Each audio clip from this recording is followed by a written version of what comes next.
I would like to call to order the Avalon City Council meeting of Tuesday, June 4th. If you would please stand for the Pledge of Allegiance. Place your hand over your heart and begin.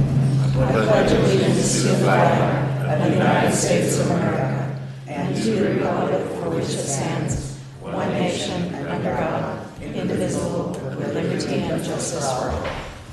And if we may have a moment of silence for Bob Smiley, who passed away about approximately a week ago, and also for the 12 victims of the massacre in Virginia Beach.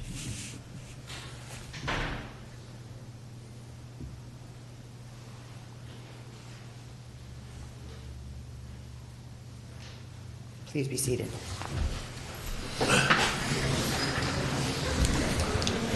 If we may have the roll call, please. Councilmember Hernandez. Here. Councilmember Olson. Here. Mayor Pro Tem Cassidy. Here. Mayor Marshall. Here. Presentations. The first one, we're going to be delayed. For those of you who have the agenda, will be delayed till later in the meeting. Which one? The Lolo. Okay. The second one is the representatives from Tarzana Treatment Center weren't able to come over, so we will delay that until another meeting. And the third one that I'm happy to introduce is Ernesto Rodriguez. And I'm blind. Where are you, Ernesto? He's in the very back. He's in the back room. Oh, well, you can step up. Come on up. Yes, Ernesto, many of you know him as the founder of Serene View, and he's going to provide a presentation on recent projects and the role landscape photography plays in health and well-being. Nothing like going first. and thank you for the opportunity to say thank you. We are Nature in the Classroom, and a brand new 501c3 that has created because we're looking to enhance the learning environment by putting tree canopy ceiling murals in classrooms. And the science goes that when kids have views out windows to trees, there's academic enhancements, there's emotional enhancements, and they tend to like the environment a little better. So this has been found to be true even looking at pictures of trees. So this is how this whole thing got started.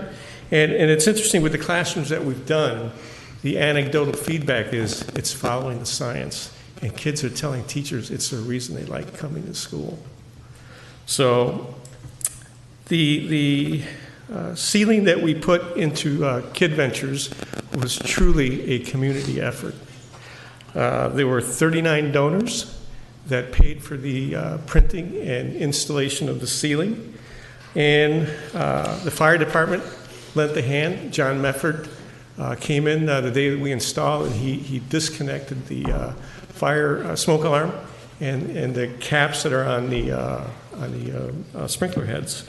In addition to he's known as my second wife, my business partner, Lauren Price. He came and he actually did the installation. And then we have Carlos De La Rosa on vacuum cleaner, and you'll see he moves like you've never seen anybody move before. So not only is it these people, but it's my extraordinary, talented board.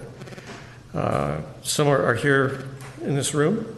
Mary Stein and Paula Patterson, Betsy Perlis, Carlos De La Rosa, my wife Sandy, Becky Davidson, and last but not least, Pamela Albers.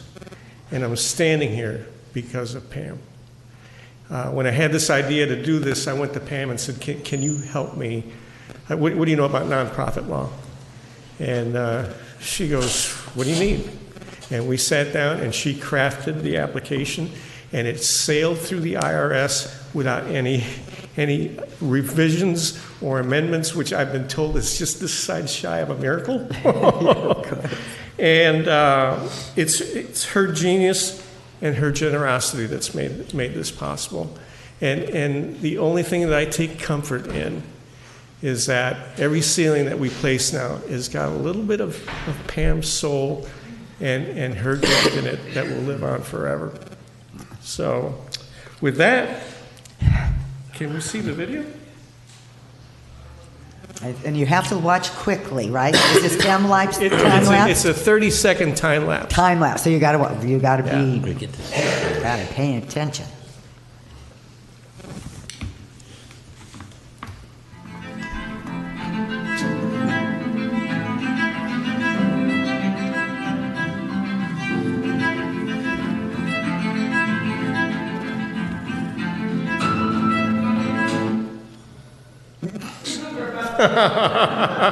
Built-in pause.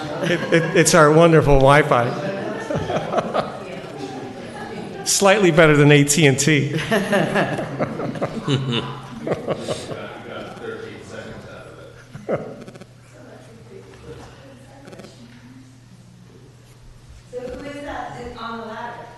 That's Lauren. That's my second wife.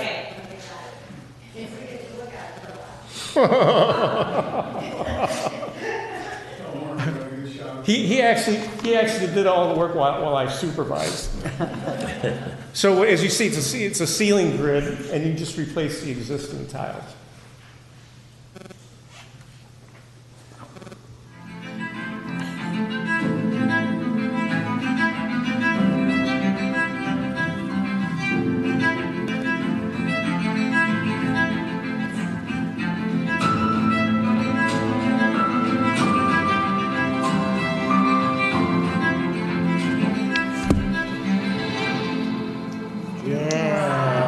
Wow.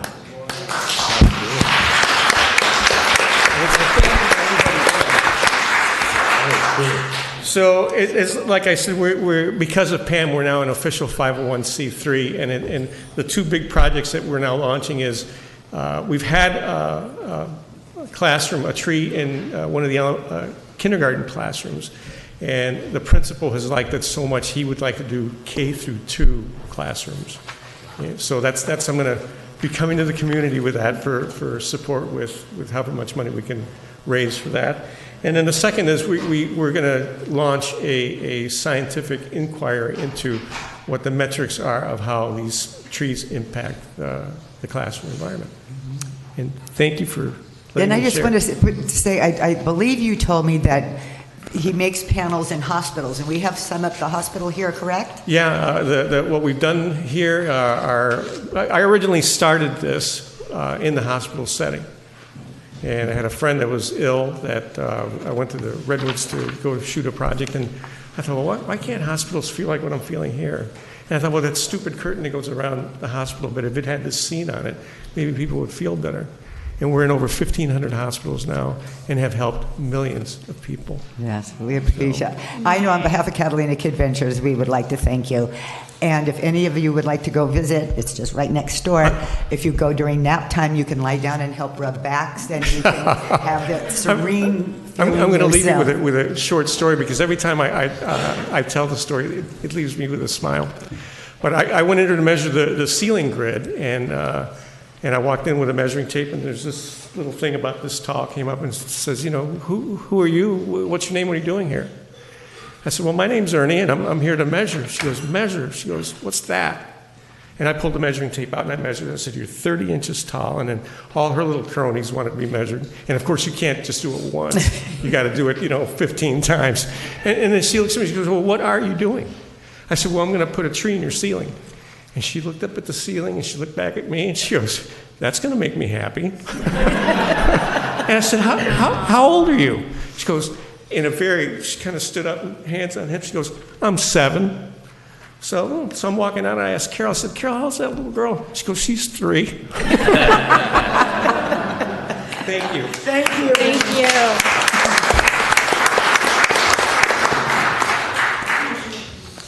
Mayor, I'd like to just say that the Tarzana Treatment Centers contacted the city today, and they said they would be at Vaughn's, in front of Vaughn's, this Thursday from 10 to 2 to answer any questions, provide information, and if they can at that point, they would even do referrals.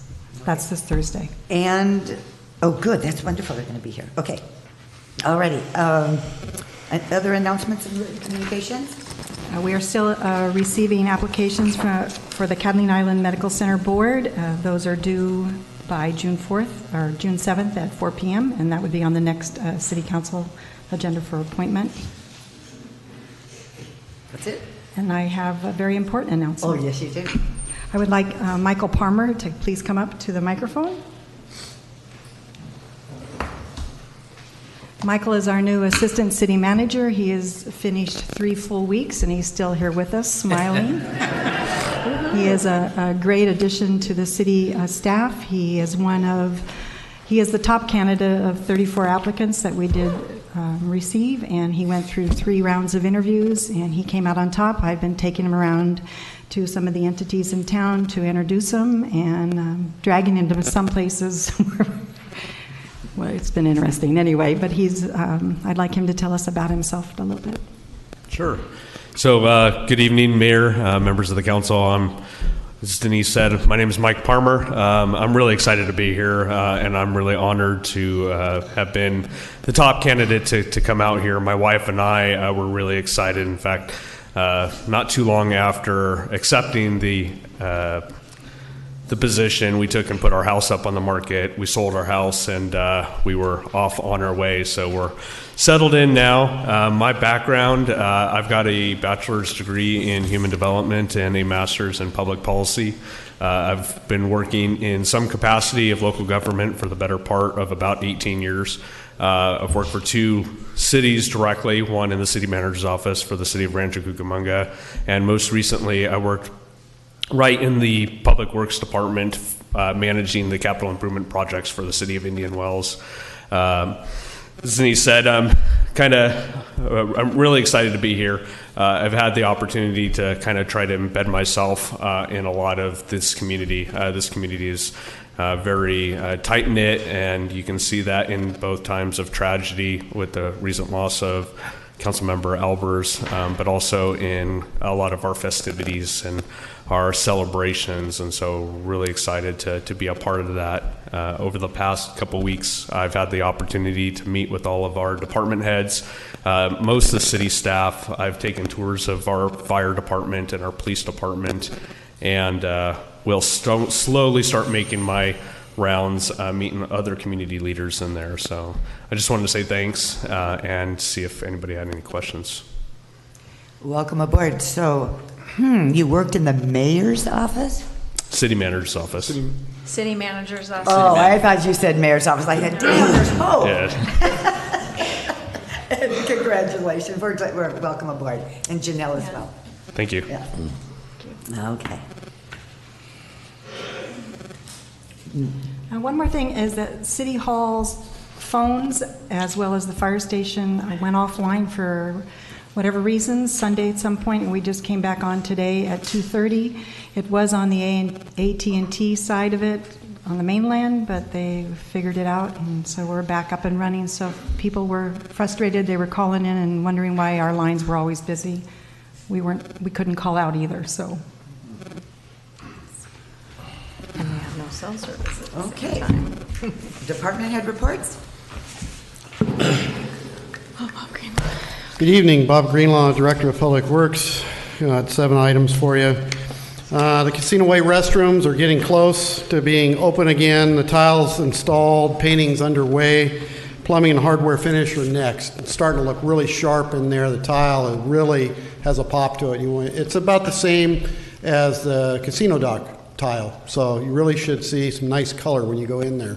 Nice, clean presentation for a public restroom.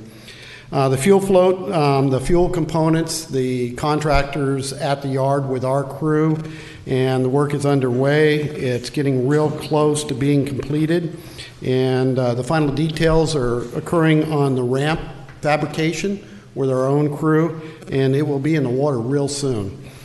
Waterfront maintenance is nearing completion, including the painting of the serpentine walls, tile work at the benches and stage steps, landscaping, the irrigation planning for the landscaping. Anything that was missing or wasn't getting watered now has plants, or it is getting on a watering schedule with a timer. The Via Casino arch painting, so you see that's a temporary paint job with some latex paint, to prep, because we still need to do that major repair of it that we discussed, but it was something to hold us over for the summer. And it's looking clean, at least when somebody goes and takes a picture. It doesn't look like the paint is peeling. Beach sand replenishment is there. We brought 150 tons of beach sand. Before Memorial Day, we're making repairs to the pavers as we can slide in there and do that. We had to clean up the slopes on Casino Way, and there's going to be a more major cleanup, like I discussed before, on Casino Way and also on Pebbly Beach Road. It's going to require some contractual help. I did reach out to a contractor about that major slide that we have above the yacht club, and it seems like we have the ability to get up there with a piece of equipment. And so I'm getting some proposals from him so I can put a budget number together, which I will present at the budget. Still left to clean up is at Lover's Cove. We've done a pretty major cleanup, but we want to get it where the dirt's off the surface and the rocks, so when people get all the way to Abalone Point, we'll do that here within this next week. And then one of the last pieces is the Pebbly Beach Road fencing and slope cleanup. And we felt we could do that under traffic control while even visitors are here, so that wouldn't slow up anybody that was traveling along there. So we held that off till last because that is a major piece of work.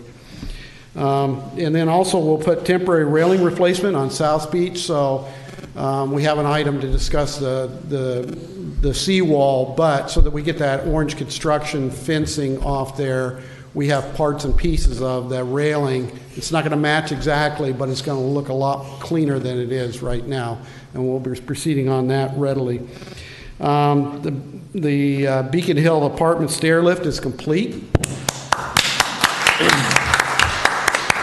Oh my gosh. You can go take a ride on it if you wish. They did get a complaint on that. Yeah, okay. And it was very quality installation. So that, I mean, if you wait that long, I guess, Yeah. you really get a good product. And they did deliver a very good product. They still, I think that they've got some recall buttons that the management of the department is actually going to locate and put those in themselves, okay? But so if you get up there and you go, how do I get it back down? That's part of it, and they're doing that piece. Yeah, that's right. Okay, the ADA ramps are nearing completion. You can see we're on Sumner there. And then the intersection improvements are next with the crosswalks and the median. Right after that gets done. The bids open on Pebbly Beach Road lift station on June 14th. And there are several bidders that are really engaged in the bid process, so that's good. That's just like what happened on Mole Phase 1. We have a lot of engaged bidders. And the utilities are underway at the wastewater treatment plant, that office that we installed. So between Public Works staff and EF staff, we're hooking up the utilities to that so we can get that building ready to occupy. So that's what I have. Whoa, that's a lot. I have some questions. Your updates are really, really great. Unfortunately, you talk so fast, I can't quite get my notes in to ask my questions. So I'm sorry, I try to fit everything I in, know, so I'm I not know. slow. I would rather you take more minutes because you have so much to share with us. So one of my questions was on the Pebbly Beach lift station. If I heard you correctly, you said the bids open on June 15th, or we are opening the bids on June 15th? June 14th, unless June 14th. something is from a bidder, a set of bidders, doesn't, because I want to, like I always will say at a bid opening, I want it to be a responsive set of bids that we likely won't get a bid protest, okay? So if we get all the way to the end, and then we got to restart the process, that's not going to do us any good. So some days, that bid opening day may slide a couple days.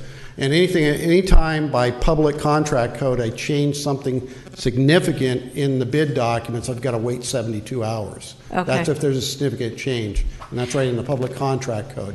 So that's why those things happen. And it's not because, we're procrastinating on it. It really is because we need to have that extra time so that we have to make sure that all bidders really understand the documents and we're getting a good set. That's what happened with the mole. It took a little while, but once that came in, they were solid. We didn't get a bid protest. There was lots of addendums. There was 8 addendums in that. But there was lots of communication going back and forth, and it was written so that they knew exactly what our intent was. So with the scope of the work that we have anticipated, what is the time frame for the repair once we award the contract? So we have 90 working days, and I believe it's September it would be finished. Okay. There is some local bidders that are very interested in the project too, so that would help us to launch and not have to take a long mobilization if they're the low bidder and awarded the project.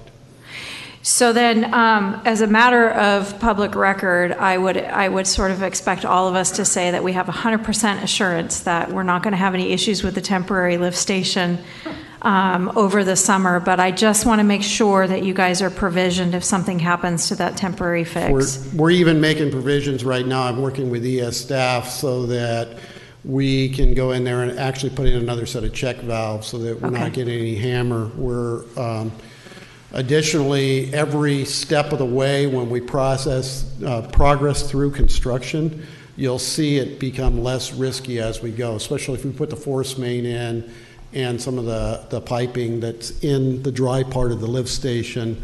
Then that's the pieces that can break and bust that we don't have a lot of redundancy. We have redundancy, but we don't have the redundancy with some of the other things like, oh, I have 2 sets of pumps, I have whatever, and I've got all the equipment ready to go, and it is out there, but some things are a little more difficult to get at in an emergency mode than others. If it's just switching over a hose from one fitting to another, we usually can do that in 10 minutes. You wouldn't even know it happened. Okay, so it's just that massive failure type of event that those things are hard to recoup from. That's what we're intending to do with ES, to make sure that we have redundant systems in there. Okay. And then the serpentine wall, I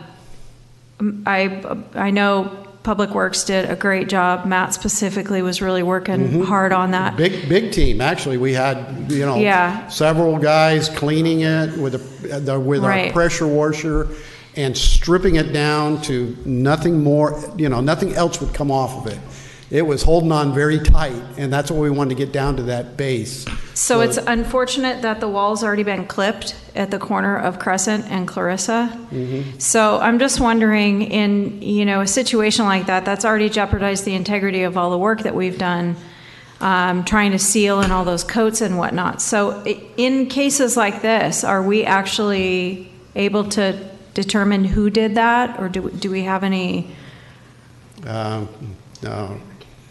Unless there's a camera. Unless there's a report. But also, when we took it down and we went and had some consultation with stucco and a painter so that we were using the right products all the way from the base on up. So even to have patching, we can come back and strip that one little area and then come where we're getting a good bond, and that was what it was before. It wasn't the products weren't bonding because they were so piecemeal before, and now we've got the ability with the right materials to have the good bond in the materials.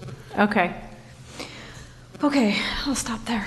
Thanks very much. Cindy and council, the city staff is really trying very hard to have a Public Works link or a page just for all our projects and everything, so the public as well as you can go on and see where we're at on our projects. Okay, so don't get up again, Bob, but that was going to be my next comment, and thank you for bringing that up, because I asked about it, I inquired, and there is the CIP page on the City of Avalon's website, which it just lists a couple of the projects that are going on, but it doesn't necessarily say like start date is to be determined.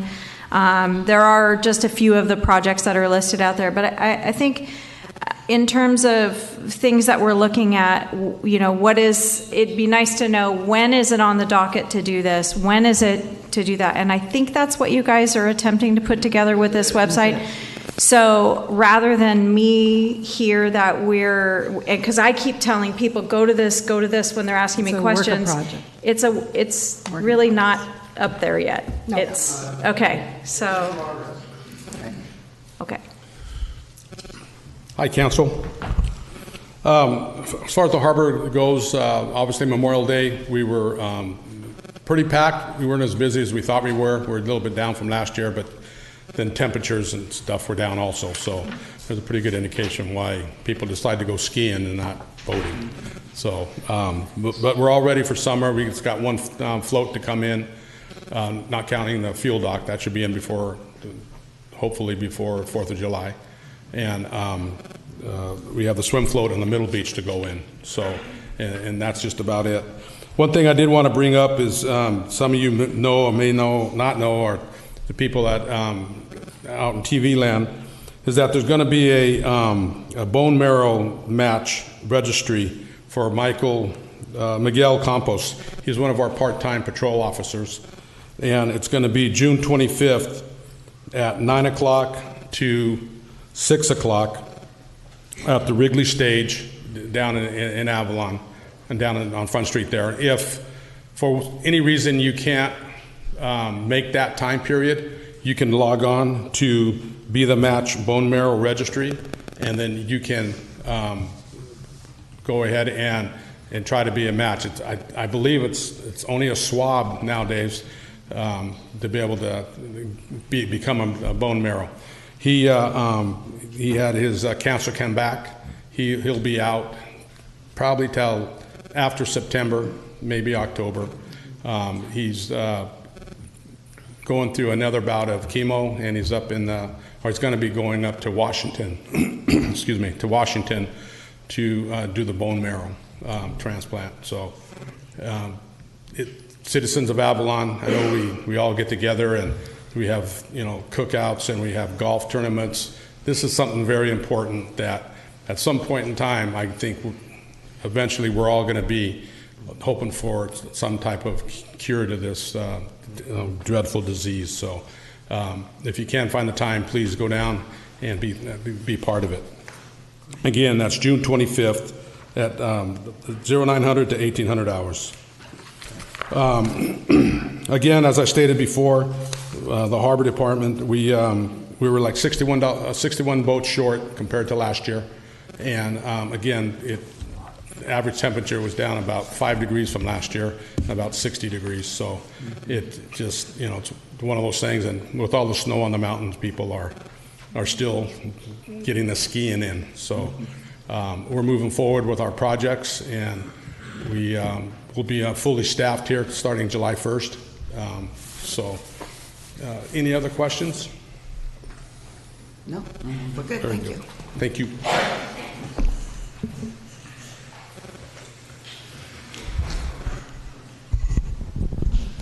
Good evening, Mayor and Council. I just have a few report outs. May 14th, I went to the mainland and I test drove some electric buses with Brett Baum from Transportation Concepts and his fleet manager. They're 20-foot buses, battery powered by BMW. Transportation Concepts and their fleet manager, who doesn't get excited about much, was incredibly excited. And I know I've shown some photos to some of the council members because I actually drove it myself. Scary but true. It's very easy to drive. All the parts, the actual bus has been in operation in Europe for 10 years, running diesel. So the vehicle itself is tested and tried. Right now it's not Buy America, although Transportation Concepts, the other neat thing about it is you don't need some fancy charging infrastructure. You just can plug it into a 110 for an overnight charge. Which a lot of these bigger electric bus companies aren't doing. Transportation Concepts is actually looking to purchase them themselves for their electric bus system that they operate in Ontario, where they've been having a lot of problems with the electric buses down there. So it's just something to know. It's exciting to know that there's a smaller electric bus that's being manufactured, because most of them are really large, and we don't need really large over here. So that's been kind of a drag for me out there looking. So it was very exciting. Nothing happening in the near future, but I just wanted you to know that that the technology is starting to move quickly, and so that's very exciting. On May 16th, I attended the LTSS meeting at Metro. That's the meeting I attend monthly, and it was our turn to give a presentation. They do a presentation every month. They call it a spotlight on each small operator's system, and I did ours on the commuter subsidy program.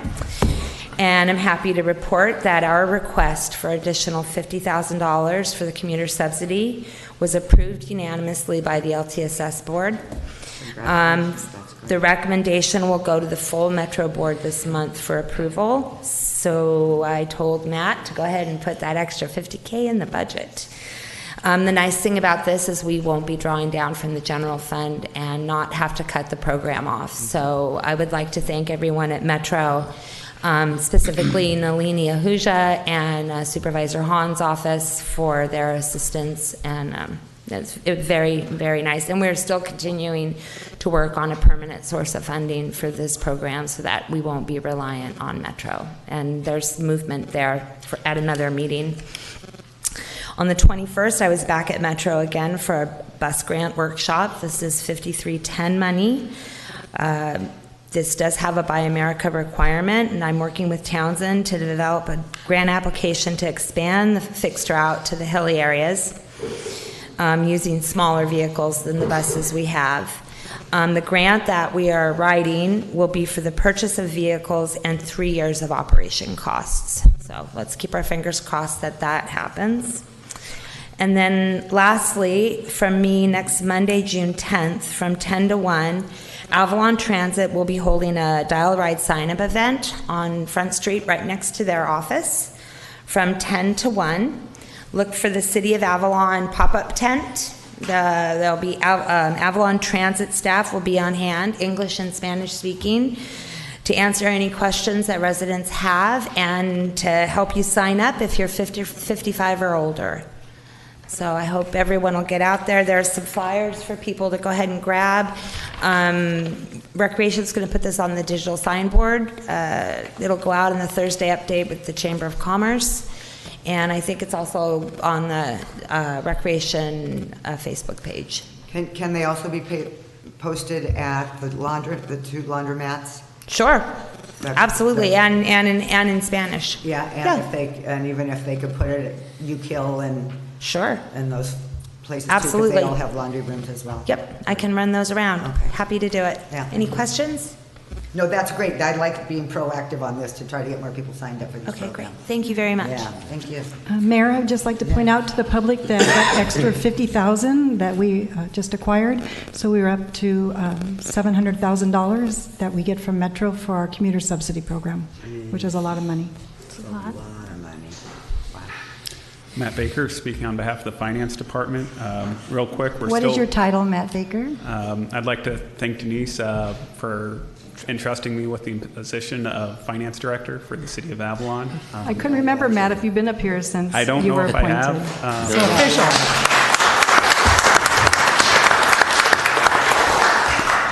So real quick, we are still working on getting the 18 CAFR finalized. We still should get it done by the end of this month. Just one or two final questions with the auditors, and we're hopeful to have draft fund financials in the next week or so as well. And then on the budget, next week we have 2 study sessions, Tuesday and Thursday from 10 to noon, I believe. For council, our goal is to have a draft to be able to share with you by the end of the day on Friday. And what you'll see in this draft is a much expanded narrative piece from prior budgets, as well as a 10-year CIP plan with more detail than at least was provided in the prior budget I worked on. So with that, if there's any questions. Could I just confirm the budget study that we had on Monday the 10th was moved to Tuesday the 11th, correct? Correct. So Tuesday, Thursday, 10 to noon. Correct. Got it. All right. Thank you. Wait a minute. Say it again. It is Thursday for sure? Tuesday and Thursday, 10 to 12. Okay, I have to do that.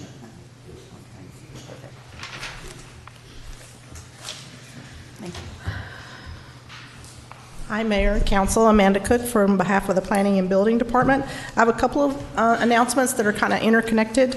We worked with Matt Baker to go back and assess how much we've been spending on our building official part-time over the last couple of years, and we realized that we could actually afford to pay a full-time person.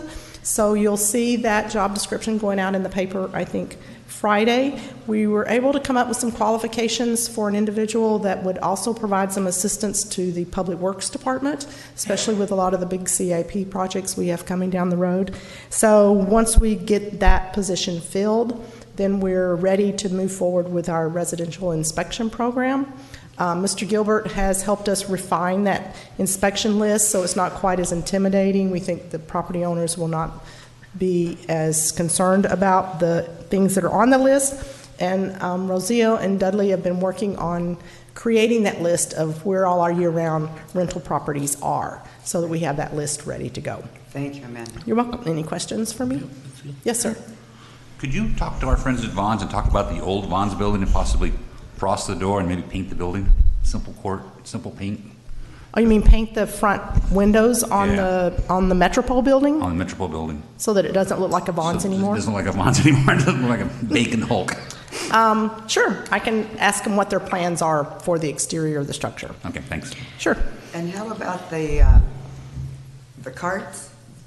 The cart corral, it was my understanding that was going in a couple of weeks ago, but it's going in Thursday. Okay. Oh, okay, great.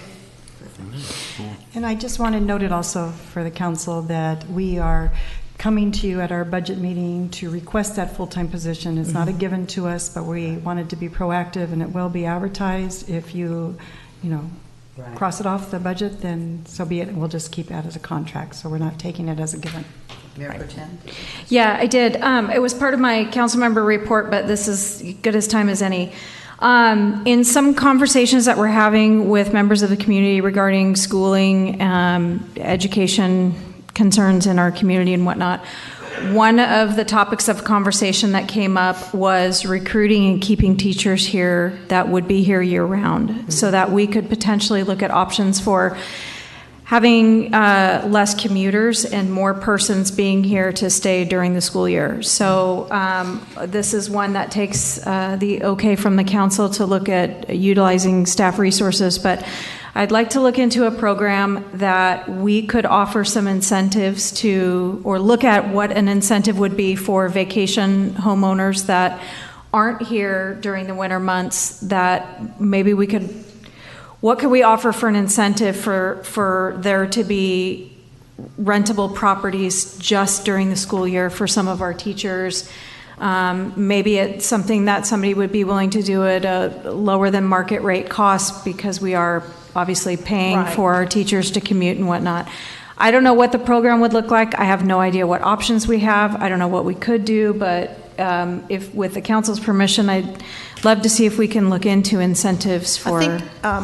I think the first question I would want, and this may have already occurred, Cindy, Councilman Cassidy, is have we polled the teachers and see how many of them would want to move here for 9 months? Yeah, that's. And I think if there actually is that type of need where you have teachers that would want to move here for 9 months out of the year, in the past there were a lot of vacation homeowners that were willing to do winter rentals, and that opportunity may still exist.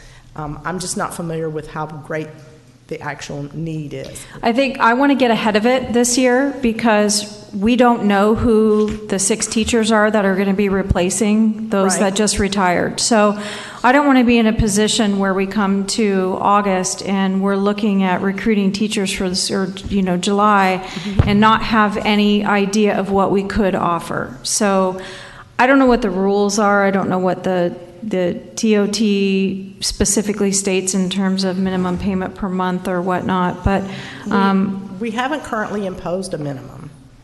Okay. So right now people pay for one night at whatever rate they charge for one night, and they give us 12% of that. Okay. So currently we haven't imposed a minimum. How come that hasn't moved forward? That's on the next agenda. Okay, great. Thank you. So then I guess another question that arose around the same topic would be, how could we get a list of who those vacation homeowners are? Is that public information?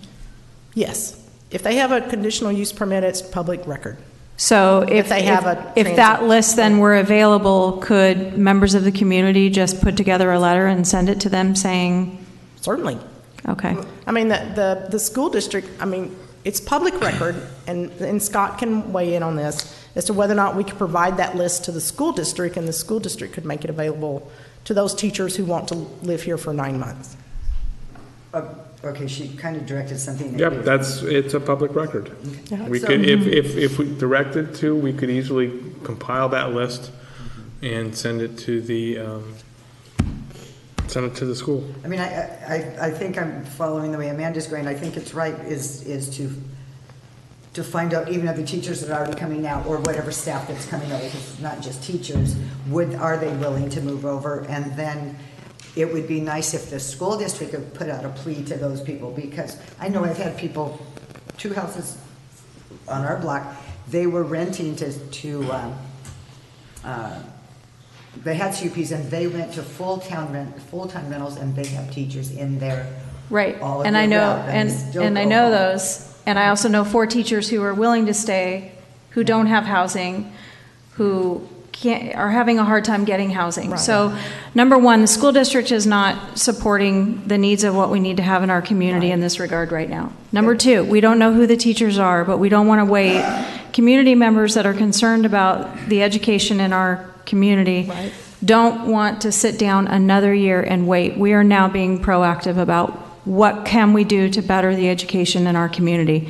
So relying on the school district, relying on let's see who our teachers are going to be, isn't working for us. I'm happy to reach out to the school and see if they have a list of people that would like to move over here or would like to live here during the school year and see what the need is. There may also be individuals that would want to be here just Monday through Thursday and go home on the weekends and rent a place Monday through Thursday, Right. you know, but travel home on the weekends. And Right. not have to come back and forth That's every sort day. of what Right. part of the conversation was around. So I'm happy to reach out to the school and see if we can get that ball rolling.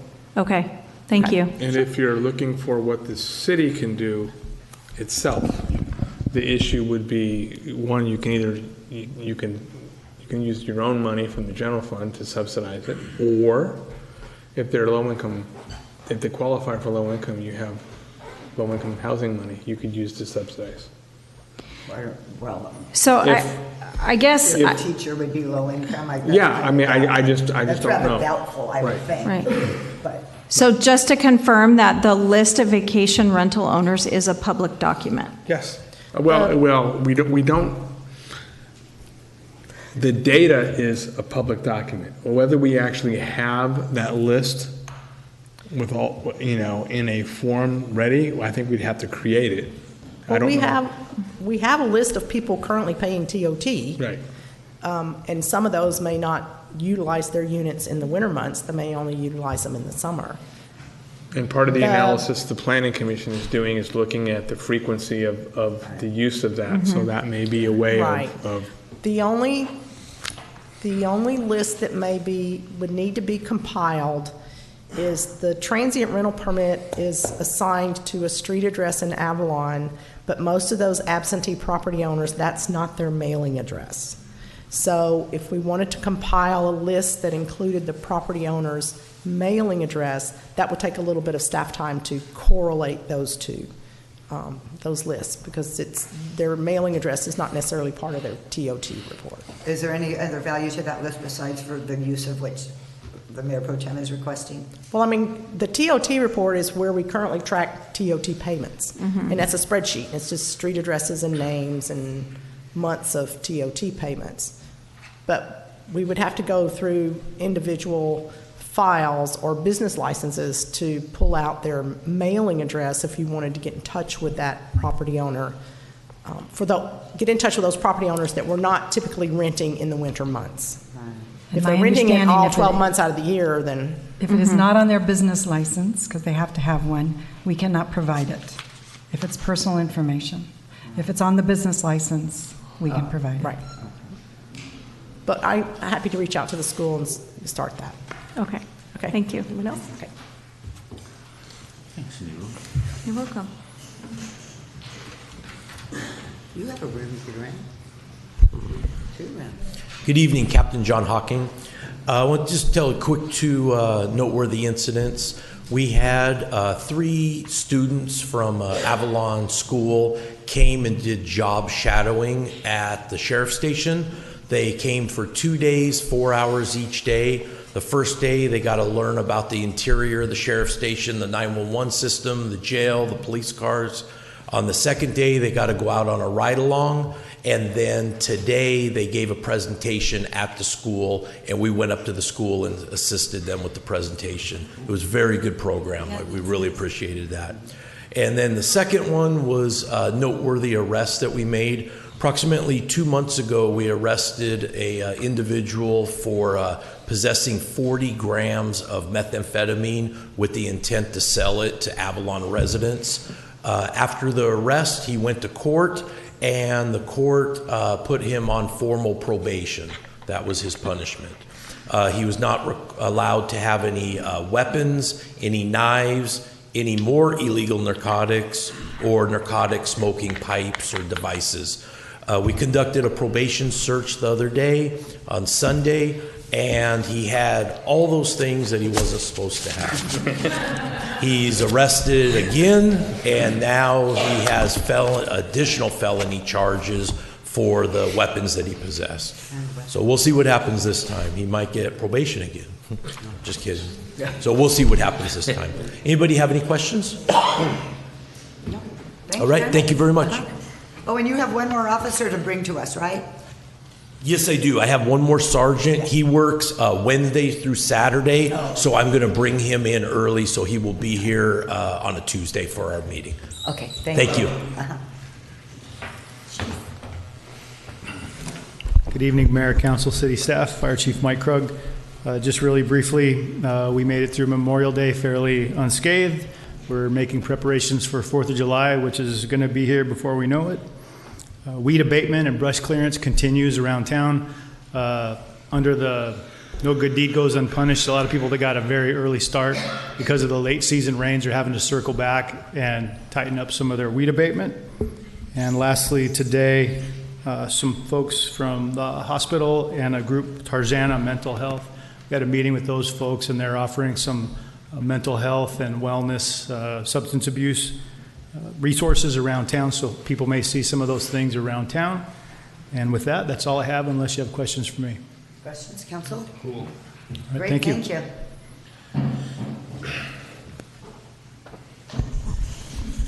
Good evening, Madam Mayor, members of the council. Just a few announcements and updates of things happening in the Community Service Department. First, I want to share with you on your dais, you got a nice tasting of some of the things that are coming out of the community garden. So some tomatoes and some basil and some chives, some butter lettuce. I think Micah was Micah in the audience here? Micah kind of spearheaded the project, but I did some clippings. They're on their second planting. The first one was a success. They're into their second planting. There's probably 7 or 8 of them that volunteers on a regular basis, 3 days a week. They're going for a couple hours watering and planting. So just some samplings of what's coming out of there. Some of the programs we're currently taking sign-ups for as we're getting ready for the summer. Catalina Breakers started on Sunday. They still have some rooms, so for the children's breaking program, those are available. Tumbling Ninja, and they're adding cheer back with an instructor. That'll start on Saturday. Will be the first class. So we're taking sign-ups all this week for that. Men's basketball, we extended a couple more days to take a few more sign-ups, but that should start either Thursday or the beginning of next week. And then we're taking sign-ups for our day camp program that starts on Monday, June 17th. I've been asked to share the Catalina Blood Drive is June 11th from 8 to 5 at St. Catherine's Church, the Catholic Church. You can go to redcrossblood.org to sign up for a spot for a time. Enter the code word Avalon, and they'll direct you right to being able to sign up your spot. Or you can contact Lisa Love at 909-282-6685. We are planning to have the inflatables in the bay. We're still waiting on one piece to come in this week, but we're planning to have those out later this week, Thursday or Friday, and start that program on Saturday. We finished our improvements to the Joe Machado Field over the course of the last, it was probably over a year and a half. But dugout pavers went in, canopy over the dugouts went in, PA system went in, safety screening behind the goals to keep footballs and soccer balls from going over fences and being popped up, and palm trees went in. We had all the bleachers replaced with aluminum bleachers with step-throughs for those that needed help getting onto, as you're not stepping seat to seat. There's a nice walkthrough on a couple of them there. And then we had shade structures go in as well over a couple of them. And then lastly, we took 22 paddlers to Marina Del Rey this past weekend. And your Catalina Outrigger Canoe Club were able to attain their first place prizes. It was a Masters. It was a Masters co-ed team and then an Open co-ed team. Masters co-ed team was first overall out of 11 in our division. And then the Open team was first out of 3 in their division. So it was a good weekend for them as well. That was it, unless you've got other questions. No. Great, thank you. Thank you. Good job, Dan.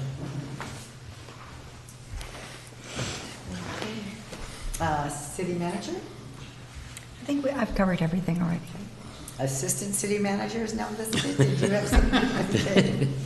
City attorney report? Nothing today. He's been on vacation. Vacation's over. Vacation's over. Vacation's over. Council member report.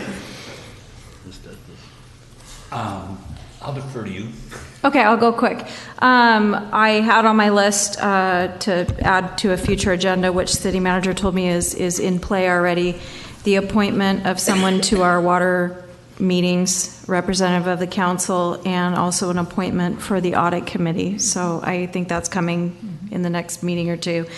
And then I wanted to congratulate Senator Ben Allen and Assemblymember Lorena Gonzalez for introducing legislation to phase out the sale and distribution of all single-use plastics by 2030. As we've been working on a lot of that here in our town already for years now, and I just absolutely love this idea of it becoming statewide by 2030. So I'm supportive of that, and I hope our community is as well. You want to go? Okay, no, mine was just that Dan already touched on it, but just wanted to thank him for all the hard work they've done at the Joe Machado Field. It's been a long time coming, and the parents really love it, and the kids are enjoying it. And just want to thank the rec department for the good job that you've done up there. Good job, Dan. Next week, I'm going to Sacramento. I'm a member of the League of California Cities Community Services Committee and Environmental Quality Committee. We'll have meetings on Wednesday, Thursday, and Friday, and that's it. Something that would be nice to do, I know when we have the new sheriffs come, we have them introduced, but it would be nice to introduce new staff. Because I know one of our crew is just now going to be a fireman, and Dan hires people for the summer, Jennifer, I think is her name. It would just be nice if it's not too much of an inconvenience to kind of meet new faces, so when you see them on the street, you don't go, who are you? And okay. It might be helpful.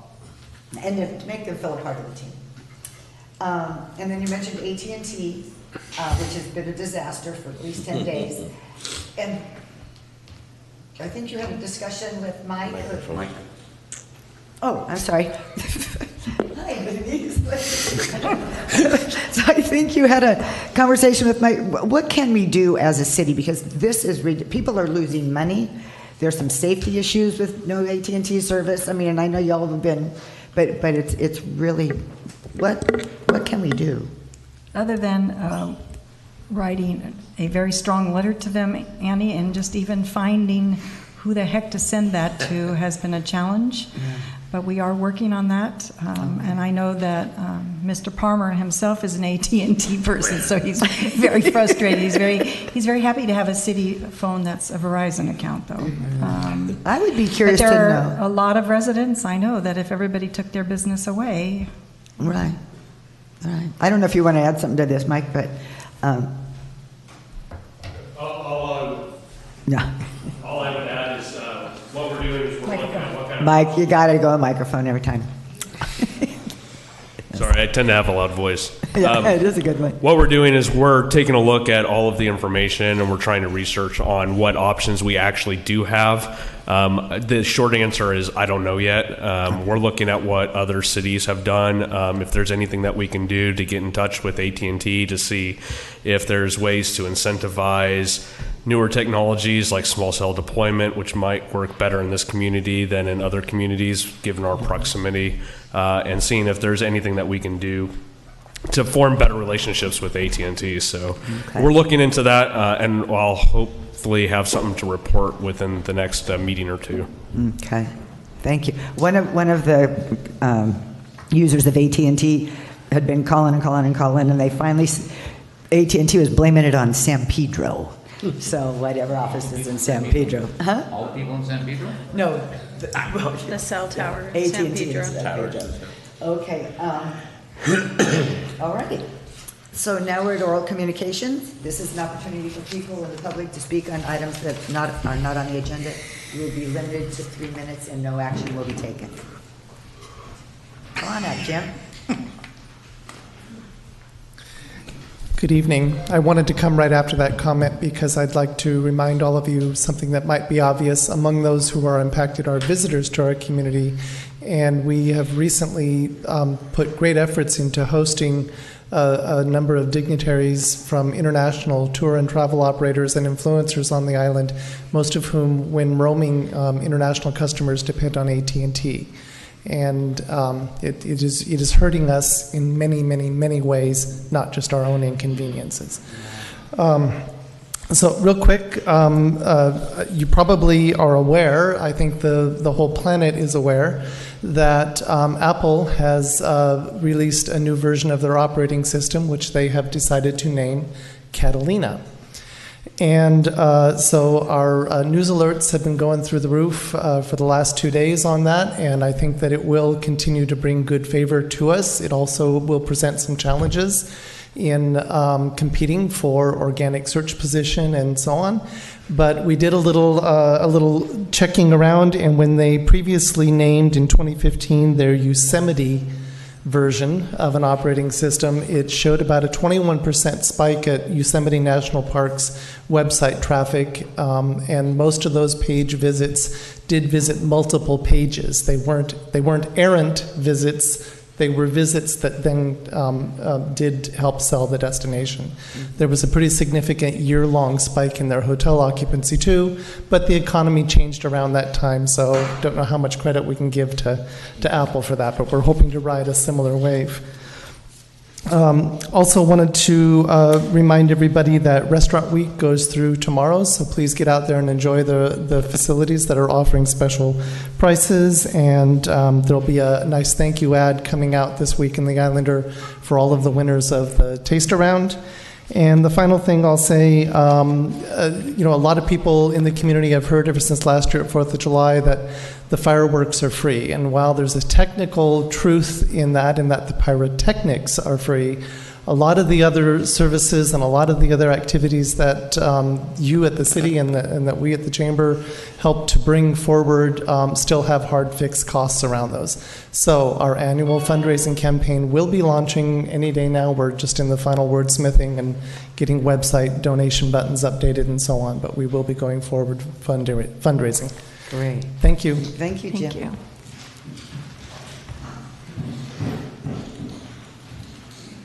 Hello, Paul Birchall, Avalon Library.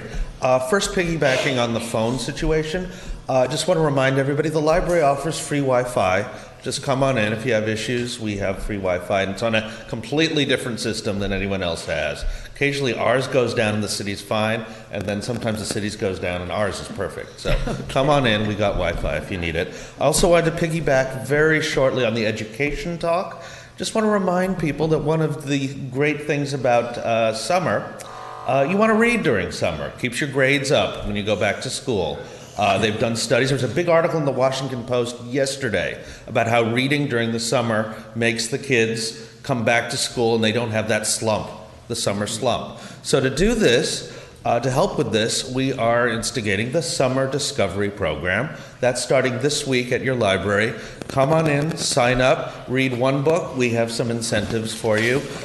We have free books for you. We'd rather give you free books than the incentives. Those are really just clattering teeth and pens that glow. But come and get a nice free book. We have a lot of free books. Also, I'm doing a lot of performers and stuff to get you into the library over the summer. Tomorrow, I'm very excited. We're going to have a fashion designer come. She's going to teach fashion drawing, the stick figures that you do. Like you see Project Runway, and it's like a stick figure, and then they put the dress on the stick figure. And we're going to teach how to do that. Coming up on the 21st, we have a magician, California Joe. He does this amazing thing where he does his magic, and then he shows you how the magic works. So that's going to be sort of sciencey. At the end of the month, on the 29th, we have an African-American storyteller who's going to tell African folk tales. Very excited about that. This also happens to be Pride Month. I'm going to be doing 2 days of Pride activities. Make a Pride notebook one week, make a Pride banner the other week. That's going to be the 12th and the 19th. Coming up in the middle of the month, we're going to continue our series of history talks with Chuck Liddell. He and I are negotiating doing a Catalina trivia bingo game sometime in July. I think that's going to be so cool if we can do it. He wants me to give away cars. I want to give away cookies. So we'll see who wins. Avalon Knits, we're still doing the knitting. Still doing our Spanish English language circle, which is growing and becoming we've added a Friday night talk. So if you're a Spanish speaker and you want to hone your English language skills, we do it Tuesday, Wednesday, and Friday, hosted by Suzanne, our assistant.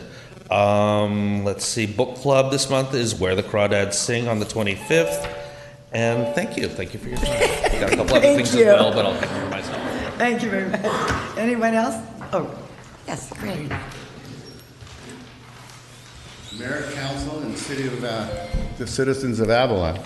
Look, I just got your agenda tonight, and I know you're going to award a $3 million contract to an outfit. And I Googled the outfit, and the thing is, I can't find any history that they've ever done any work on the waterfront. You have some reputable construction companies here. You have like Curtin Marine, you have John L. Meeks. If you go to their website, you'll see the history that they have, and you'll see the rating that they have. Now, I don't know Slater Waterproofing. It sounds like they do they do basements or something, but I don't know if they have a history of actually doing any water work on the ocean, which is going to be important because you got to know everybody that's going to be working on that mole out there is going to be working, on the ocean, and they're going to get the weather. I don't know what kind of history they have, what have they done. But if you go to their website, when I've gone to their website, which to me is not very impressive, I can't find any stars, can't find anybody that's any history of their work. Whereas if you go to Curtin Marine, or you go to Triton, or you go to John L. Meeks, they lay it all out. They've told you what they've done, where they've worked, what projects they've worked on, and so you have a little bit of confidence in their ability to do it. Now, if this Slater Waterproofing has never been on the ocean before, had barges, never had to deal with the conditions that the ocean or the outside water will produce, they're going to be having a hard time, and I'm afraid that the city of Avalon might be educating them at your dollar, the city's dollar. So I know if I would have gotten this earlier, I probably would have gotten together with a few of you, and you could go over them, and at least you could do the history on them. Because I want to go on record to say that the selection on the selection of these people, without any background, without any history, I don't even know how they got, the nod, to tell you the truth. You got some real good, contractors here. Okay. But poor Slater Waterproofing, I just don't think, they don't have any history, and that you can't find any history on their website. So basically, this might be a little plug for the Avalon Harbor Committee, but if you have some oversight and stuff, you can catch this stuff before it goes. And they can, they can inform you. Anyway, that's all I got to say. I just want to go on record. We appreciate your comments and Okay, and you might want to go on the website. They got an interesting website. They got a comment about a bad driver there that's really funny. No, but okay. anyway. Thank you, Greg. I just thought I'd let you know. Thank you so much. Thank we you appreciate much. that. Me too. Thank you. Okay. Oh, well, we're going to be discussing that. Sorry, hopefully this will just take 10 seconds. I was reminded that, hope you all enjoyed the ukulele concert when we did it a few weeks back. We are going to try and continue the classes. If we get as many as 3 or 4 people who are interested, we have the grant to keep teaching it, or the Friends do, I should say. The Friends have a grant to keep the classes going. So please come and find myself or Suzanne at the library. Sign up with us. We have free ukuleles. We have music stands. We have tuners. Okay, thank you. Anyone else in the community? Okay, we will go to the consent calendar.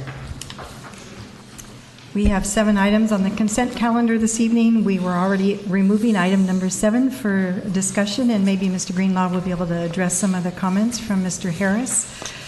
The first one is actions of May 7th and May 21st for approval. Second one is warrants for a total disbursement of $2,279,102.26, and that's for the period of April 27th through May 24th of 2019. Number 3 is to adopt the ordinance. This is on our sidewalk vending.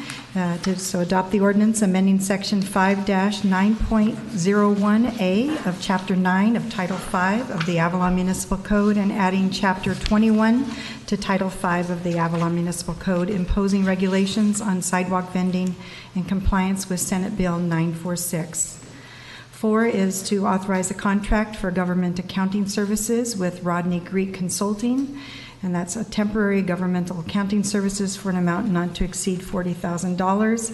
This contract is just deliverables. It is not an hourly rate. Mr. Greek has actually been with the city for the last few months as we've been working with CalPERS, because Mr. Greek is a retiree, and we wanted to make sure that we were doing everything above board and not getting him in trouble or the city in trouble by hiring him. And he is in the audience if you haven't met him.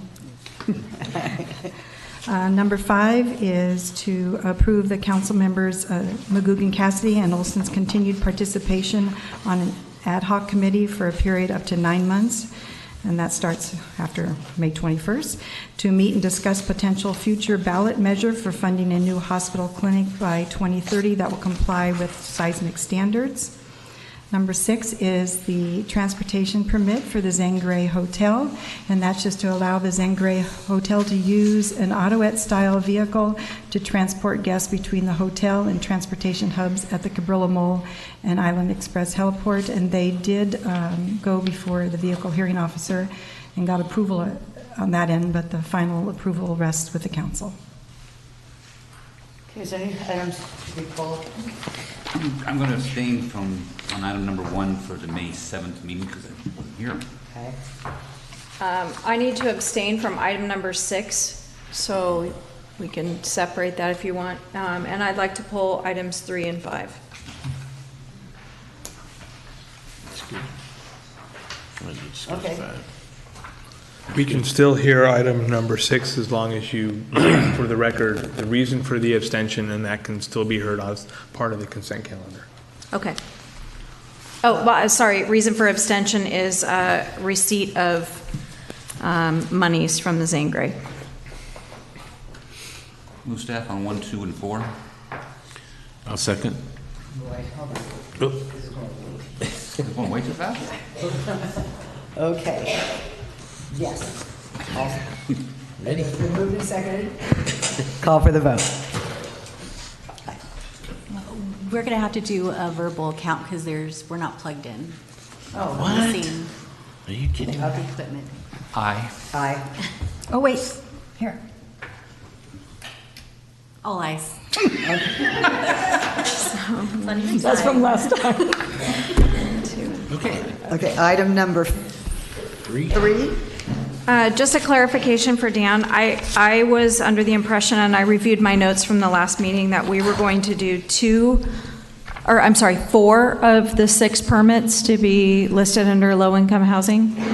So that will be part of the discussion for the resolution, not the ordinance. In the ordinance. That's the resolution today, Yeah. that will be determining on the selection process, and in that resolution, you can decide whether it's 2, 4. So, This is just very generic. right, De- right. Defining what everything is, but not any of the real specifics, not the meat and potatoes, really, Cindy. So that'd be Okay. item 9 in your. You So could, We can say we rotate the spots. absolutely, absolutely, yes, Okay. yes. During the resolution, we can talk about rotating the spots, the number of spots, because you're making conditions of approval on Right. once you qualify for the permit, what the Right. city's limitations and rules are. Okay. And can we make sure that the ordinance comes back with the business license, not the business tax? Yes, we'll create that, That'd be perfect. what's called a typo in the ordinance. Okay. All righty, with that then, is there a, Move staff to agree. okay, second? All second? No further questions? Call for the vote. All ayes. Okay. Item number 5 is the continuation of the City Council Ad Hoc Committee for a period of 9 months to participate in the discussions for the hospital measure. Originally, my thought was it hasn't been as much movement, so I thought maybe this wasn't a necessary continuance. But after having a couple other conversations, I'm happy to agree to continue. However, I would like all of the administrative duties to shift to the hospital and not with me specifically. Good idea. So that would be agendas and notes and sending out minutes, meeting minutes from the notes. Has that discussion happened with, We have not had a meeting. Discussion with the. oh, you haven't discussed We have that not. with him?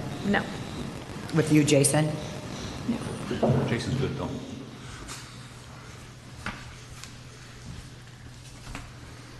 We have no problem doing that. Perfect. Thank you. Want to make a motion?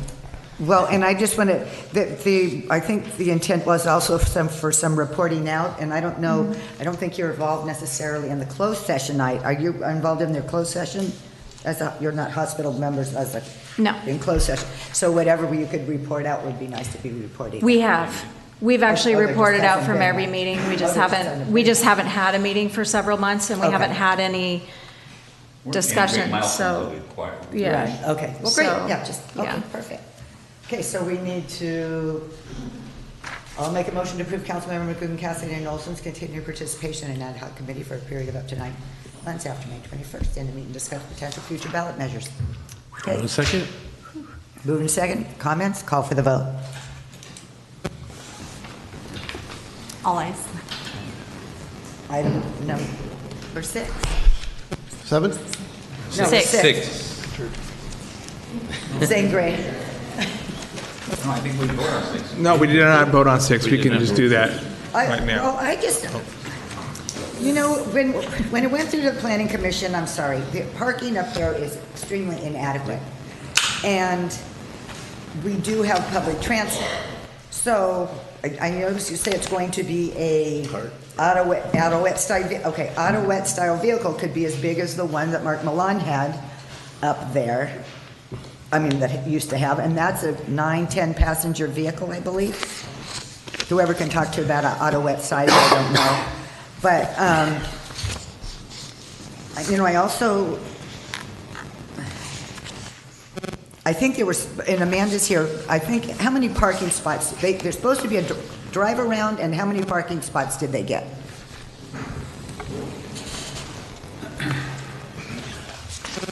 There should be a representative in the Yeah, audience. there's a representative. Okay. Okay, go ahead. My recollection is the entry of the hotel's been moved to the backside of the Right. hillside, and there's, I think, 2 parking spots. And plus, they've created a turnaround area for where cabs can pull up and drop off. To my knowledge, there's, other than the cabs, there's not a public transportation stop up there. So the cabs are the only public transportation that's available. Well, I just have a problem with it in that if I'm an employee there, if I probably wouldn't be allowed to park in one of those 2 spots, So now I'm going to be parking in front of Dave Thompson's house. This was a concern I had back then. I'm just really concerned that there's no room. And I don't think we should be impacting the rest of the neighborhood because when they're not moving that vehicle, it's going to be staying there. And so just personally, I'm not in favor of it, but it's up to a vote of the council. Yoli, are you standing here to talk about that? Okay. Yolanda Montano, 230 Beacon. We do have a parking problem. It is what it is. However, at the Hotel Metropole, I know we came years ago because, we're a high-end hotel and we would like to add some service for our customers to bring the luggage and transportation, and we were told to use a public transportation, which is a taxi, and I believe other hotels that have come forth to also get a van for their hotel was told the same thing. And I believe that adding more parking up there could pose a hazard and dangerous, coming down with the golf carts and, congestion. And, we do have a taxi service, we do have public transportation, and I believe that we need to use that and not be issuing more vans and big vans, to get guests from the boat or the helicopter when we have a taxi service. Thank you. I appreciate your comment. And Amanda, again, was it my understanding they're thinking of putting up some kind of a restaurant there, or is that just rumor? Kathleen, rumor? That is an Avalon rumor. They do have a conference room that has a small, I guess it's more like a kitchenette, a kitchen, to where they can do continental breakfast and that type of thing for their guests. We have reiterated to them more than once, they do not have any type of permits for a publicly available restaurant like the Seaport Bistro at the Holiday Inn. In the past, I think there were 3 parking spaces in the front of the hotel on the Chimes Tower side, and they've duplicated that, plus created the turnaround spot on the back side, and which would alleviate that congestion on the front. Well, you know my opinion, but go ahead if you want to make comments. I was in the business too, and I know that we have some hotels that are not in the downtown area that have shuttle services. Holiday Inn's one of them, and MI8 is another one. And I believe that it's required for hotels like that have not a walking advantage that downtown hotels have. And I don't see that I believe they have adequate parking there, and I think it's good for them. I couldn't agree with you less, but anyway, I've already stated my claim, and I just hope going forward that the Planning Commission takes this transportation or this parking just a little more seriously when they issue things like they did to the trailhead and anyway other things. The long autoettes are a little different than just the small ones, and there's a lot of traffic coming down there with all the carts and the zip line buses and all that. There's quite a bit of traffic up that way. Yeah. It's going to be kind of chaotic, I think, down at the bottom of that hill there at some point. Make it a 6-pack. Huh? Not a And then 8-pack. carrying luggage. Okay. Anyway, what I might offer a little concession to is, well, do you know when they're going to be opening, Amanda? What is their? August? Okay. I wouldn't mind saying, okay, when you open in August, try it for 6 months without the vehicle and with the thing, and if they can come and not charge them again, even if we could do that, but if they want to plead their case again. But again, employees are going to have a place to park, and they're all going to be impacting, right? And Dave Thompson has not spoken to me. I said something to Dave when this was coming on before. It's like, why don't you say something? But all of those people on that right side of the street are going to be impacted, and then they're going to be parking where that little dugout is, where they're doing some stuff down further. I don't know.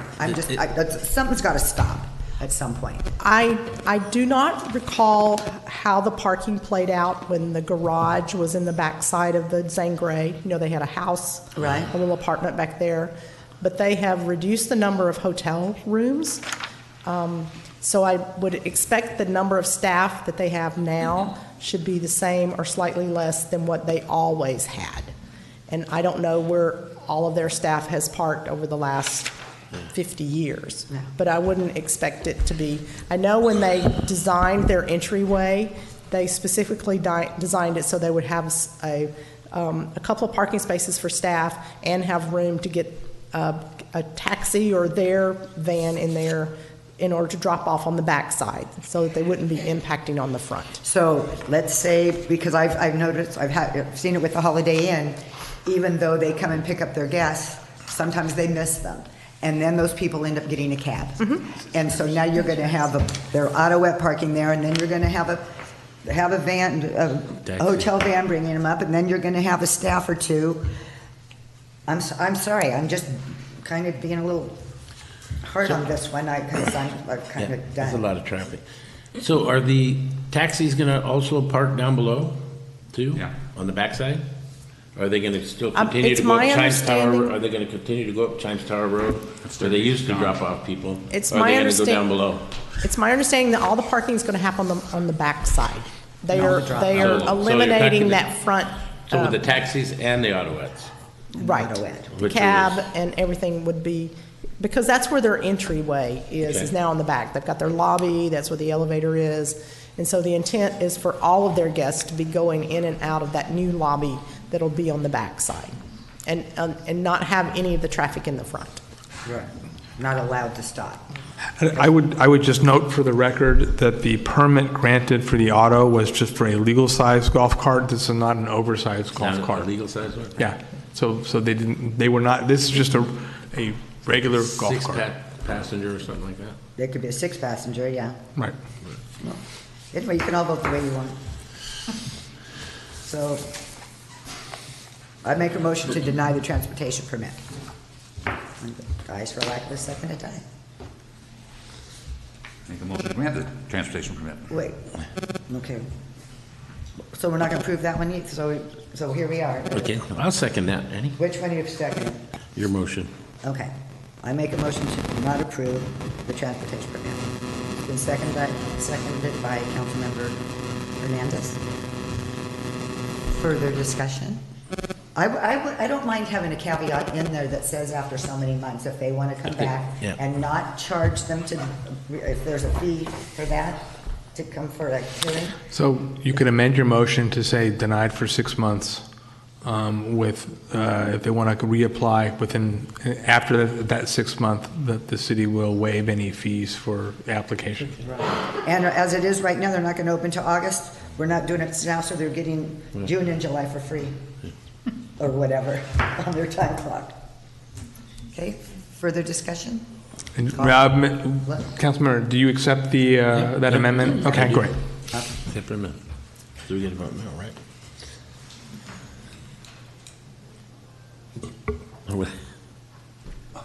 When did it go? No, I want to know. I said no, right? No, what'd you We meant? amended- No, we I amended said the to amendment. I said Right. disapprove the transportation permit. Okay. And so, can we All turn in this favor? over? Yeah, please. Disapprove the transportation permit. All those in favor say aye.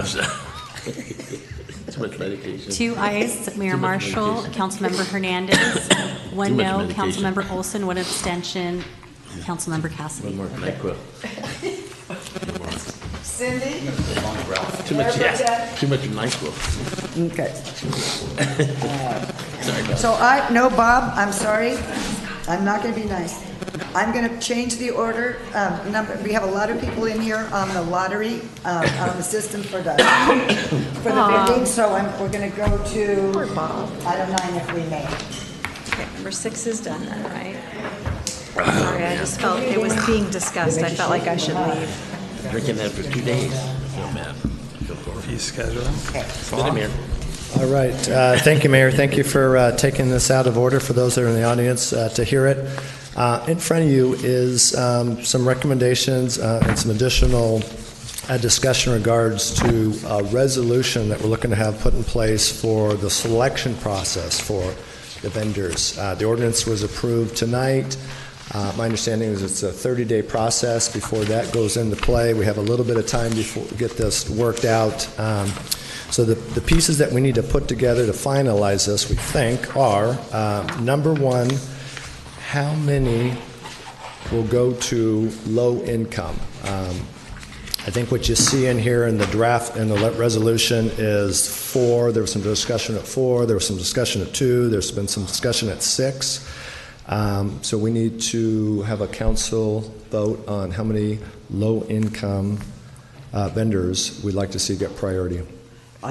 Because I'm adamant, I'm going to say... Of the 6 total. Were we going to just go down the line on the decisions to be made? Is that what you want to do? Yeah, I think so. That might Okay, keep so it cleaner. I'm very adamant that it needs to be all 6 need to go to low income.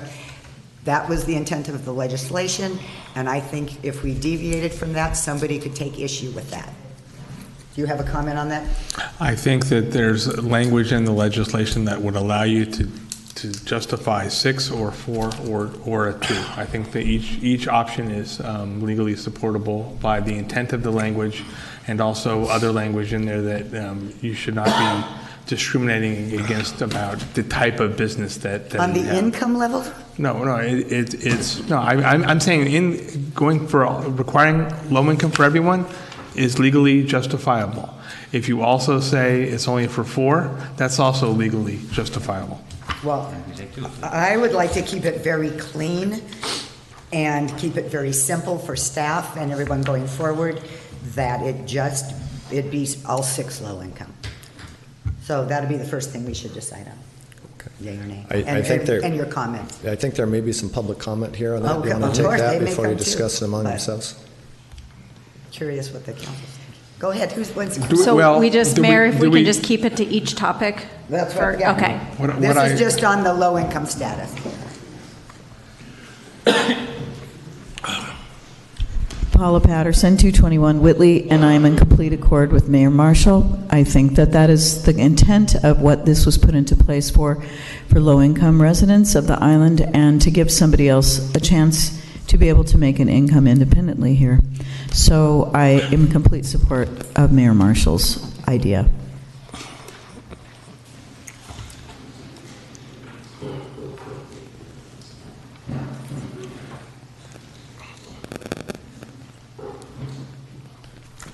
Rudy Pilch, 346 Las Lomas. I looked at this with some real agony in my mind. Quite a few years ago, there was a proposal for carts, push carts in Avalon for selling food and miscellaneous items.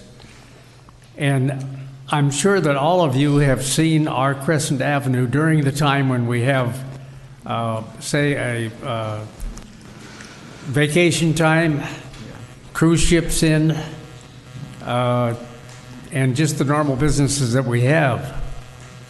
And it just doesn't make any sense to me that we're going to want to bring in vendors in that tight space. Okay, if we could, they have, the ordinance that was adopted tonight prohibits any vendors on Crescent Avenue. The issue right now on this, so there's no vendors allowed on Crescent, period. Okay, the issue right now is, of the vendors that we are required to allow pursuant to state legislation, do we want to have them, the first issue is, do we want to have them all be low-income people? And if you, I don't know, Rudy, how much you've been following it. This is something we have to do. We have been discussing this at how many meetings, and all of the local businesses came out and everybody's opposed to it. It's not necessarily something we would have created, but the state has determined that this is required, and we are taking it down to the smallest level we can, and try to make it manageable, but it's something that we have to do. We can't get away from this. You have to create the ordinance or the legislation. The legislation. But does it require you to actually give out permits to do it? Absolutely. Absolutely. Yes. In fact, there's only 2 cities in the state that are limiting it, the number, Avalon and Carmel. Everyone else is wide open. Is wide open. Yeah. So we're actually being among the strictest in the state, but we have to allow them. It's the state, it's what Sacramento has determined. They have taken away local control on this issue. And that's rare. that they take away local control. Yes, that's what they've done. And would it make any sense at all to go back to the legislature and make some presentation that shows them that, you know, we're beginning to destroy a very delicate situation that brings visitors in because they love the way it is. And that's why we have adopted special findings in this ordinance that are the most aggressive in protecting the local economy and the local environment that Avalon has. I will tell you that there is no chance of this legislature changing its mind on this. Okay, thank you. But I know, sorry. In my opinion, but I'm just Yeah. saying Yeah. the legislature, this was overwhelmingly, we've got a supermajority in Sacramento, and this is what they want. Yeah. We don't have any friends in Sacramento anymore, huh? No. Anybody else want to speak on this one issue of the disadvantage? Nobody else wants to speak on that, for or against? Nobody the else numbers? has any input on for or against the number of permits for low income versus? Others. Okay. All righty. So I have a question. Yes, sir. Call for the question. No, I'm not calling for the question. Ask the I have a question. No motion yet. How are we going to verify income?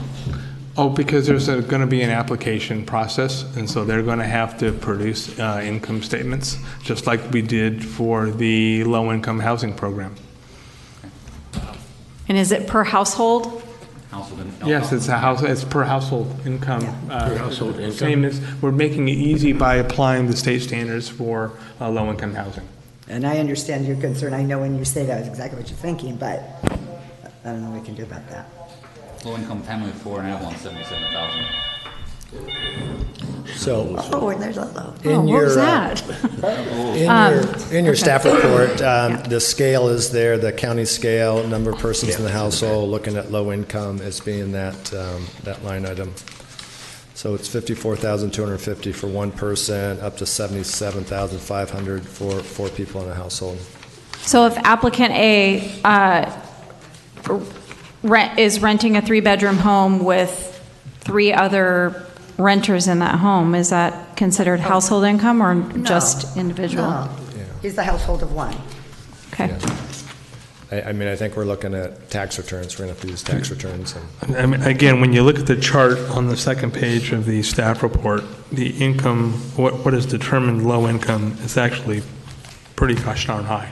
Yeah. I mean, 54,000 is low income for one person. 100 grand for 6 people, for 9 people. Okay, so what's your pleasure on, I make a motion that all 6 be for low income. Second. First and a second. Any further discussion? Call for the vote. City manager? All ayes. Okay.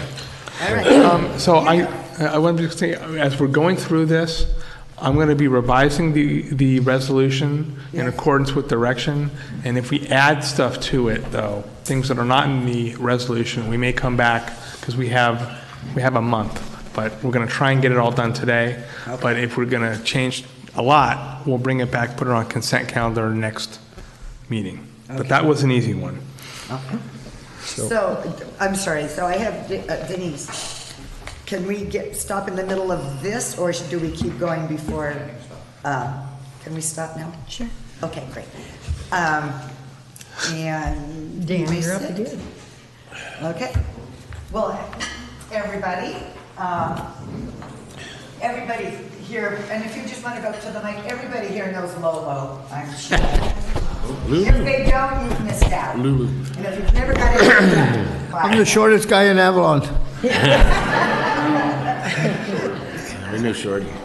Anyway, Wait, here I am. I'm talking. Oh, over there. What are you offering, free haircut? One more shot of night. Are you out? No. The city of You're sick? Avalon nominated. Before I came in, I went like this. Oh, look at this. The City of Avalon nominated Lolo Saldana for recognition by LA County 4th District for older Americans. We hate that term, but anyway, Older Americans Recognition Day. And we found nobody more deserving than Lolo. Unfortunately, he was not able to make it, but they were so kind that they sent the certificate here. And so I'm just going to read it. And you want to turn and face the other way so people can see your face? And he would have been wearing this name tag, so we'll put that here, Lolo Saldana. And so it says, County of Los Angeles, 54th Annual Older Americans Recognition Day, Lolo Saldana. Older Americans Month, May 2019. Connect, create, and contribute. In recognition of outstanding volunteer service rendered to the community by sharing your ability, mature knowledge, and vast experience, and giving freely of your time and energy, the wealthy heritage of our service enriches this entire community. May 23rd, 2019, signed by Supervisor Janice Hahn. So thank you very much.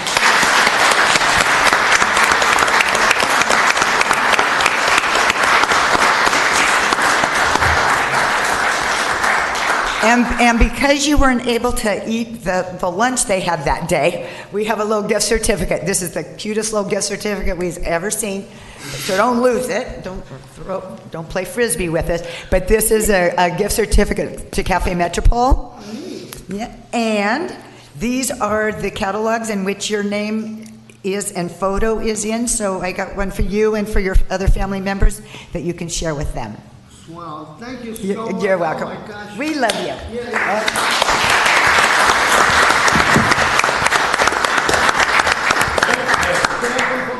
Yeah. Can I come forward? Sure. Come wherever you like. I have a little present for you ladies since you lost Pam. You have a lot of work to do. You know? That's very sweet, Lolo. One for you. And one for you. Thank you so much. And one for you. Thank you, Lord. And my buddy Rich from Famous Coach at Catalina. And my buddy for your first baseman for Babylon Little League.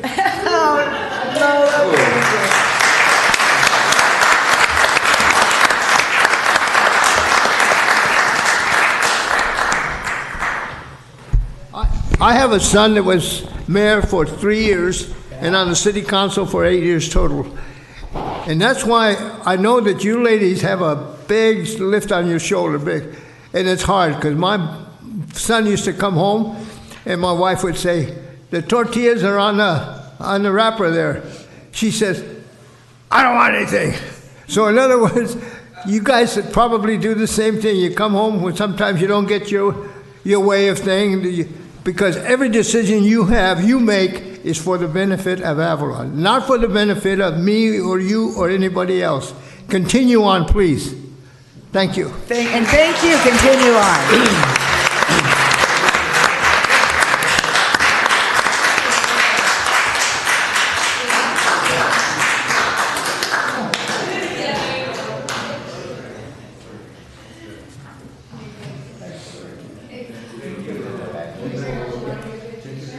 I'll take that back. You want to get Gabriel in there too? Aren't they doing a special thing right at the museum, right? It's a big, they did a big video.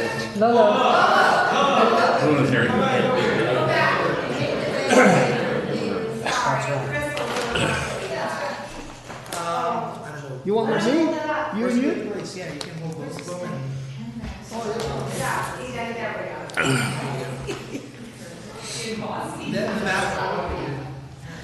There we go. All right. Let's go to Hawaii. The guy that was mayor. Gilbert. We all know Gilbert.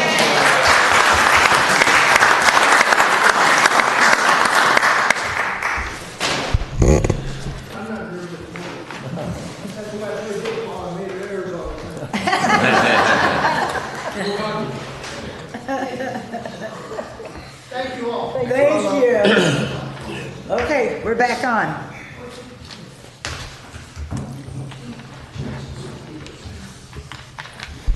So we've got 3 or 4 things we need to get through. Thank you for the first one. The second one, final determination needs to be made on whether permits are selected on a first-come, first-served basis or a lottery system.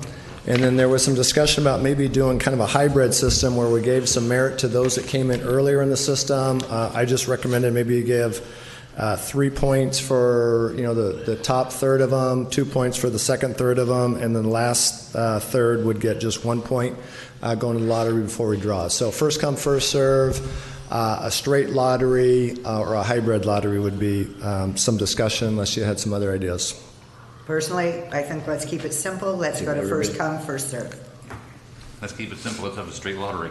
Yeah, I like that. I like a straight lottery. But the people that have signed up and already been doing work, and that's what we told them we were going to be doing, was to go first come, first serve, and then to change horses in the middle of the stream. But this whole process is involved. Tonight we just made it all low income. It was just changed. Well, and I know, so I would.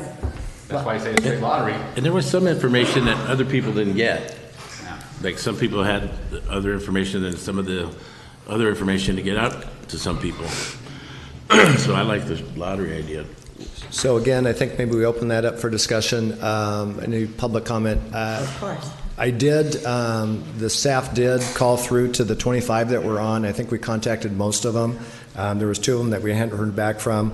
Of the 25 permits that one shape or another that we've got on file, we've kept them in order. 7 of those have decided to back out for whatever reason, so we're down to about 18. A handful of those had said that they're still not sure if their name comes up, they'll make a decision. So I think we're looking at about 18 potential permittees. I have a question. How many of those are food and how many of those are merchandise? It was originally a pretty well split. It was like 12 and 11 or something, and I think we lost a few more merchandise than we did food. So I've got that number here as approximate. 11 food and 7 merchandise, making up that 18. Okay. Community, it's your time to talk.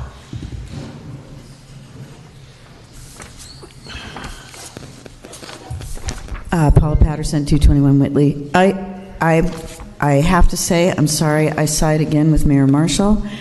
I think that the people that have applied for this and done due diligence to this point, if they can comply with everything that's been done and they've applied, and it should be just done by applicant. And I don't think it should be lottery.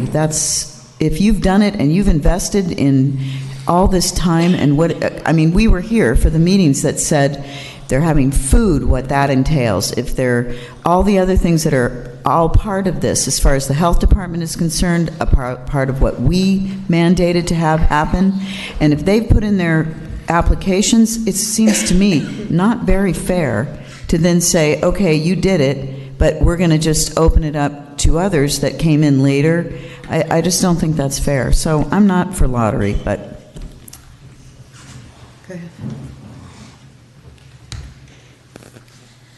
Hi, Yolanda Montano. I think you've eliminated quite a few already just by the income requirement of the low cost. So it should be first come, first serve. And if, just like Paula said, if go through the application process, you're eliminating a bunch of people already, just if they don't qualify for that, low income. So, I mean, that's the whole point when this whole thing came out. First come, first serve. Everybody did a lot of homework. Everybody did their due diligence. And so I think you just need to go down the list and, elimination that way. That's only fair. Thank you for comments. Others? Thank you, Council. Thank you, Madam Mayor. Matthew Affolder, 220 Metropole. I'd like to reiterate just the mayor's comments as one of the applicants that has put in countless hours on the phone with the health department, lots of hours with Dan at the city. I've been to every meeting. I actually work Tuesday nights, but I take them off so I can come to this city council meeting. I would love to see a first come, first serve process. I believe personally that's what's the most fair, but again, I think it's the simplest and the easiest process for the city. If the city has to go into a lottery system, now these names need to be drawn, you need to keep updating it. Some of these people might go, some of these people might not go. You might have to redraw again and again and again until you get the correct number of people that want to do this. First come, first served basis, I just believe, is the most fair, and it keeps it simple and easy and clean, which is what I think we should try to do. Thank you. And it's how we do the vehicle list. We don't go for a lottery every time a permit comes available for a for a vehicle. The same as a vehicle. Sure it is. Close enough for me. Food cart or a car? Just one letter. On one. I kind of think a hybrid model needs to be in place because first come, first serve isn't necessarily the best applicant. I think people at the end of the line might have good applications too, but I think you do need to consider the people that have put all the effort in and the time. So like making a scoring rubric like the cannabis application where you give them an extra 100 points or something because they had their application in early. That gives them a leg up, but the lottery I think is the most unbiased, most anti-discriminatory procedure that you can go through. So I think a hybrid model is probably best to both help the people that put in their applications first and also be fair to see all the applications we have and what our best options are. Did you tell me how long it took to go through those cannabis applications? How many months was all that?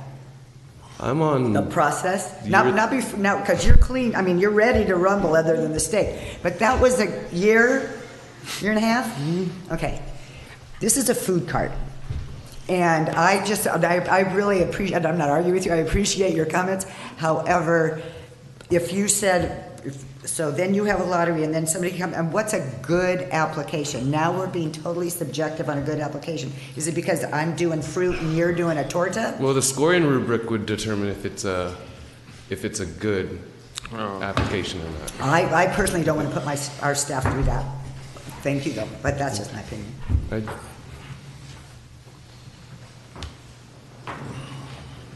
Cindy's been awful quiet over there.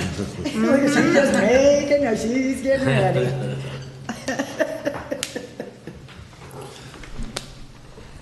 So either need motion, more. motion somewhere. See what happens. Okay, I make a motion that it's first come, first serve. Did you have any comments on whether it was? Yeah, he wants the lottery. Like the lottery. You like the lottery? I like the lottery, yeah. I like the hybrid also. For right now, I feel that I'm in between where you guys are. I feel that, as I've stated in all of these meetings, that we set up a list. We said, get yourselves on the list. So whether it was last meeting, the meeting before, or whatnot, I think at that point, that list needs to be serviced first. And once that list is serviced first, then we go to a lottery system. So whether that needs to come back at a later time, I don't feel right going back on what we've already said in the meetings, even though we were trying to work through the process. So if we're now down to 18 applicants, we know that probably several more of those will drop off the list just based on requirements or all the decisions that are made or the need or desire for them to move forward.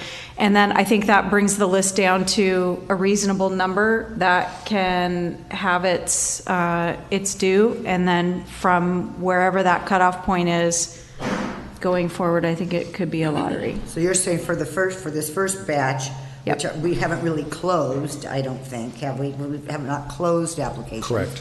So you're saying for the first batch, let you go off the list in order, and then in the future, so all of a sudden, okay, so you got you got 18 people, so we get the first 3 food vendors and the first 3 merchandise vendors. Then if any of those fall by the wayside for whatever reason, you're saying still continue to go off the list till we get to this number that he's got right now? Yes. Okay. I'd go for that. And I just feel that that's fair. We've been talking about this for 4 months now, and people know if they were interested, they would have gotten themselves on the list, whether they were ready with all their information or not. So I feel that the community's had an opportunity to join the list. If they haven't joined the list, they've certainly had plenty of opportunity to do so. So from that point, then I think we go through the list of people who have been waiting patiently for us to get through this difficult process. That also makes an argument for a lottery on the 18th. So I have a question. So far, everybody's been speaking for the going off the list, right? And people here are just going off the list. So this is I'm being really nasty right now. Who are your constituents then that are saying have the lottery? Where my constituents are saying they don't want a lottery. If I'm number 7 on the list, I want a lottery. Where's number 7? Where's number 8? They're not here. They're not speaking up. I don't know who qualifies now. We changed rules an hour ago. They've all been to these meetings, and they saw that this was also going to be discussion today. So if they were that interested, I would think they would have been here. I think you have 1, 3, and 4. I think I see here. I see 6 potentially here. So, yeah. 6 people that are in the audience? Mainly the top, your top 6 people are here. Probably 4 of your top 6 are here. Oh, okay. Go ahead, Misa. It's just you have changed the rules again tonight, so you changed it to low income. Had I known that, I probably would have had one of my employees who would qualify be the one doing it. So you keep changing the rules every time. It's changed every single meeting. What would you like us to do, Misa? Well, right now, the person that probably would have been doing the work, he would have been the person whose name is there instead of my name. So can I now switch his name? Are you funding it? Is this Yes. coming from your business? I would be helping him set up his business.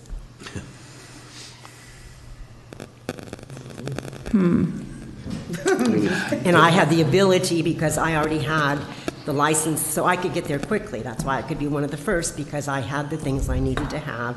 I had a But that business would be you license. applying for it, not your employee. Right, but that's what I'm saying. So now, had I known that, I would have had him come and I know, but to me, it sounds like you're kind of cheating the system. No, That I would you're have had him trying- apply. I would have helped him. I'm going to help him, but I could get there to help him and to be one of the first, which is what it was first come, first served. So I did that. Now it's too late for that. So I mean, you just keep every time there's a change in the list. I know, but I'm asking you, your frustration is obvious. Imagine for just a brief moment sitting in this chair having to make this decision, which many of us have said over and over again, this is hard. So that being said, what would you, I'm looking for recommendations to help make a really good decision that benefits our entire community. And this is not an easy one by any means, but we have to change we have to have all of our discussions. We have to have that. We have to go through this process no matter how grueling it is for all of us. So there are going to be changes. I'm asking you, what would you have us do? Until tonight, it was going to be either half and half were going to be low income. So we were taking our chances of where we fit in there. So tonight it went completely the other way. You know. Well, it was 4 and 2 before. And again, I'm going to just, for the record, we're not changing the rules, we're actually establishing them. Right. I mean, Okay. you know, the whole thing is that there was a resolution was passed, which people could apply for permits and that, and then we talked about the process, the torturous process of going through an ordinance. But until the ordinance is adopted, and even the ordinance that was discussed a month and a half ago indicated that there'd be this determination at this date for a resolution in terms of the actual rules, in terms of the number of permits, income, et cetera, et cetera. So again, for the record, we're not changing the rules, we're establishing the rules. Nicely said, thanks. That's fair.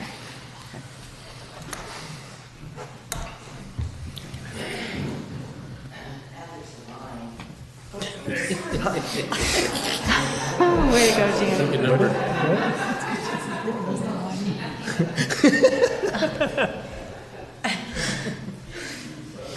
Good evening. My name is Christina. I am one of the applicants. And at this time, I would like to vote for lottery. And the other point is, because we have many applicants, I think will be fair. It is one one per family. Because if the one family has 2 applicants, I think it's not fair for all the people who are waiting to. So, but that's my opinion. The ordinance provides that, though. It already provides that it's only 1 per household. Oh. So you can't have your brother and sister have it. Unless you're not living. But I mean, it's like it can't be a husband and wife. So we have put limits on it to spread the effect and the number of people getting this. Right. Yeah. So That's that is only- protected, that part is protected. That's only my opinion. Okay, thank you, Thank Christina. you. Okay. Janet?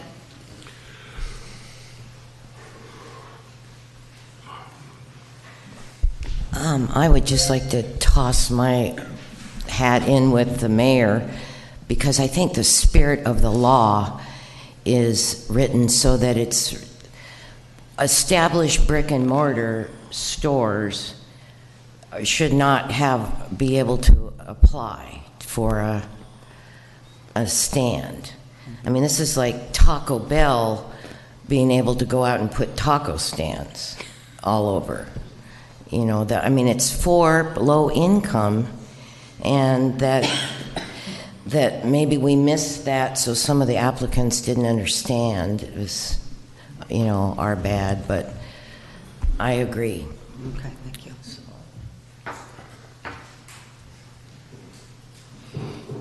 And I just want to say, having watched this discussion quite a bit over the last few months, I think the council has done a very wise thing in that you're moving towards this slowly.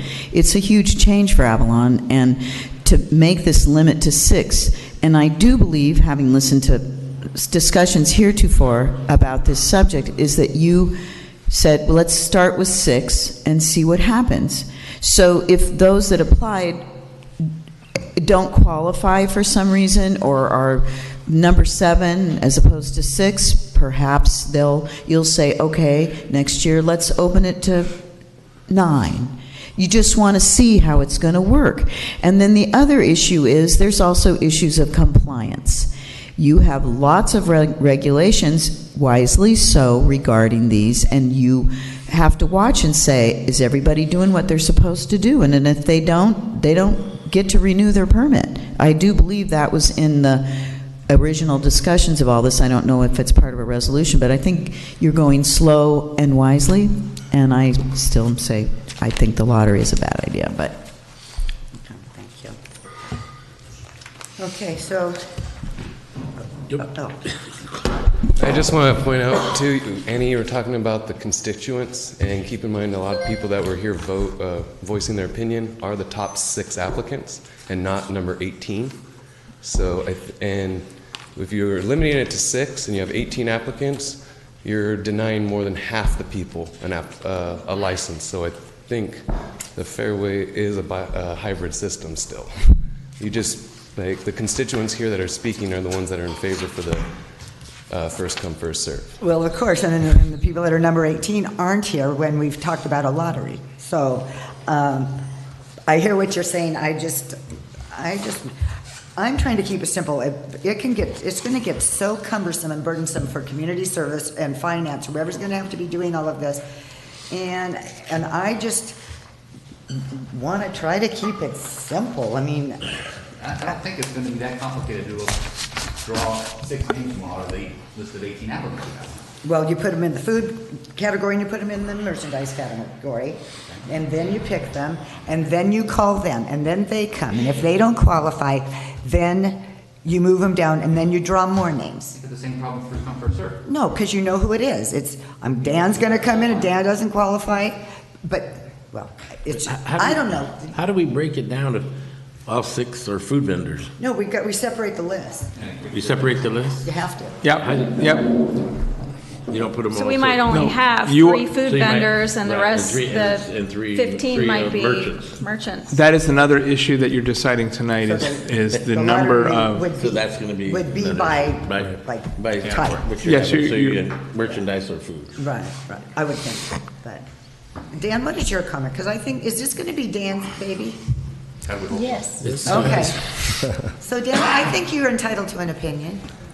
Isn't he entitled to an opinion? I am going to make whatever the council's wishes. That is not an opinion. Yeah, I mean, we can do it either way. Certainly, going straight off the list would be easier, but it's not about us and staff. Well, No matter what decisions we make tonight, 50% of the population is not going to like it. The other 50% is going to be happy with it. And what I want to walk away from is in my heart feeling that I did the very best I could by the community as a whole. So anybody else who's in the audience tonight that has comments that you make on Facebook, that you say to me, if you will please stand up and speak to the entire council and help us make a good decision for our community. And it's a third that are going to like it, and 2/3 aren't going to like it. It's even higher than 50%. Okay, well, you know. But you got I'm the just ones that saying. aren't going to qualify, so that'll be interesting to see what that number goes down to. And yes, someone is coming in. Good evening. My name's Lonnie. I live at Lonnie Hertling. I live at 234 Bird Park. I have nothing to do with vendors, just wait lists and lotteries and low income. So just the 2 cents that I have to add is I have been 24 years experience of wait lists, and lotteries have aged me 29 years. And a straight wait list is the simplest thing in the world. If you started if you told people in the beginning it was first come, first served, that due diligence, where is number 18? Where is number 17? They should be here. They should be voicing everything. Any community, anything you want, you should speak up and have a voice. That's what these are about. And as far as if you had the 17 or 18 today, are you going to continue to take applications? When do you start the lottery? When do you stop the lottery? It's an endless battle. And then who's going to monitor the lottery? Because it can't be you. It has to be an outside entity. That's always true. A lottery has to be monitored by an outside entity. So now you're going to bring in another person, a third party. I mean, it just turns into this non-stop ignasium of different rules. So talk about changing the rules. That's when the rules get changed constantly, because it's how to run the lottery.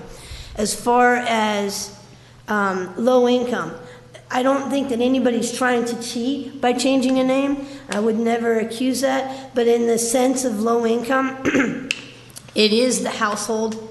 It is that person's name. If they came to me even for housing and they said, hey, this is my income, but this person's going to help me with paying off a car loan or this, that's income. So that's not just that household. And it's the best of hearts of people wanting to help people with a business or a home or getting into a place. It's the best of hearts to want to help them. But the idea and the reason for 39 years ago when HUD came into effect, it's for that person and their situation today, right now, as it is. And I don't see this as, that's why I kind of had to jump in. I don't see this as any different. But I do see the nightmare ahead of a lottery. So that's just my 2 cents. Okay, and welcome aboard. You're the new manager up at Yes, ma'am. Bird Park and Beacon Bird Hill. Park. Welcome And aboard. thank you for the chairlift. Thank you for what? For the chairlift at Beacon Hill. Oh, yeah, you're welcome. And Thank you so much. Welcome aboard. Thank you. Yeah. That was a cool perspective. I appreciated that. And I may have misspoke. I did misspeak. There are people in the audience that are further down the list. It's just the majority of the top 6 are here. There's somebody further down the list that I know of. Okay, that's fine. I just want to say, from sitting on the sidelines and watching this through various council meetings, I think what is creating a lot of your angst is, as Scott said tonight, you're still creating the rules, but you already have people who have submitted applications. So their applications aren't reflective of the full set of rules and guidelines that are going to ultimately be imposed. And so now you're trying to make applications fit a program that may have been different than what they originally thought they were applying for. I'm not suggesting you throw them all out and start over, but it just seems kind of like the cart before the horse, that you've got applications applying for something and you haven't worked out the fine line of what the process is. And just so you know, the substance of the application has remained the same from when we did the resolution to now. In terms of the information that is required of people, the actual nuts and bolts of everything that an applicant has to submit has been the same as it was when you drafted the resolution. The changes are the number and low income. Well, did the application have financial information on it? No. So things have changed. The applications were complete. Oh, well, come on. Those we would take the applications. We would take the applications that have been filed, and then apply the ordinance to those applications and eliminate the ones that do not have the income, that do not qualify for low income. Bryce, do you have something you'd like to say? Bryce Knoll, 342 Descanso. First, I want to say that I think the idea of doing it for low income is a really, really good one. I think that's what this was all designed for. I also think it's probably going to end up that at the end of this whole thing, it will be a whole lot of talking that ends up in not enough applicants, because I think you're going to lose a significant amount with the low income part of it. And then the other thing you're going to lose with low income is people, as Matt has eloquently spoken about on several occasions, those people will not be able to afford what it's required in LA County to be able to make it happen. So I think that might be an issue. I'd like to echo Amanda's point in that I was here, city council meeting, I believe it was March, and the very next day I came down at 8 a.m. with about 7 other people to fill out an application, realized I needed insurance to do it, and then came back with insurance, and in that time there were 9 spots that had been filled in front of me. And so there was this general sense of worry from anybody that was interested in doing it because the rules hadn't necessarily, they were a little bit gray. So the people that are at the end of it, they want the lottery system because they're like, wait a second, we didn't know all the rules, and it's an ordinance that's not even adopted. You guys are still crafting what the rules look like. So in that sense, even though I think it's going to be a moot point by the time we're all done, I think that the lottery system does make a whole lot of sense with some criteria where people that were first get a little bonus. So thank you. Pick them up in a lot. So if I can, maybe just to try and move this along, if you ask for a recommendation, my recommendation would be this, that we do the hybrid first. So the first 6 people would have their name in the hat 3 times. The next 6 people would have their name in the hat 2 times. The last 6 would be 1 time. We pull the initial 6 people out of that. Granted, we still need to talk about food versus merchandise. Pull the initial 6 people out of that hat initially, and then from there we go off the list. We've got your 6, and then we just create a list from there, what's ever left in the order that we've got it, and that starts the list. That's how you decide on your housing, right? No, we don't have HUD. No, but it's like you say. Yeah, you keep it simple. Yeah. Yes, Rudy Pilch. Just to add to my previous comments, it's a bad idea, and I think it's going to cause you lots of problems. And I'm hearing that now, and I really haven't looked deeply into how this has been going on for so long. If I were you, I would make one motion, and that's to send your city attorney back up to Sacramento and get the city relieved from this particular legislation. Right. Yeah. I think you're going to spend more money trying to make this thing work. It's going to be a super problem for Avalon. I appreciate your comment, Rudy. And Ole is basically saying there's no way in hell they're going to change their mind, right? Yeah. Okay, so can I just get Dan to say that one more time, just so I'm clear, because it actually sounded pretty okay for me. I mean, the idea is just kind of the hybrid idea where you have some preferential treatment goes to the first 6 people that are in. So it'd be like an NBA lottery and some of the things they do, that you're the bottom of the barrel, so you get some more opportunity. This would be the ones that came in first would get some more opportunity. So they would get their name in the hat the first third. So if we're at 18, the first 6 would get their name in the hat 3 times. The next third, the next third would get their name in the hat twice, and then the last third would get their name in the hat one time. Could I have one change to that, and that would be by category? So your first third of your food? Yeah, certainly. Yeah. Certainly. Well, I hear what you're saying, but again, I don't know why you don't take your first, keep it simple, and kind of give to those people who came to the table first, you give the first 3 merchandise per people and the first 3 food people an opportunity to do their thing, and if they don't, then you lottery the rest. I form don't think or I'm hearing consensus for that. That's in what your that diets. was? The first 3 in each category? No, I'm saying you No. do the revised lottery for the first 3 of each. You split up and do the 3, 2, 1 for the remaining applicants. So okay, so tell me again. So You divide the list into food, merchandise. Right. Right. The first 3 food people get 3 votes in the hat. The first 3 merchandise people get 3 votes in the merchandise hat. Then the next 3 get 2 votes, and the last 3 get 1 vote. And it all, okay, and then you do that and you find out that they don't even, well, we'll see who pulls out. Now you're having to do eligibility Yeah, I think on we're, all those people It's the same up thing front. No, you do it for the first 3, and if the first 3 in each of those, then it's a done deal. But if he's going to end up having to do eligibility on every one of those people, based on the way you're saying it, whether first, second, or third, and then they don't show. So we're giving Yeah. weight to, yeah, any lottery system will have to do eligibility on. but you're suggesting giving more weight to the initial people on the Again, list. a hybrid where you, Yeah. yeah, some consideration for those that were in earlier. Kind of a blend of both. Do we have any idea what the split is on the list? 11 and 17, 7 and 11. 7, 11. 11 are the food? Correct. 11 food. 7 in the merchandise. And 7 merchandise. Okay. One more public comment? Council, thank you again for listening. I just wanted to say, just the fact that the lottery system has to be explained multiple times gives us a very clear-cut idea of what is the simplest way to address this problem. I do feel concerns for everybody involved with this, especially you guys making this difficult decision.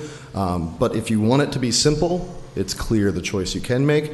If you want to make it more complicated, the lottery system is still an option. I would like to the City Council to announce, is this going to be a public lottery?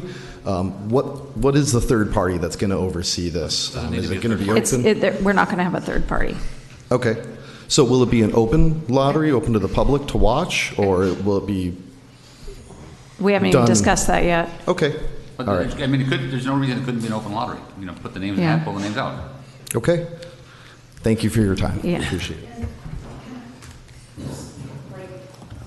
Before anybody is up for whatever way you decide to choose, wouldn't they have to be in compliance with all parts of it?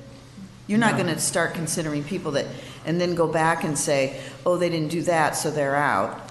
Wouldn't you want to make sure everybody's done whatever they need to do to be compliant for either merchandise or food, and then say, okay, whether you decide to do a lottery or whether you decide to just choose for the first 6 that are compliant in either category, deciding how you divide that up. Do you see what I'm saying? You would want to make sure everybody has done everything they need to do before you even consider them, no? Well, no, because Yes? some of those things take longer to do than others. Some of them cost more to do than others. And, yeah. I'm sorry, say it again? Some cost more to do than others. Right. Yes, no, I heard that. The food thing is unbelievable, but, okay. And we built that into the ordinance. The process, as I anticipate it would be, would that whatever the council decides, we're going to, before we either create the list or go through the lottery, we're going to make certain that they've met the basic requirements of the ordinance. And the basic requirements that we set forth in the earlier resolution, and then we'll have, that's something that is relatively easy to do, and then we take that, eliminate anyone that doesn't qualify for the income, and at that point, that we could either do the lottery or create the list. That's a simple process because it's just looking at the application and making certain that someone just didn't submit an application with none of the qualifying information. And it's always been said that, you know, you have to submit the application and you've got to comply with the requirements and agree to do what the city has asked for. And so in whatever you decide in the resolution, we will say that, that we will make certain that the people that are either on the list or the application have, X number of days to make certain that they've complied with any additional requirements that we've put in, i.e. the income requirements, and then we go forward. It's interesting, when we did the cannabis thing, we had these people fill out they had to put down a deposit, right? Mm-hmm. Because we didn't know how much time it was going to take and all of that good stuff. And it took a lot, and we refunded maybe a little bit of the money back. Okay, now we're doing that with 18 people. And we can't charge them to do all of that work. So that's why I'm saying keep it simple. But anyway, okay, council, there's no further comments. We need 3 votes. I like the idea of going down the list, taking the first 3 for each category based on the list, provided they pass the basics, they pass the income, they pass the basics of the situation, get the 6 vendors off and running to work on their business, and then everything after that goes into a lottery. I'll second that. Further discussion? Come on, you guys, you got to give a little bit, because we're going to be here for 2 more weeks saying who's changed their life. We do. And that to me is a fair hybrid. That's and a simple hybrid. And a simple one. Hybrid. It goes on the list. It goes based on the basics of what we need to go off of right away. Obviously, health department and all that, but so you go down the list, you get your first 3 that qualify, your first 3, and then once you've got 3, we've issued them the permit to move forward, then the names of the list after that, and anybody who come after that go into a lottery. That's a suggestion. Motion and a second. I just... Well, we're calling for the vote, so... I just don't think that's fair, because I think we've changed the rules enough. We hadn't made the rules. We're establishing the rules. But you're establishing the rule as a first come, first served for the first 3. That's a rule. And that's why I'm saying that that'll be the rule, yeah. That's what if you keep the Dan's lottery system and you go at it that way. And they still have priority. Yeah. And you're not even thinking about how much work this is at all. You're not even concerned that this is going to take hours and hours and hours of his time, probably an assistant. It's a nightmare. Listen to the lady from HUD. No, Amy, is that your name? Amy? Lana. Lana, thank you. Listen to her. I just don't believe it's that complicated. Well, you going to come volunteer some time? How long is time? There's so motion your and second. recommendation is a full lottery system, right out of the gate. Take all 8. With Dan's hybrid. Yeah. Oh, with Dan's weighted measures. Okay. Applications are closed. There's been a motion and a second. Let's call for the vote. Richard, come on.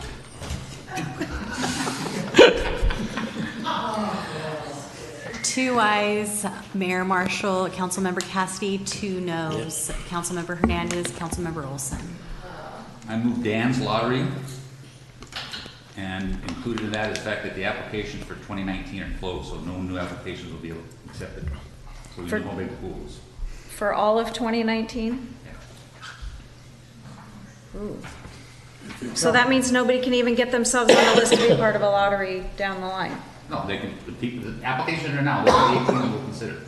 We don't consider anymore for this year. And what if they are all bogus? And then we can't have a lottery? You just said we can't have another lottery. No, I In your said motion, applications 2019. Applications are closed for 19. If we have to go back and change it, we can go back and change it. So the weighted system of the first 6 get 3 votes, the second 6 get 2 votes, and the third 6 get 1 vote in the hat. First 3 in each category get 3, and the next 3 get 2, and it gets broken down by category. But how do we get rid of them, some of them before this even happens? Because it's a waste of time. It's a waste of people's time. So I guess we can only plead with somebody. The same problem with the street. No, you don't start with the first 3. Well, But you got to qualify the first 3. now we got to qualify all 18 of them. No. What's your Qualify the people making it through lottery. Well, Yeah, I like the lottery. Full Because lottery. There's Okay. a lot of Hispanic people that didn't get the message. Okay. And that's where I'm coming from. Where are you coming from, Richard? Speaking to the mic. A lot of people, Hispanic people that came to me after this weren't aware of that either, first come, first served, till after the fact. That's where I'm coming from. No, they came to me and they're on the list. Okay, is there Okay. another motion on the table? Yeah, his. I made one. Can you repeat it, please? Dance hybrid, broken down by category, and no new applications for 2019 at this time. So the list doesn't get longer.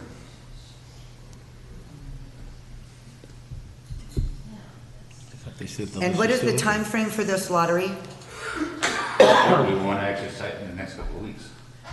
Is that possible, Dan? I don't know why you couldn't do it tomorrow. Should do it tomorrow. Yeah. No, you gotta. Well, we want to make certain that all the applications are that is submitted are complete, and then I think we also want to. We have not asked. We can do this hybrid lottery and create a list from the lottery, and then go back and cross-check the income. We can do that after, or we can do the income before we do the lottery. Do the income before the lottery. Whatever Dan needs best. What would you prefer, Dan? Yeah, so my recommendation would further be to do the income before, and then we're just pulling names on those that, would qualify. I'll amend my motion.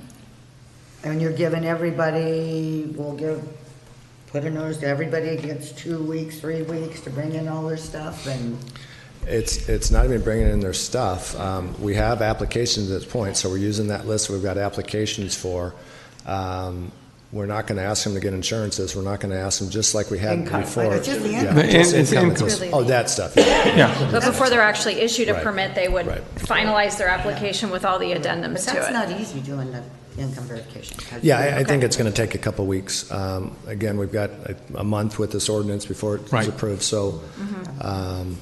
And there was a comment in regards to how we're going to do it. I believe it's in here somewhere that we do that in the city clerk's office, and we could make that, or at least in front of the city clerk, and we could make that public and announce when we're going to pull it, so the public could be there as well. We'll do it on July 2nd at the council meeting.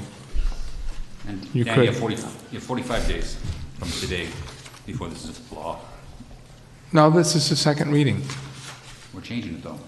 No, you're not. You're not changing the ordinance. This is a This is a resolution. resolution. Oh, you're right. 45.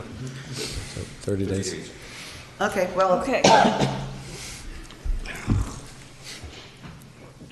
You've got a motion. I got one. Richard's got a second. Cindy might change her mind, but I'm not going to. Call for the vote. Hey. Three ayes, Councilmember Cassidy, Hernandez Olson, 1 no, Mayor Marshall. I mean, really, in the interest of moving forward, Well, in the interest of these guys getting it together and really making the right decision, and that just didn't happen. You don't want to start. I really want to move forward, and I want to let people establish their businesses, and I want to see how this goes, and maybe it will be extremely successful, and we can do 12 permits next So year. we are not finished yet. I But know think we're that- not. But I think that was Dan. We're not. that was the biggest one, and I think the staff will work towards trying to get something back, at least an update on where we are at the next meeting in regards to qualifying and what those numbers start to look like. This one should be easy. I think we've been in consensus all the way along. Straight split between food and Yes. merchandise, so we'll keep that. Yes. And I think the only other question we'd have is what we do with the list thereafter. Are we just going to let it go for a year and we can revisit it? I guess the issue is, the ordinance provides that, I think it's for food, it's for, 24 months. for 24 months, for merchandise, it's 18 months. And so the question is, in the resolution, do you want to say that once you've got a permit, it's automatically renewed, or do you want to create, after the expiration of your permit, a new lottery system? Again, personally, I think there should be no time limit. I think if you do an investment, you got something going, you got people coming to it, using what you have, and that is great. And then if you're not doing so great, you're not gonna do so well and you're gonna be out of business. Or there'll be a stipulation that they're not paying attention to and we discontinue their permit. I don't think you can, I personally don't think you stop it. But I'm gonna get feedback on this. So the ordinance now reads it's a 24-month term and an 18-month term, so that would have to be No, it doesn't have to be, because in the selection process, we can say that when you're selected, it's automatically renewed, if that's the council's determination. I'm sorry, That's part of the selection process. Part of the selection process that you're deciding, which the ordinance allows, is for you to determine whether they're automatically renewed if you've complied with everything, or whether you want to go out and start a new system. I think they should be automatically renewed. If they're in good standing. Yeah. And does the ordinance allow, there is no transferability of these permits, right? No. None. None. Okay, so in my notes that I wrote from earlier, on the automatic renewal, is there, I'm just curious based on other things that the council's put in place, is there a mechanism to go back and make sure that all the reporting is happening, that sales tax is being paid? Are we looking at any of that? Are we looking for, I guess it's not admissions tax or TOT or anything that we would be auditing, but is there anything as part of the renewal? Are we rechecking or re-verifying income at any point? You would have to so you're going to want to make certain that the end of that term. you can decide on the income. The big thing is have you complied with all the conditions, including providing insurance, including you're basically setting forth a system where you're saying that you have to at least operate. In other words, if you get one of these permits, you've got to be out there selling your goods. Exactly. Otherwise, you just can't bank a permit and not use it. And so if someone has a permit and is not using it, if we haven't terminated it under the ordinance, they don't get renewed. Yeah, so on an annual basis, we would need to make sure that they've got their insurances in order, that they've got their business license is maintained, that they're paying their sales tax. And then I would think probably at the end of the term, we would re-verify their income with whatever scale is most current at that time. Okay, the goal is to get them out of poverty, so why do we want to make sure they're still low income? Well, no, I understand that. I'm just saying that if I go out and I sell $250,000, $300,000 worth of sea glass necklaces, then yes, it's been a benefit to me. But now, is there an opportunity for somebody else to try and grow their business? Okay. Or and now I spent $250,000 and now I'm back in poverty again. So no, I mean, if they made $250,000, maybe they could be figuring out a way to start a legitimate business. It's to get them out. No, I understand that, but all I'm saying is after a 24-month term, I'm asking the question, Annie. Oh, okay. I'm asking the question. Is there a mechanism to go back and ensure that there's still, that we're not automatically taking a spot for someone who has been successful, and maybe it's time for them to go to the next level, and maybe it's time to allow someone else to come in. That's all I'm asking. Yeah. My question would be, and how is that determined? Now, who are we trying to be? You let them go to moderate, from low to moderate. I don't know that we have to have this dealt with tonight. We did say, but I mean, it's food for thought, and these folks out here, this is the kind of stuff that we're having to deal with. And I appreciate that a lot, Dan. However, it's like, I own a restaurant, and it's like, oh my God, you made a lot of money this year, so maybe you ought to sell your business. Or move to the next level, whatever that is. I don't think we're supposed to be in people's lives to that degree on this. We just hope they do the best. So anyway, we will discuss that in a minute. I am not in favor of an automatic continuance. I would like permits to either come back to the lottery or come back to review after the 24-month period. As a suggestion, we were going to come back after a year anyways, and maybe that's something we've got some experience, and we can kind of gauge how vendors are doing and revisit it at that time. So we can leave that out of the resolution tonight. The one thing I would just say is that people who are applying, or everyone's already applied, they may make a decision if they think that this is only going to be for 18 months or 24 months, and then they'd have to, it's not renewable. They may decide, I'm not going to go forward with this, I'm not going to spend the money. Well, it shouldn't be renewable based on how much money they make, for sure. Right. But if they do their job, that's just. So we'll leave that for another day. We have plenty of time. So those of you that hear this out there, be aware that that could come down. Okay, there's one other issue, right? I think that is. Was that it? No, there is a big issue, Oh. is the commissary issue. Oh, None of these okay. people right now that have food are even able to operate. So I'm requesting that Dan go back, we've had a preliminary conversation, that you talk to Ivan, because that is a legal kitchen. And they're not allowed to go to like, work out of Megan's Cafe, right? They can't do that, but we have a commercial kitchen there, and I want to see what we can do, or else the food is a moot point. Well, it's be packaged food. I mean, and packaged, how many of those are packaged food? Do we have any idea? Hostess cupcakes? I think most of them are prepared on site. Right, right. So that really needs to be investigated. I mean, I don't know, council, what is, I mean, unless you want everybody to get Hostess cupcakes, I don't know what we would have, and a canned Coke.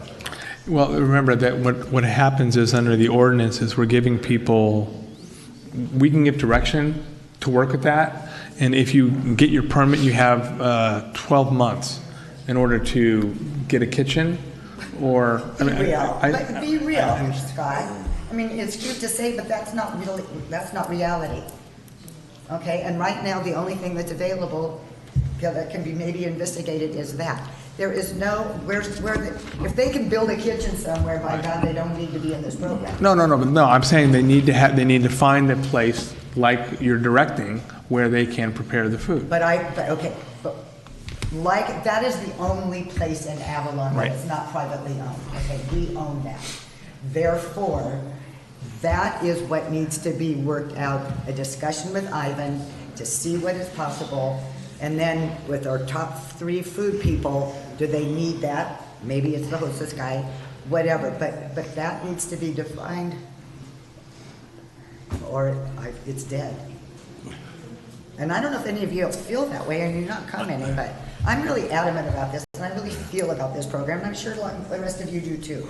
But this is something that I really care about and wanting it to work, and so those people that are out there that are getting tickets for selling something that they shouldn't be selling, because they don't have a kitchen, that's a shame. So. I think, Dan, we had a discussion. Oh, I'm sorry. I'm sorry.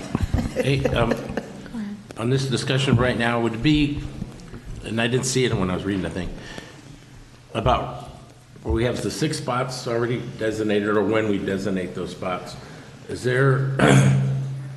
that person who gets that spot designated for that spot only?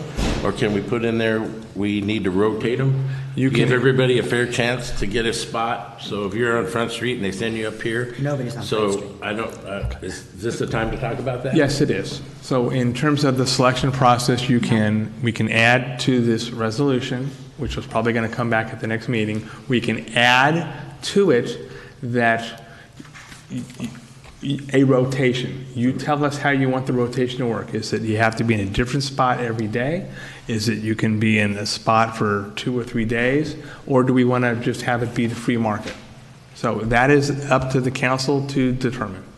But we can put that in the resolution in terms of for a time, place, and manner restriction, and to make certain that someone doesn't have an ideal location every day, or maybe you want that.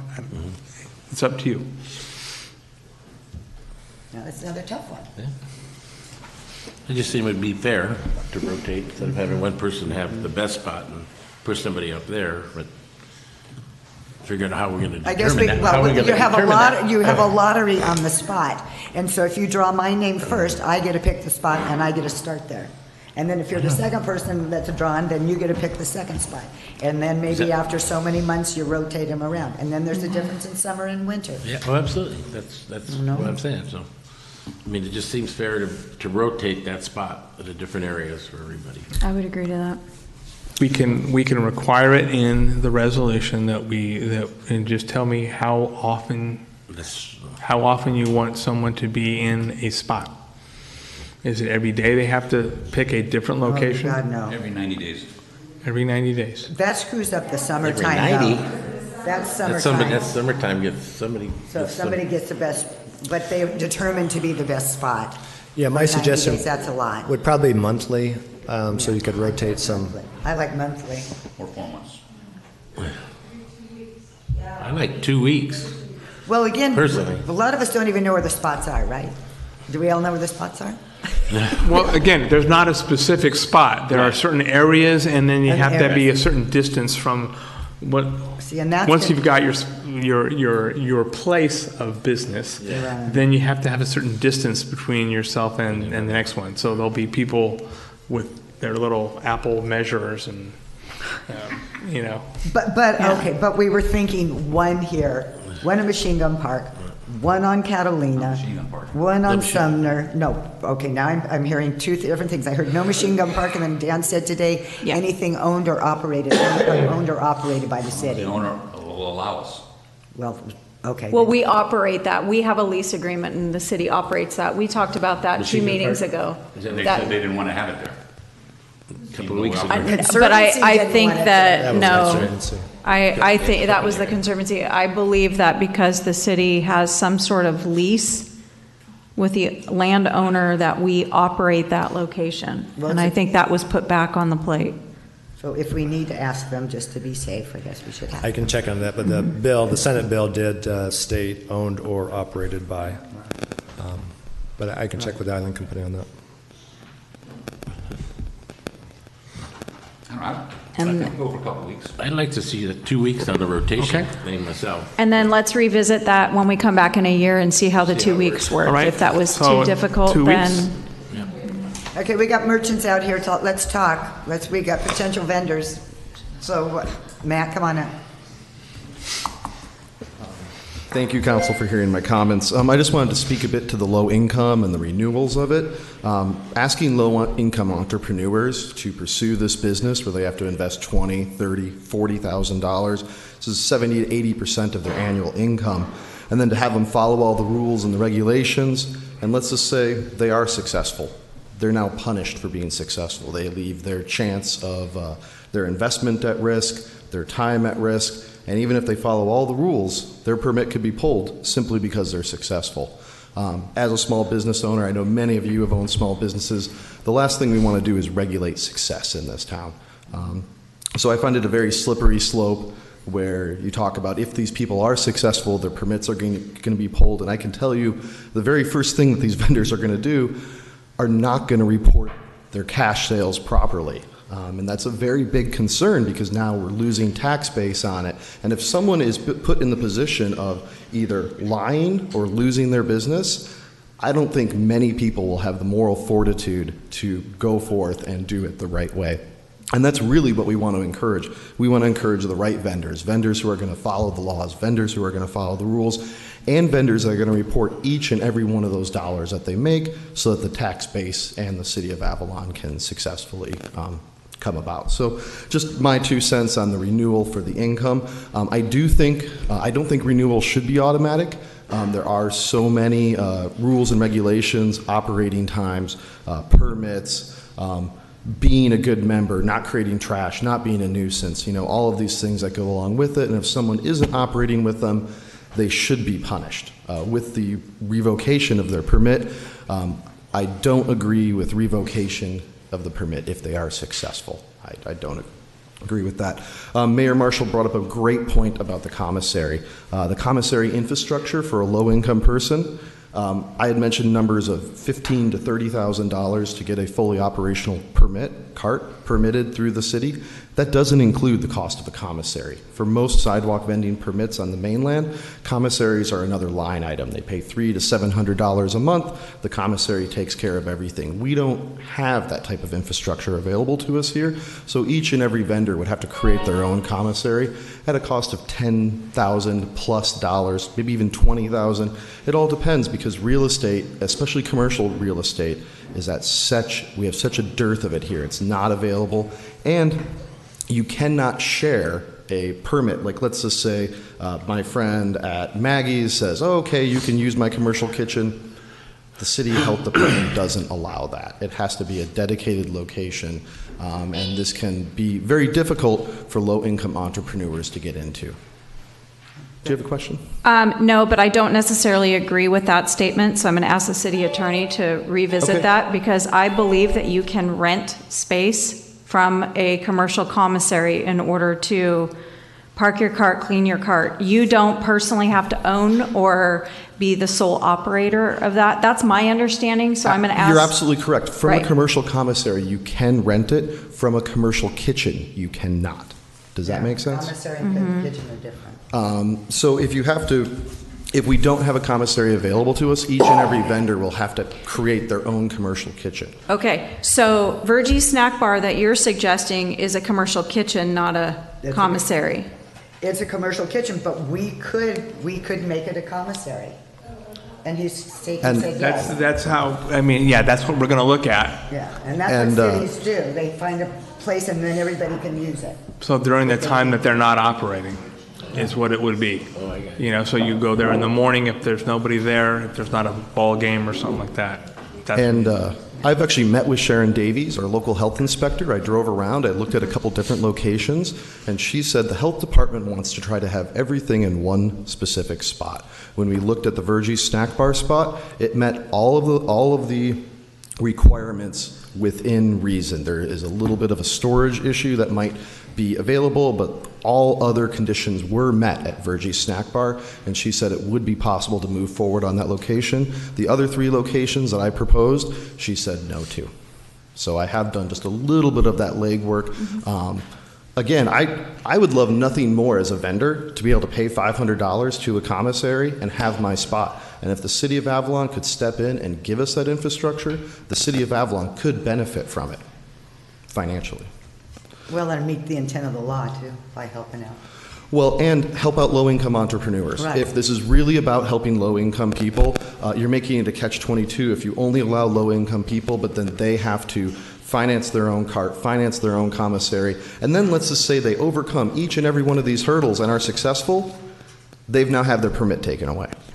And I really implore the City Council, I know this is an incredibly difficult decision for everybody, just to think about some of the repercussions of this. Thank you for your time. So the issue right now is the 2-week thing? I think we seems to already be agreed to that. consensus. Yeah. Yeah, I think Yeah, and we revisit it in a year and see how that went. Great. As far as like the renewal of the permits though, I do understand not looking at finances again, but I do want to see permits reviewed in terms of insurance, health department, all of that. So the financial part may not be in there, but I still don't think that something just automatically renews without us not looking at it again. As far as, Mayor, your question about Virgie Snack Bar, I'm going to kind of dig my feet in on this. We have a contract with a vendor that operates that location right now. If that vendor is not wanting to have this happen, then we already have a contract with that vendor. Until such time as we don't have a contract with that vendor, I think it would be unfair to make them do this. Oh, I totally get that. But as far as when that contract ends, and if that contract doesn't renew for some reason, then I think the city could step in, and I think this would be a good idea to do. Well, there's 2 things, Cindy. Is number one, I asked, I don't know if we found out when that contract is up with Ivan, but that was a question I had today. But the second, he may not mind. If he does not mind. That's what I'm saying. That's why I wanted him to talk with him. Yeah. Yeah. I'm open to the discussion with him, but if he has reservations, then I'm not in favor of forcing him to change his contract, because also his current health permit provides for him as the responsible party for that establishment. And so my concern as a business operator is if somebody was coming in on my health department permit is to who's responsible for anything that goes wrong? Who's responsible for not cleaning it? Who's responsible for maintaining this or that? So as long as he owns that contract, I just wanted to illuminate, and Cindy, you're absolutely correct. That's the way the health department looks at it. Responsibility is their number one concern. So everyone that uses it does have to be listed on the health permit. Now, I personally have talked to Mr. Leyva about it, and I have a signed agreement between him and I that he would be allowing me to use his commercial kitchen. It was the only way that Sharon Davies would come over and meet with me, is if I would provide her that documentation. So I cannot speak for other vendors, but I can tell you Mr. Leyva was open to me allowing to be able to use that. So I just wanted to shed a little bit of illumination on that. Okay. Thank you. Thank you. What else?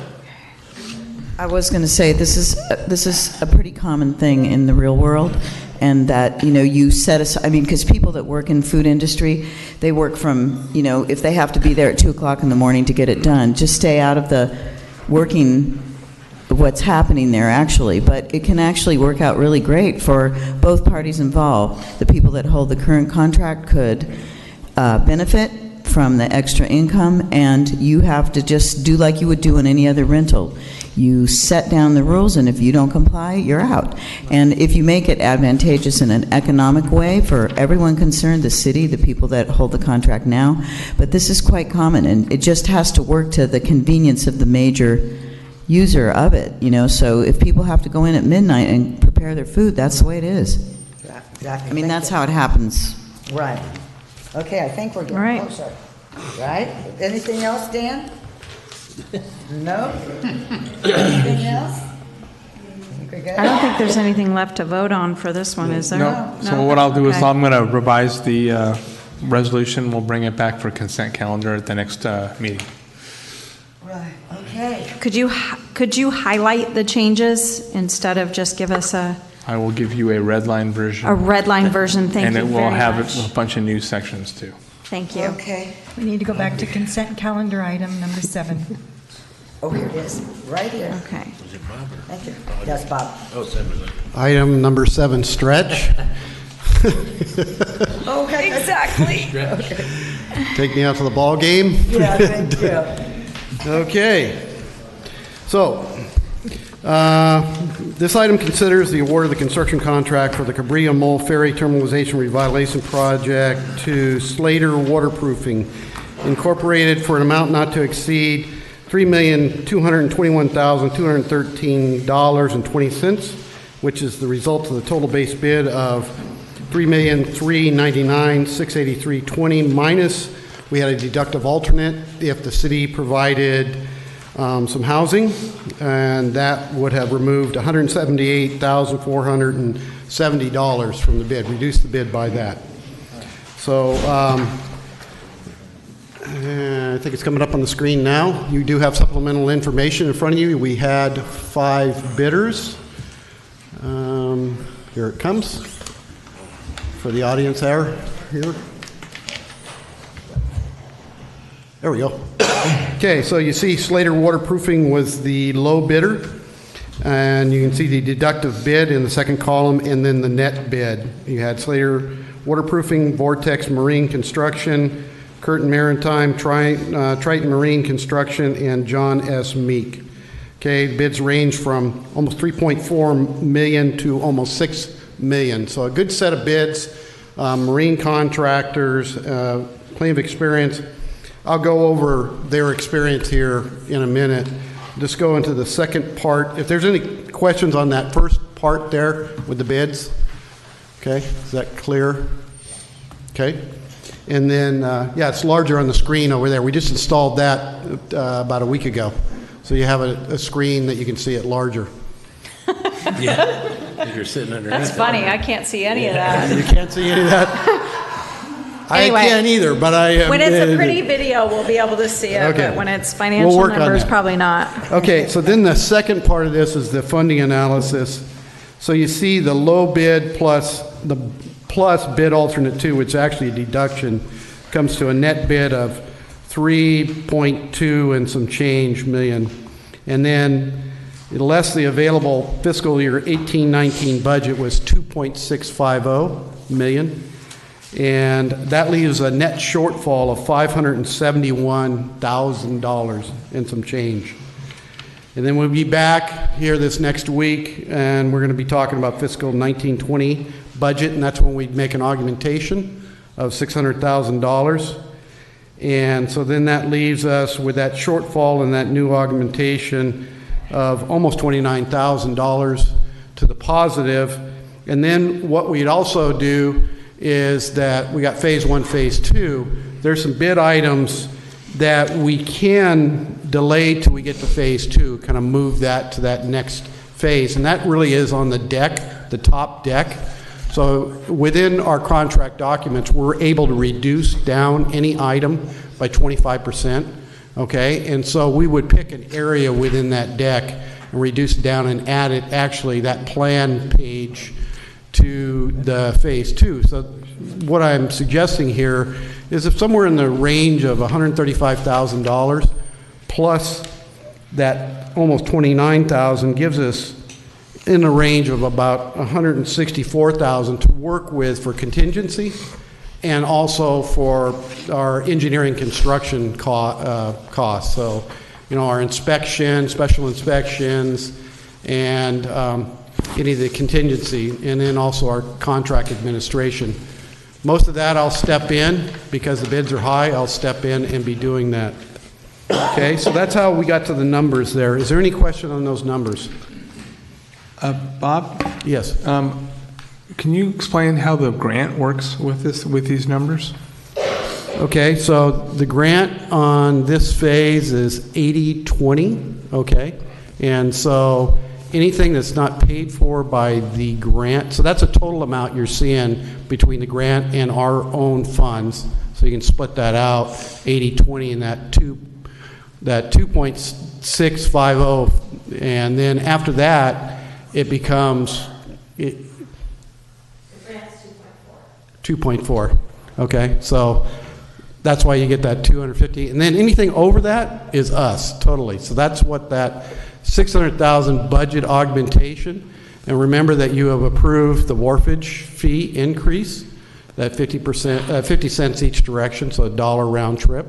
And that's what, when we approved that, when you approved that, that this was one of the projects that this was supposed to be dedicated to, especially Mole Phase 1, Mole Phase 2, and any of the seawall. That's the projects that we mentioned, and the beach sand restoration.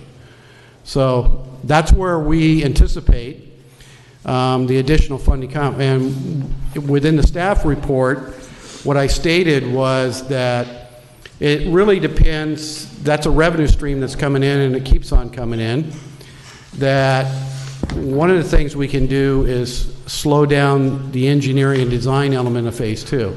You know, not that we want to do that, but if we have to make that decision to keep phase 1 rolling, what that does is it, you know, what I call the burn rate on phase 2 slows down, and we actually apply those funds coming in from the wharfage to phase 1. Because construction is always going to be your most expensive and almost immediate need when it's occurring, okay, if you want to do it.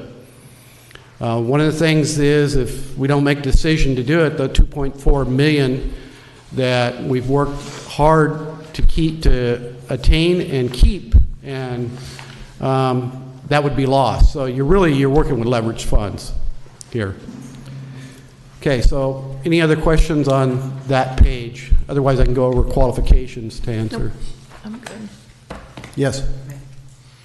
Oh, no, I'm good. I'm ready to Good. go to qualifications. Okay, and then, so as part of our normal bid packet, so what they have to submit, information required to bidders, okay?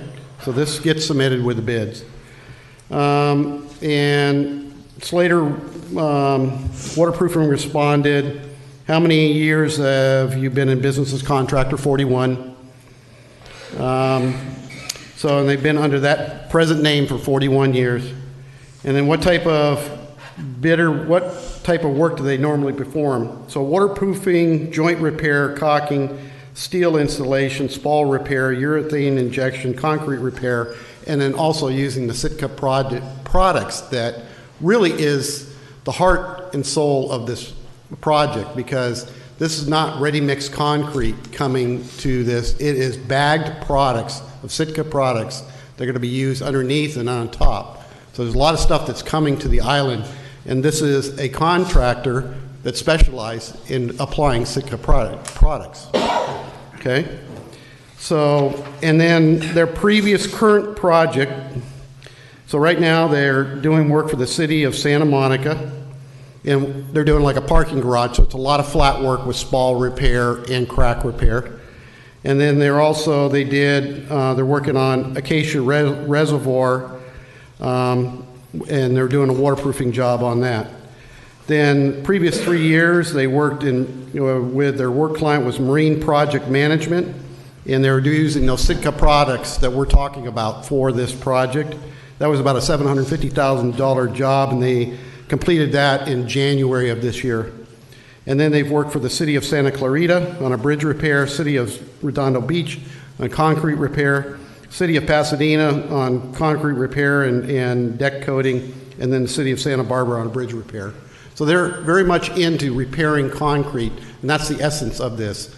And then they had that one project where they were in the Marine Project where they were actually doing the type of work that we're doing, and that was just recently in January, exactly in a marine environment. Okay? So, and then their superintendent, 27 years of experience, and their foreman, 18 years of experience. And then, so when we look at these bids here, I don't get to pick and choose between 5 bidders, okay? What's in front of us is lowest responsible bidder, okay? And the only way that we can, then I have to determine whether they're a responsible bidder and they've responded to all the bid documents. That's the way that they would be, by this information or by what they've submitted in the whole of the bid documents. If they've failed to do that, then we could reduce relieve them of their bid at that point in time. Okay, otherwise, it's the lowest responsible bid. Okay, and then we need to make sure that when we're doing that, because when you go to the next bidder, it's almost a $300,000 spread. So there's definitely some, you better make sure that you're wanting to not have that bidder work on your project. And just as with all public works projects, they're required to provide us a performance bond, which means that if they cannot perform, if for some reason they default and there's an insurance company that will pick up the work for them. And so the insurance company is not going to issue the performance bond unless the insurance company is confident that they can do the work. So it's not just the city, they have to bond this project, and the surety will look at their past projects and their ability to do this before they issue that bond. And so then we have a team that is between me and another inspector that is assuring quality control on it and project management of the job on it. So, I mean, that's with daily inspections, that's with weekly coordination meetings. And I did have a chance, as we had leading up to the bid, 4 bidders did visit the island that I personally went out there and showed them the project, and this was one of those contractors that I showed them the project, and I didn't find anything from what they said that would lead me to think that they weren't competent to be able to do the work. So right now, when I look at the record, I don't see anything that would lead me to conclude that this contractor should not be doing our work. I just have, what is reinforcing, well, I understand the steel grates, reinforcing existing concrete members. What are the concrete members? So the concrete, like the beams, so like underneath, when you look at the deck, there's a big rectangular structure, a beam that holds up a flat deck. It's like, like your floor joist, like a beam. But this isn't having anything to do with like the pilings or the stuff that's in the ground. So for the most part, all this work is above the water. It's in the beams. Most of the work's in the beams. Okay, there's a little bit of riprap work. So really the focus is on the underside of the deck, on the steel girders that are corroded. They're gone. The steel decking, which is just basically purchasing the decking and installing the decking here. It's steel work, It's steel rebar, replacing the rebar that, once they get down, and they'll use probably hydroblasting to get down to that and get down to the meat of what's left of good, competent material. And then they take and cut that rebar, and then they epoxy new rebar within there, okay? And then they apply the Sitka products. Okay, and let me ask a question again, I'm sorry. The second phase isn't this at all. That's a whole other set of things. The second phase is, we're on the wharf. Second phase, we're coming over, and now we're in the building. Right. And okay. we're, yeah, So that's not, okay. But we are going to be doing deck surfaces in the second phase too. Right. Realize that a lot of the paver area needs to be brought up to ADA compliance, and then it also needs to be, when we get done with that project, it should have at least a 20-year service life. So anything that doesn't look like it's going to last for another 20 years out in that really, that harsh environment out there, we need to make sure that we're replacing it. Are there questions? I have a couple. Yes. So with the particular bids and contracts and whatnot, and I would not think that you would call on each one of those, but did we do any reference checking on or prior project checkups on at least the first two or first one? Yes, I did make some calls to it. I haven't made a complete set yet, but yes. Okay. So one of the things that I'm really worried about is it often seems with projects here in Catalina that they go over budget, over contract, change orders, this amount, that amount. Do we know any history with any of the bidders, whether or not they've had those same concerns with other contracts that they've done? And I think really that's the project management that leads to that. And then you stop that, nip that in the bud right before it happens. Okay, and that really depends on your contract documents and how you're managed and how you're watching your project. Okay. And then the actual contract document, are we going to be able to see that before we agree to it? Yeah, I mean, it's our standard contract document that BBK puts together. It doesn't change between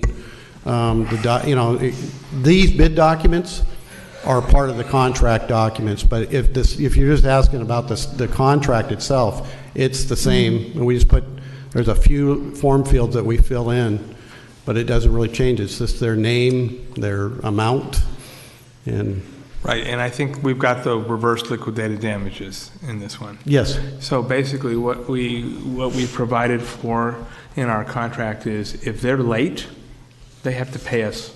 They have to pay us money, and also if we delay them, we've set what money we have to pay them, and that we found that really limits liability and lawsuits. So they've got an incentive to get this done in time. If not, then we have the ability to assess them money each day that they're late. Period. And when do we anticipate the project actually beginning construction?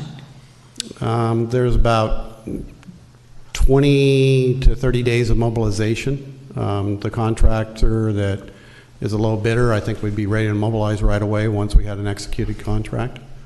And there's a lot of material to bring over to the island. It's not going to be produced here. It's a lot of SAC material, so they'll take half the ramp, and then there'll be another area on Pebbly Beach Road that we'll actually fence off for them to have the rest of the product so they can mobilize in.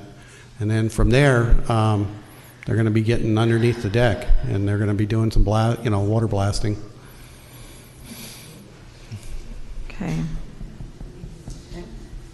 Other questions? Comments? Okay. I just need a few minutes to think, but is there anybody else from the public? I know. Great.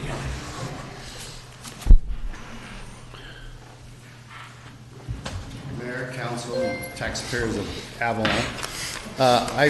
I differ with Bob on this because I really actually don't understand why this outfit is even on the same page with these other marine construction companies. You have Curtin Marine, you have Trenton Marine, you have John L. Meeks. John L. Meeks, by the way, built all the piers up and down Avalon, from Avalon all the way to the Isthmus, to Cherry Cove, to Emerald Bay. They have a lot of outside open water construction experience. They've been in the business for a long time. That's just one of them. Now, I went to the website for for Slater waterproofing, and I really don't see any history at all of any, they've never done any water work, any pile work, any pier work. I'm afraid they probably don't even have a boat. You know, and you're gonna have to have a barge or a boat to do that job right. You're gonna have to have an outfit that's experienced in doing construction, you know, in open water. I mean, they got barges with anchors they can set off and they can do the job. Because this is gonna be a big job, and the problem is, if you get this outfit that's, I don't think is geared up for this, it'd be a brand new thing for them, and I'm afraid that it would be too much for them. And then you end up paying in the end anyway. You're gonna pay in the front or you're gonna pay in the end. But if you get a reputable company that knows what they're doing, that has a reputation and experience of doing, you know, marine construction on the water, in the open water, they're used to that. They have barges with anchors. They know how to work, you know, in piers and docks. So I mean, these guys might be good as far as what they do, but I don't know if they realize that, you know, the support beams go out and they need to be redone. But you also have pilings, and you have to have those checked.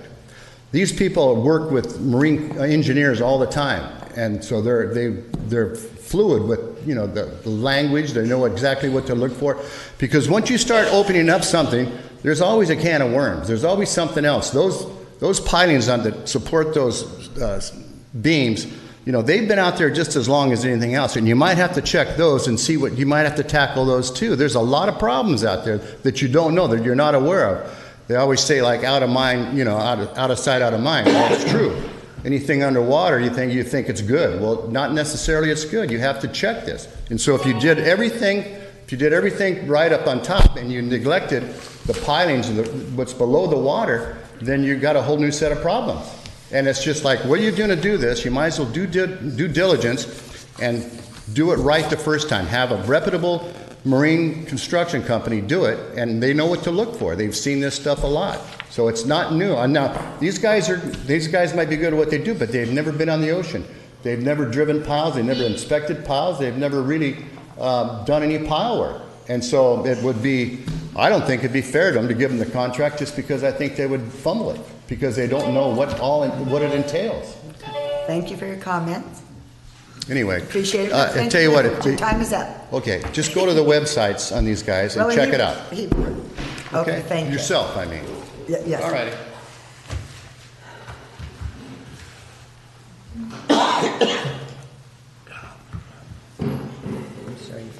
Is there any other questions of me?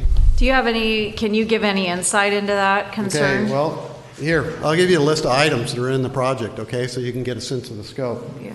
Mobilization, bond, and insurance. I think they've got that covered. Utility potholing. There is no utility potholing, but it's just a general catch-all. So they got that covered. Deck spall repair, okay, on the top of the deck. You can see that work, okay? Deck soffit and beam spall repair. So underneath, if you've been in a boat in there, you've seen that, you know, about the first 20% of those beams are gone, okay, and there's rebar hanging out and it's all rusted. That's really where the main scope of the main cost of this project is. Deck crack repair. So we're on top and we've got cracks to repair. Corrosion protection, okay? So that's part of the application. When they go in there and they're in there with the steel, they're actually doing some corrosion protection. Rip-wrap void repair, okay? So they've got basically maybe a truckload of rock that has gone away. So it's just a very small amount of riprap that's down there on the rock. Replace the steel beams. Those are right under the grates. So they're right there. You can see them on the top of the deck. Replace miscellaneous steel. That's talking about the steel that's in the deck or in the beams. And then the galvanic corrosion protection for the piles, okay? And they'll have a specialty subcontractor doing that, okay? There's no real pile work in the water. It's really, everything's on top of the deck, okay? So that's the scope of this work that's here, and it's really the scope of the products that they're using.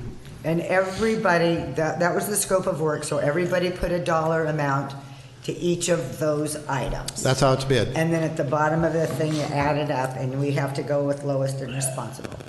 So That's correct. That's the way it's done, unless there's a reason not to see that this bidder is competent. And right now, within the whole of the record, that we don't see that. And if I did have some claims, there's $300,000 spread in there before I go to the next bidder. And do we have to go with the lowest bidder? No, we don't. We don't have to go with the lowest bidder. Well,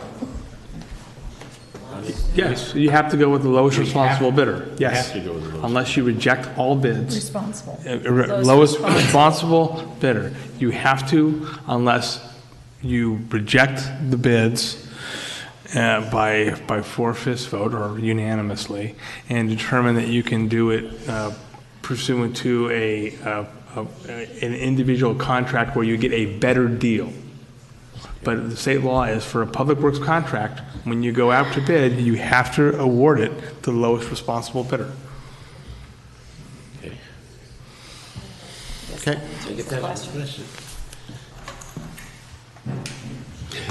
And also there are, not only a state law, but because we're governed by the grant funds, you know, I mean, you know, there's a whole other thing that they required us to go through this procedure as well. Not only state law, but as part of the requirement to get the funding.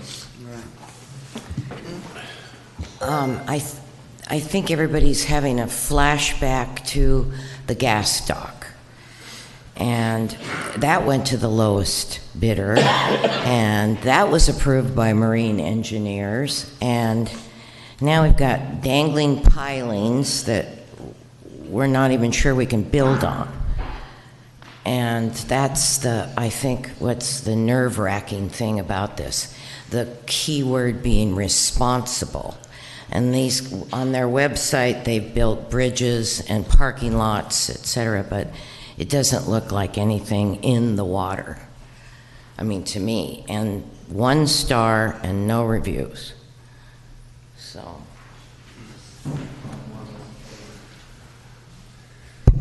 Only thing I want to make note of is everyone else on that list is on the water. Montclair is in the desert.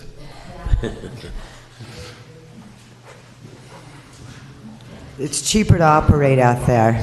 Rents are cheaper.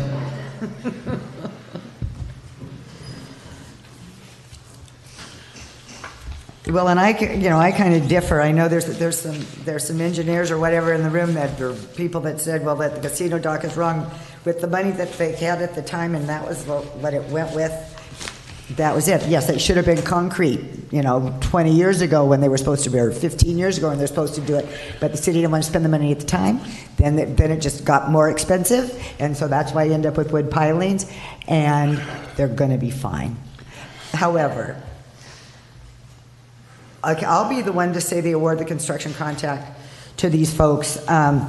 The other thing, and I don't want to say it's because we're up against the time clock, but if we don't award it to them, how much time are we talking to go back and do whatever?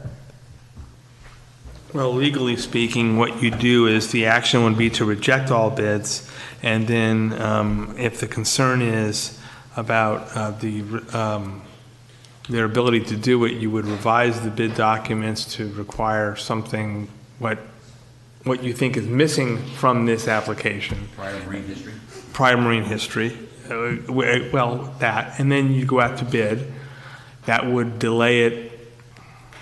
I mean, if you that's going to delay it at least 45 days. And so. I don't understand how we didn't have that to begin with. Well, okay, there was a few things you said. I mean, all of this, my daughter's in construction management, and she deals with concrete all the time. And when you're doing the kind of stuff that you're talking about, the water isn't, I mean, she does concrete in the rain in big projects. So they work in water, whether the water's coming from the bottom or the top, it doesn't matter. Water's water, whether you're on a bridge or you're in the ocean. So, and they're not working on the pilings, they're working on the reinforcement. So I might be the only one who votes for it, but I want us to get going because I also don't want us to lose the grant.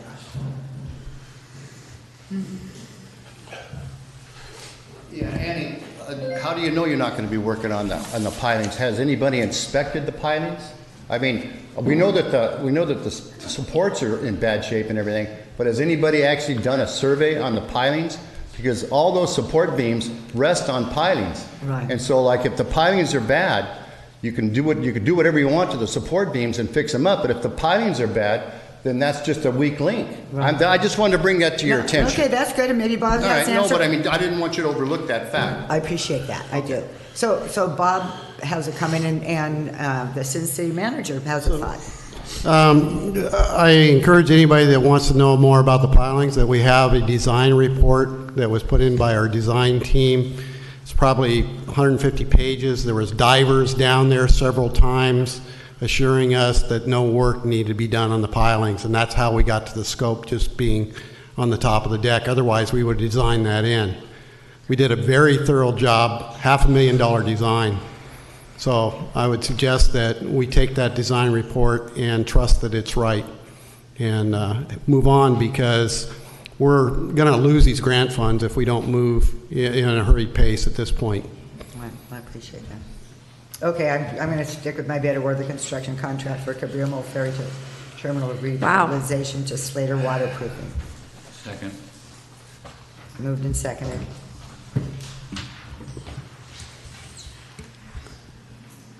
Oh, call for the vote. 3 ayes, Mayor Marshall, Councilmember Hernandez Olson, 1 no, Cassidy.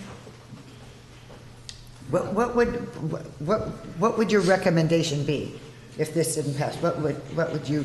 Well, first of all, I would have appreciated some of that information prior. And, you know, because I'm actually asking questions, which my community is asking me, I would appreciate a little bit more respect in the fact that I'm trying to get the information out there. And rolling your eyes and rolling your head at me doesn't help the situation. It's already difficult enough having to be pulled aside on a regular basis and talking about the mistakes that were made or mistakes that people feel were made, whatever the case may actually be, with the Casino Dock Pier. And I'm trying now, because I am elected, now that we're making these decisions, I'm actually trying to do my homework. I'm trying to include the community in the decision-making process. I'm trying to allow people to ask their questions that they're asking me, that clearly I'm not an engineer, and clearly I don't have the answers for. So I'm sorry that this takes a long time, but this is not my expertise. So I'm trying to do my due diligence. I've been pushing for 4 or 5 years since I've been elected to get this project underway. We've been about to lose these funds for long before you ever got here, Bob. So we're trying to do the right thing, and I would just appreciate being able to have the conversations without being pushed off and pushed aside, because I don't know what all of this means. I'm just trying to do the best that I can. Okay. So now we're going to item number 8. This has been an interesting council meeting. Who would have thunk it?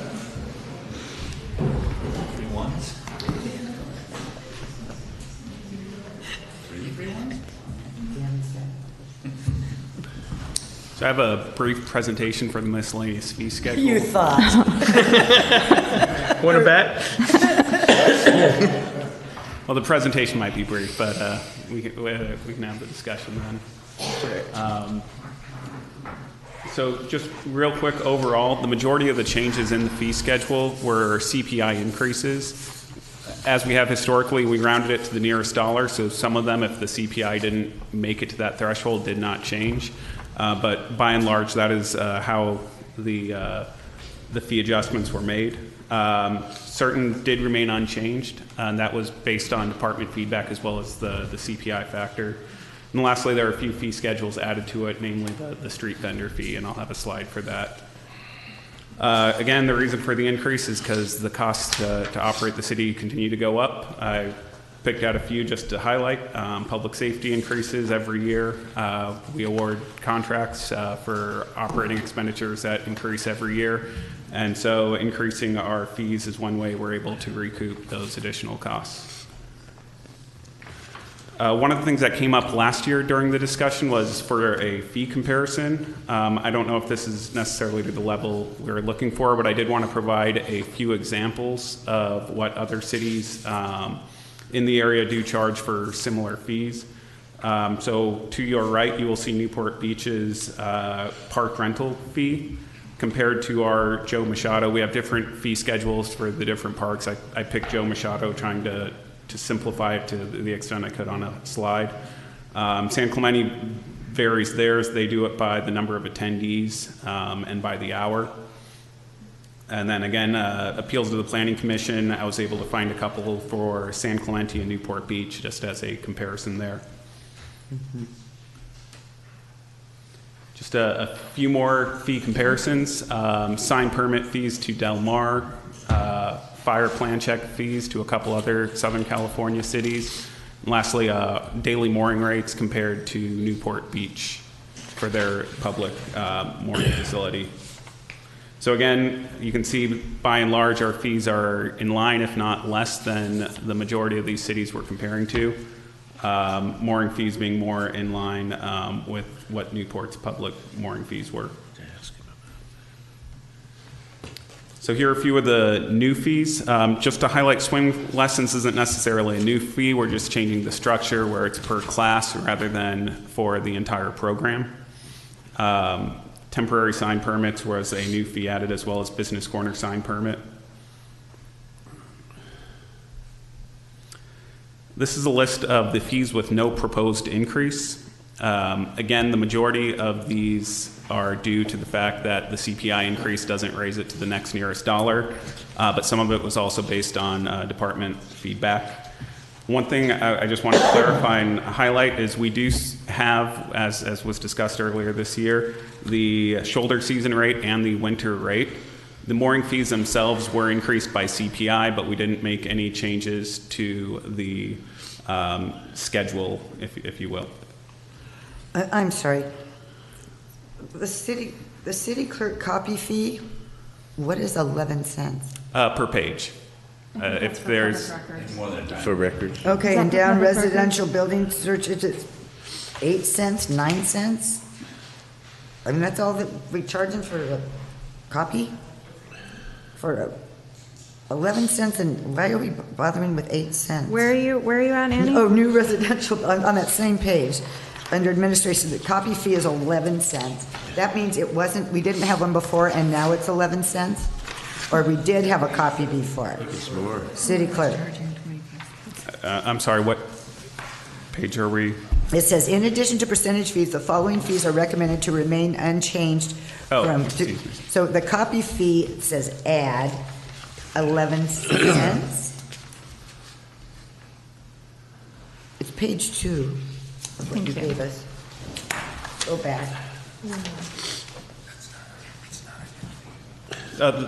That's not a new fee, it's just we didn't change the rate from what we previously charged for that. So we charge 11 cents a copy.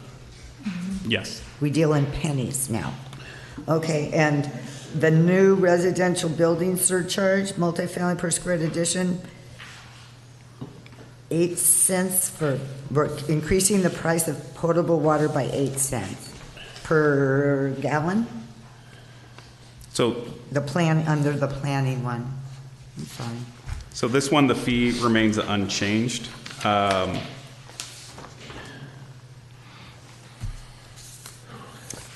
They're currently 8 cents for It's 8 cents per square foot. per square foot, and we're not, okay. Okay, and 11 cents for a copy. Okay. How come when I come to City Hall, they tell me it's 20? For you, it's 25. What's that? For you, it's 25 I cents. know, it was like 20 or 25 cents. Boy, I want a refund. Okay. Your party, yeah. Okay. Let's see. So again, this is the list with no fee increase, and they tend to be the small fee amounts where the CPI did not cause an increase. So again, just to summarize, most fees went up by CPI rounded to the nearest dollar. We have kept the shoulder season and the winter rates unchanged. So that goes from Palm Sunday to June 15th in the spring, and it goes from, I believe, September 15th to October 14th in the fall shoulder season, with the winter beginning October 15th and going through Palm Sunday. So, Ole? Yes, ma'am. Where's the fee for weddings? Because I was going to suggest, even though I maybe can't because I have a wedding business, but I was maybe going to suggest that we send letters out to all those people in the wedding business telling them that we have that. And because I think that's a $45 or whatever, it's easy to recoup from the couple. And I know the discussion before was well, what do they get for $45? You know, you don't put off a piece of sand for them, but, or you don't clean up Buena Vista Point. But I don't know if those fees could be used to make sure that the place is clean and that kind of thing. I don't think that's something that people would mind paying. No, I don't know how you get the people that come from over town that walk on with their own minister or friend, but at least those of us. Go out there and say, out of here. Exactly, take it for. But I think for those that are in business, because really, other than a business license, we really don't pay for much. You know, it's it's just like all the services that don't really pay. If you're in the service industry, there's a lot you don't have to pay for. You know? So I don't mind us if the council would entertain that, because I couldn't vote on it, but it just send a letter out to all those wedding planners and people like myself. So I didn't call this one out in the PowerPoint presentation, but just for those listening at home, the fee for wedding reservations went up from $49 to $50 fiscal year 20. And that's on page 14 of the proposed schedule. But I would prefer you call that a use, because if we're coming in to reserve a reservation, now that means city staff has to go out there and actually do something. And the thing is, it works well right now. I walk on the beach with two people, we do the wedding. We go up to Buena Vista Point, we do the wedding. It's very simple. Just a thought, if you put it a reservation, I'm going to expect something in return. And we don't have the manpower, and most of those weddings happen on the weekend and on cruise ship days. Now, I don't know what you want to do about the people. There's more of a setup involved where they take a bigger piece of space, but I think, I'm talking for the other folks out there, but those folks that sit, I think in the summer, people try to be conscientious that they're not setting up 50 chairs there, you know, and that kind of thing. But I don't know, and I don't know if it needs more dialogue, but I wouldn't have called her, because if somebody comes in on a Saturday, who are they going to go reserve to? Nobody's around, you know, and maybe those just go by the wayside. Those aren't caught, quote unquote. But some people might call me, hey, I just got off the cruise ship, can you marry me? You know. I'm already married. Can you perform our service? So I don't know. I don't want to beat the weddings to death, but it is. I only probably do 20 weddings on the beach anymore, or up at Buena Vista Point in a year. I'm not doing very many, but that is still cash that I'm willing to. Right. And what about something where you have a $50 minimum and like $5 a chair? The bummer with that is, you know what these people charge to rent a chair? $10. So now, I know, so now you get. No, $5. I know, but these people are paying $10, and now they've added another $5 chair fee, kind of like. We can't increase the fees on this list tonight because we've noticed it and stuff like that. We can only lower them. So the fees are the maximum, and you can't add new fees without going through a public comment. Could we request that you put a little side note for the next budget cycle that we do? We actually talked about this last year, Annie. It was a recommendation that you had last year, and I think we were in the same exact position, that we were at the moment of no return.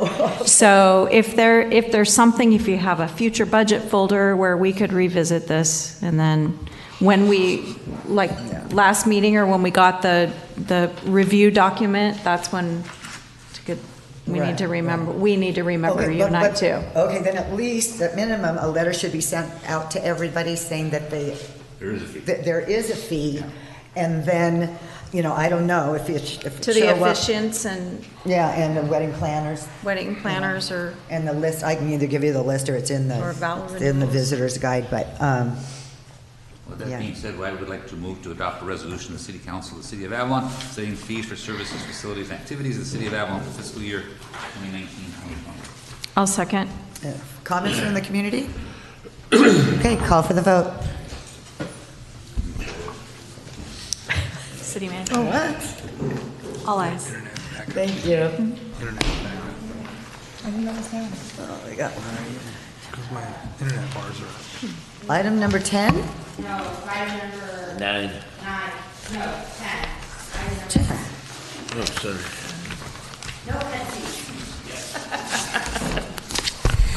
Good evening, Mayor and Council. Audra McDonald, Administrative Analyst. And I'd just like to preface this by saying that Connie Stewart, who manages the taxi voucher program, I'm sorry to interrupt you. I think the city manager would like to take a. I have a 1 minute break. Oh, sure. A bio break. A vital break. Bio? Biological. That's interesting. Sorry about that.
Sorry, Audra. It's okay, Denise. I've gotten up like 5 times ago.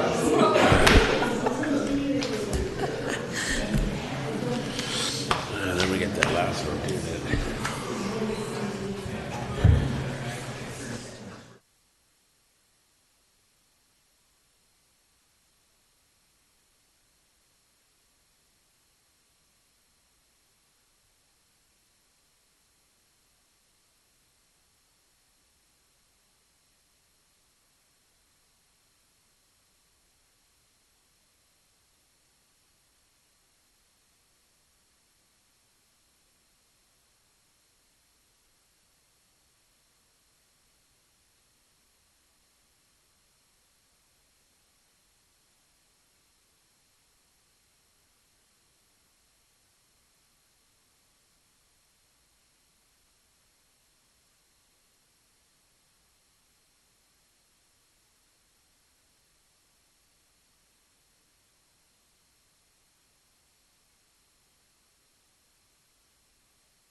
Or if we could all pipe down. No. Yeah, thank you. It doesn't help. Okay, we're back. Thank you very much. So I'll start over again. Audra McDonald, Administrative Analyst, in charge of all kinds of different little tids and bits throughout the city. I did want to start off by saying that Connie Stewart, who manages the taxi program, did send an email out with their proposed contract for the upcoming fiscal year and advised me that she was going to be on vacation. Her contract will be coming back at the next meeting, but because we're having budget discussions next week, we felt that it was important that we brought this before you, because even though I found $50,000, we still have, not found, but got $50,000 for the community subsidy, we still have to be really conscientious about our budget money, our funds. So this is one of the areas that we were looking at where the money's actually coming out of the general fund. So to paraphrase the staff report, since we moved over to the new system, fixed route and dial-a-ride, we instituted the taxi voucher program. We pay $8 of that ride, and then the rider pays $3 of that ride. So it's estimated for this fiscal year, we will have paid $68,000 in hard cash out of the general fund. The riders would have provided about $26,000, más o menos. We did also put in what the staff time is to manage the selling the books, the front counter staff, my administrative staff time to manage the contract, do all the billing every month, check and make sure everything's okay, the taxi books, etc. So when you add it all up, it's about $118,000. There was some pretty deep analysis done on the users of the program, and on page 2 of your staff report, it pretty clearly spells it out. 270, from March of 18 to March of 19, 276 people participated, 847 books were sold. Approximately 68% of the people bought 1 or 2 books in a year. 5%, about 16 people, bought 10 to 29 books a year. So what the data indicated is that 16% or 5% of the participating population purchased almost as much as the other 68%. So that's a pretty high subsidy for a pretty small amount of people. I delved into it further and went through every single person that was registered in the taxi voucher program, because it's in an access database. And half of the people that are using the taxi vouchers actually qualify for the Dial-A-Ride program. And the Dial-A-Ride program is paid for through grant funds, and it is $2 a ride, and you're not allowed to tip. So we had a couple of recommendations depending on how the council feels, and I don't know if you want me to read the recommendations, and then you guys can discuss. I mean, you tell me how you want to go about it. I'll just chime in and say that the recommendations have certainly culminated from many conversations I know you and I have had, and also outside gateway cities and whatnot. But I really like the idea of increasing the hours to accommodate the last ferry. I think that's a need.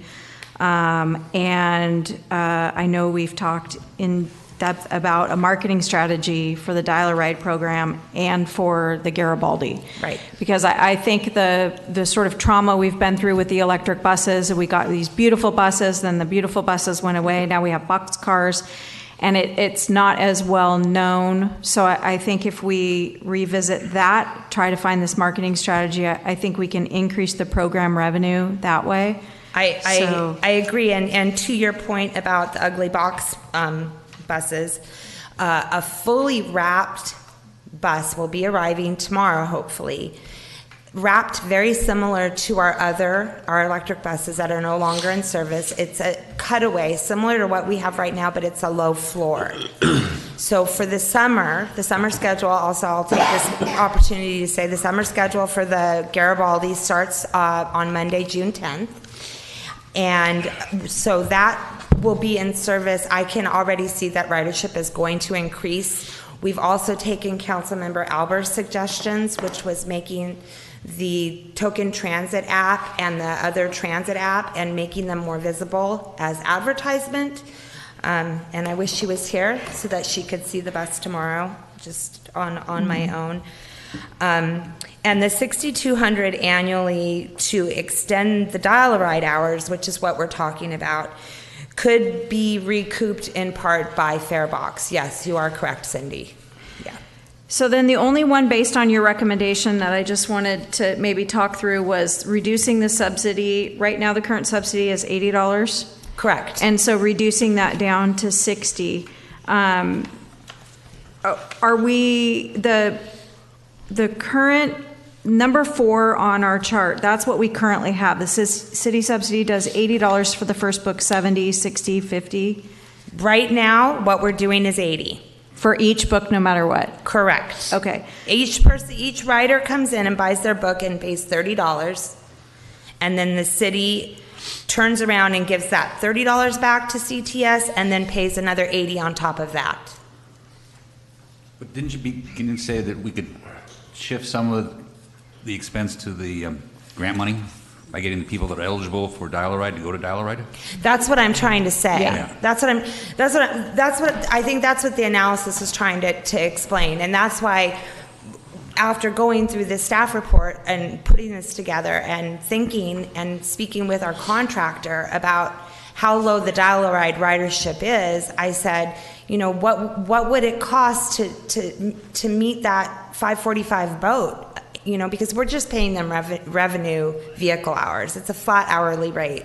Doesn't matter how many people they have running. It is what it is. So I know that one of the reasons that some people are buying taxi voucher books that qualify for the 55 and over dial-a-ride is because of that. And there have been past times where I've extended it for people who've come to me and said, hey, I have a doctor's appointment and I'm in this program. I can't afford to buy a taxi book. And I've called out to George and said, you need to pick this person up at 7:30 or 7:10 or whatever the time it was. Right. So I think that we've got 2 dial-a-ride vans. One is always parked. We're not using it. And I think, and then so back to the robust marketing. So that's why when I talked to Brett from TC, I said, why don't we do some of these sign-up days where we set up on Front Street and we help people fill the forms out. We talk to them about how the program works. We did that on the front end when we changed the service. I went and talked to the seniors when they were having their meals. I went to the hospital. I did some outreach on the front end of it, but I can tell you that the outreach has been pretty minimal since. So, and this isn't to say that we don't need a taxi book program, because nobody can afford a taxi from the mall to my house, which is basically right here, is $15 and a tip. That's a lot of money. So, I mean, we all recognize that the taxis are expensive, and we all also recognize there are people that don't have cars. They choose not to have a golf cart, and they live on a hill. So I'm not proposing that we annihilate it at all. That's not what I would recommend. But maybe if the subsidy was less and the rider had to pay a little bit more, then maybe their trips would be more thought out, maybe, as just one idea, and really trying to make the dial-a-ride program more robust. So I number 1, I think, is a great thing. But let's just hop down to number 3, because what is the advantage or disadvantage to that? I'm not sure. Which one is 3? Modify the method by which taxi books are allocated from an individual to household basis. What okay, so right now it's a book. Right now, how the taxi voucher program works is you go in with your commuter subsidy card, and if your card is valid, then we already know you're a resident, and we give you a book, and we put whoever else's name is on your card on your taxi book. So the other way would be to say you get one book per household, not one book per person. Right, so I'm a mother and I have 3 children, and I get it on there. How many tickets do I need to give you? Well, you and your 3 children would need 2 tickets, because 1 ticket equates to 2 people in the taxi. Can I? One thing, just try to simplify it. Right now, if I'm eligible for Dial Ride, right, I'm spending $30 for a book of 10 tickets through the taxi program. voucher. Mm-hmm. If I was going to buy Dial Ride tickets, 10 tickets would cost me $20. Correct. So the city could save the subsidy, and the customers can save $10. Right. Why don't we just kind of get these people onto Mhm. Dial Ride? That's what we're trying. That's what we're trying. That's what we're. Yeah, That's what we want to do. That's the goal. That's the goal. But I don't think you can just I guess you could say, which in the past, when CTS was our sole transportation provider, if you recall, there were 2 colors of books. Right. There was the purple book, which was, I believe, the Dial Ride book, if you were 55 or older, or whatever the age was at the time. And then if you were under a certain age, then you got a different book. So you could say, City Council, we're going to offer the taxi voucher program to people that are under 55. Why don't? I don't know. That's your decision. I mean, that's completely your decision. But what I am saying, though, is that even ending the service at 7:30 for some seniors may not be adequate. I'm just saying, 55 is young. I mean, Thank you. I'm almost 55, so come on. 55 is not really that old. So I guess what I'm just saying is if we do that, then I'm just playing devil's advocate. Well, then I think you have a hybrid.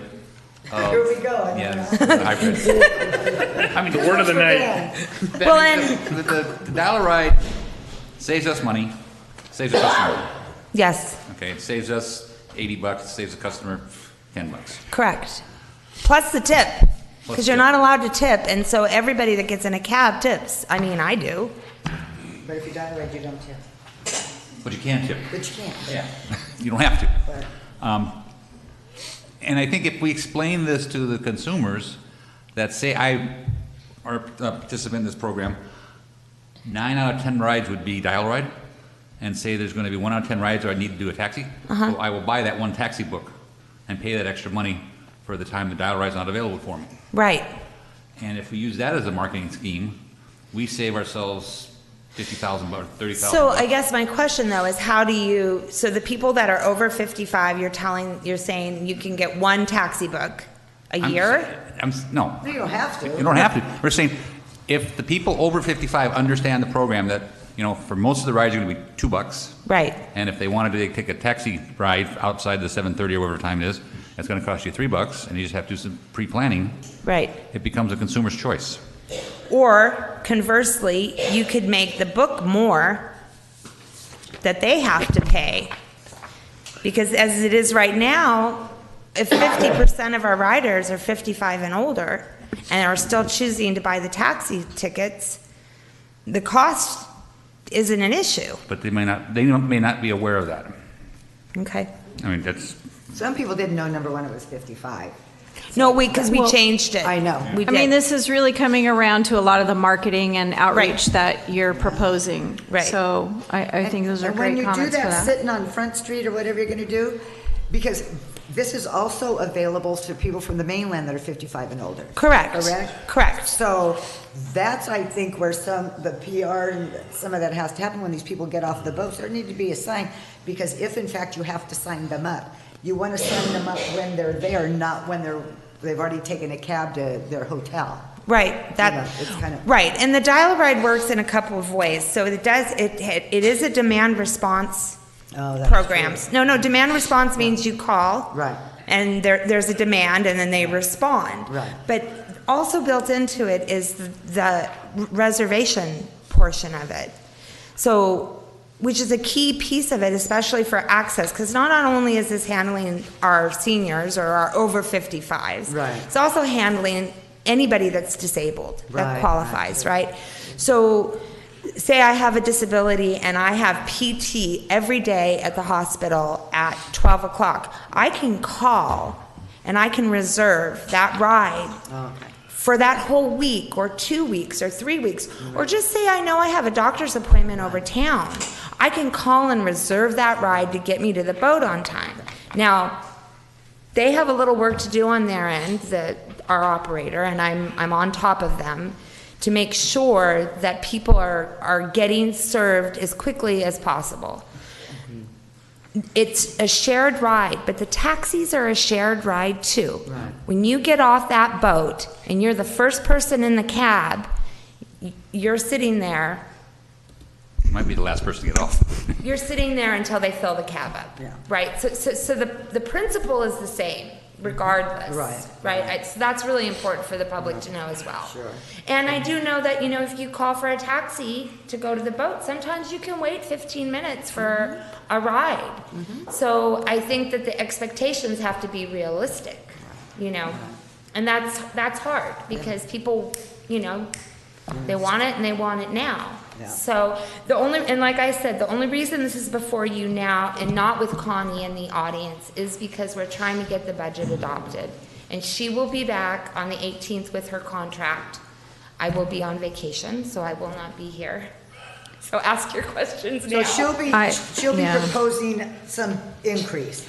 No, she's proposing exactly what she has right now. Oh. That's her proposal. Okay. We didn't attach the proposal because we're not really talking about it. We're more talking about the budget discussion and cost savings.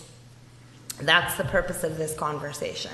But if we shift those 268 people that are doing dial-a-ride, or doing taxi vouchers now into dial-a-ride, what does that do to her contract? It doesn't do anything to her contract. No, she's not going to want more. Because she only gets paid for the taxi books that are sold. But does she realize that we're taking 250 taxi books out of the market? Or could Well, she would, yeah, because... I just wonder she's gonna, hopefully she'll be aware of this discussion when she returns and can, talk about this. I may even send her the staff report as just so she knows that this was discussed. I think that's a fair thing to do. Right.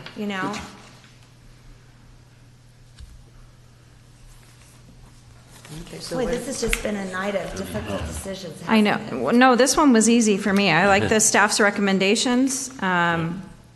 Really want to see a marketing strategy out there, and really want to increase ridership in general. I know. So on number 2, Cindy, reduce the number of tax books allocated to each individual per month from 2 to 1.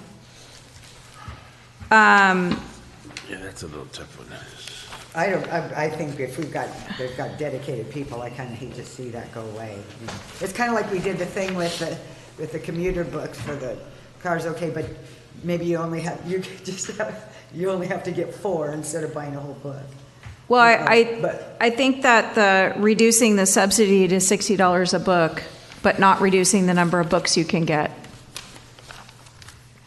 is what the recommendation is. So that the person that came and bought the taxi tickets would pay $50 for their book. So they'd be paying $5 a ride.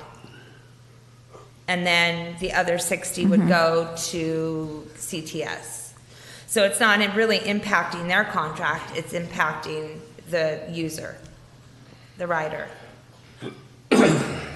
So if we move a majority of our 55 and over population over to the dial-a-ride, it's still going to end up costing the people that rely on the taxi voucher program who don't qualify for the dial-a-ride a lot more money. I'm just. Yeah, no, I'm it's fair troubleshooting to this all out because I don't want there to be blowback. But if we can get people going to dial-a-ride, right, we end up saving $20,000. Right. Of general fund money that gets paid for out of grant money. So I think we keep the taxi books the way they are, and we just encourage as many people as we can to go to dial-a-ride. And then we can And then we can And then we can reevaluate revi- in another year? In a year.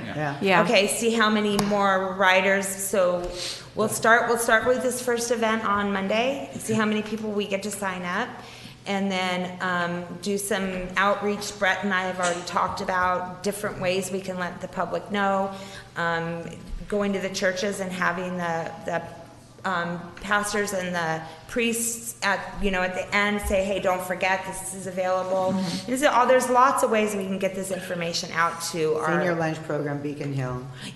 there's a lot of ways. Are you signed up?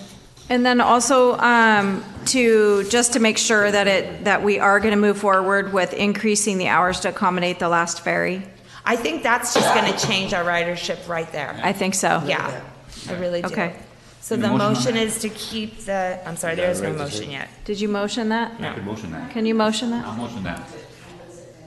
I'm sorry, Paula. Paula, you got to come up. Come. This is the last time the same thing, but this came up at Planning Commission twice.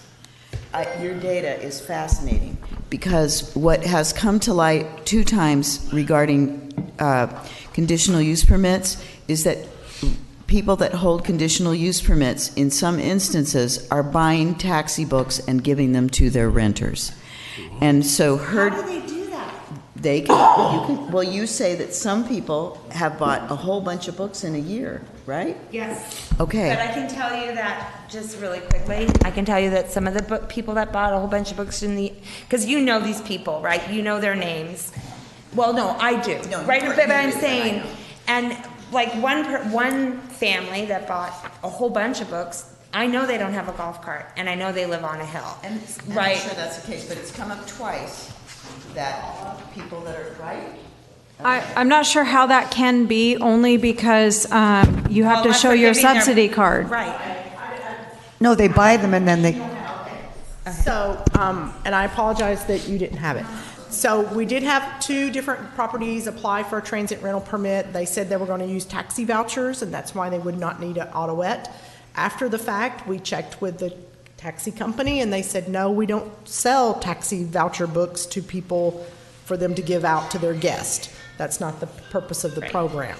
So I'm unfamiliar as to whether or not they have some other type of voucher that they provide people, Yes. but it's certainly not our subsidized No. program. So I can say with what CTS does do with some hoteliers in town is the hotelier does a voucher. The guest gives the voucher to the taxi driver. The taxi driver turns it in at the end of the day, and at then the they end bill of the you? month, CTS will bill the hotelier Right. or possibly the vacation renter. So I do not believe.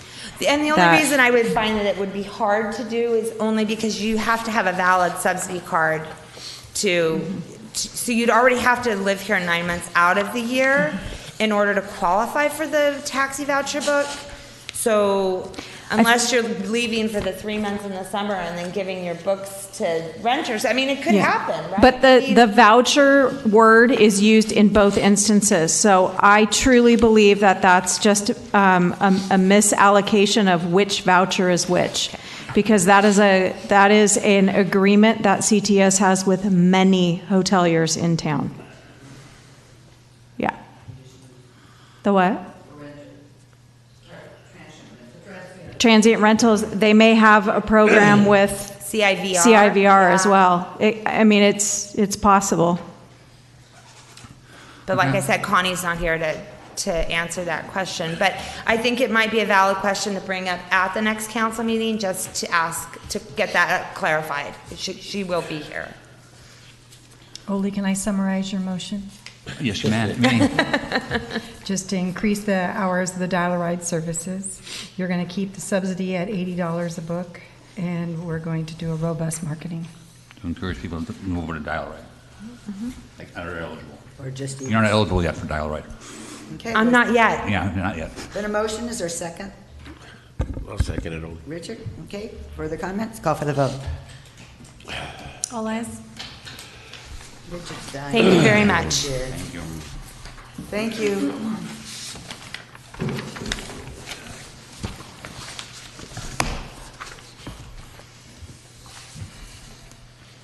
Bob Greenlaw, item number 11. Okay, this item provides an update to the various project elements for South Beach, including seawall and beach sand restoration. I'll provide some background for the public at home now. Beach sand erosion on South Beach has been a continuing problem for the city for many decades. It has advanced unabated to the point where it is significantly impacting the public infrastructure, including the groins, protective seawall, stairs, and upper beach. To help determine the root cause of the problem and identify solutions to return the lower beach to a broad crescent shape, City Council authorized the Avalon Harbor sedimentation study and concept remediation and subsequent technical memorandum, which were finalized in August 2018. The study found that the root problem is a combination of forces that must act together to cause the beach sand to suspend and then be transported, to be subsequently deposited further offshore in the harbor. So our sand is in the harbor. These two forces were those of significant storm surges in unison with the practice of mooring the cross-channel carriers and then running the jet drives in reverse to maintain stability between the boat and the floats. And this doesn't occur, all the time. It only occurs when there's a surge and enough to suspend the large particles of sand in the water, and then it gets transported out. This results in a circular flow along the rock revetment and thence along South Beach. Over time, the forces eroded enough sand that the groin structures that historically protect the South Beach collapsed. There were several storm events since 2015 that have caused the seawall to be undermined and which subsequently and fairly quickly resulted in large erosion of the upper beach area. The city has made repairs and attempted to provide additional footing under the seawall with each repair to help stabilize the area until a more comprehensive fix could be developed. One significant storm which occurred in October of last year, this event and subsequent fall season wave action over a period of a few weeks caused a 75-foot section of seawall to fail.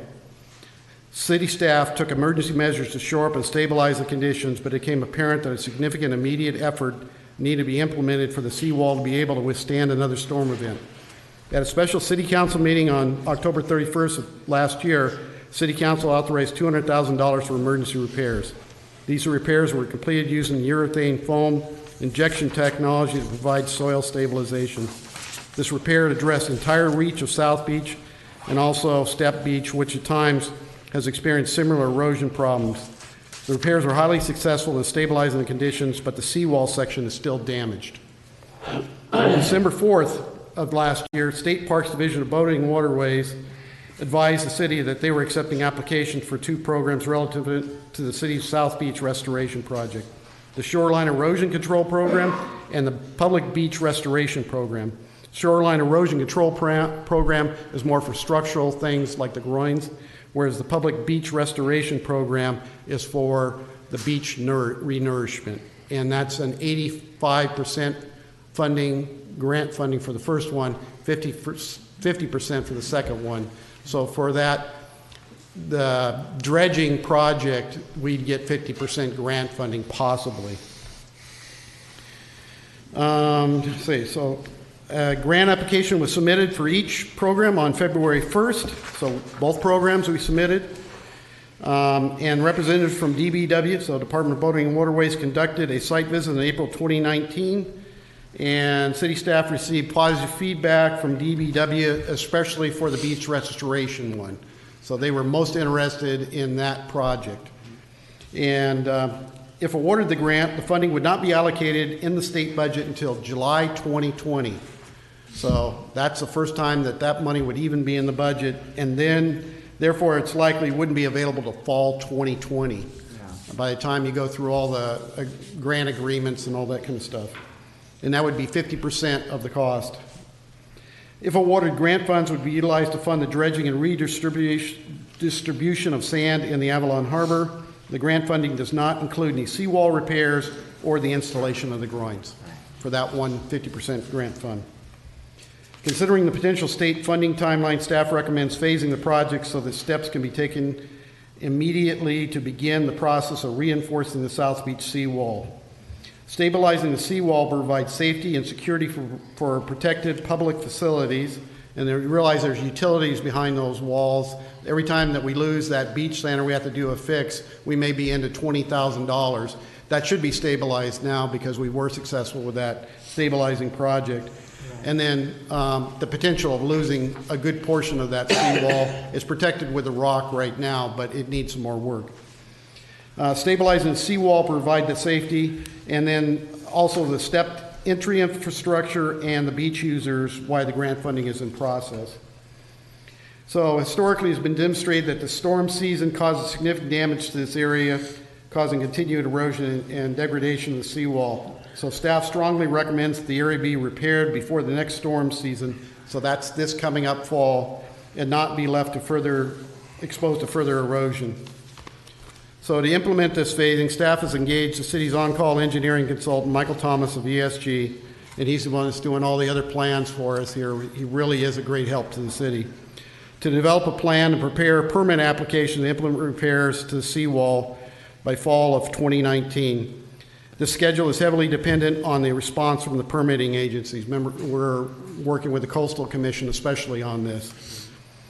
The repair will allow the replacement of portions of the existing wall with the simplest of fixes we can do, and that's with the assumption that we are going to put the beach back. Because if we're not going to put the beach back, then we need to design a different wall. It can hold up with the design we have, and then placing a rock buttress in front of it until we get the sand on there. That will hold that wall there. If not, I doubt the Coastal Commission will allow that rock to stay there, and so we should be heading a different course if that was the case. So, project, that's okay. And if the grant funds are not awarded, then in July 2020, if we did make this step, City Council can determine the project would advance construction with only local funds. And again, that would be the wharfage fees that, that we're depending on for the mole phase 1, mole phase 2. So we'd have to work through that. So this is the last piece that we're doing in the harbor. So I'll finish that up, and then I'll provide some other questions, answer some questions. So ultimately, to abate the continuing long-term erosion, many solutions were identified in the sediment study and also in the technical memorandum.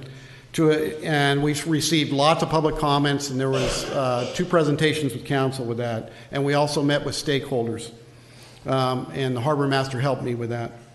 To address this in coordination with the seawall repairs and beach sand replenishment, staff have begun to explore alternative mooring options to assist the Catalina Express with keeping the vessel's gear in neutral while loading and unloading the passengers of the Korea Mole.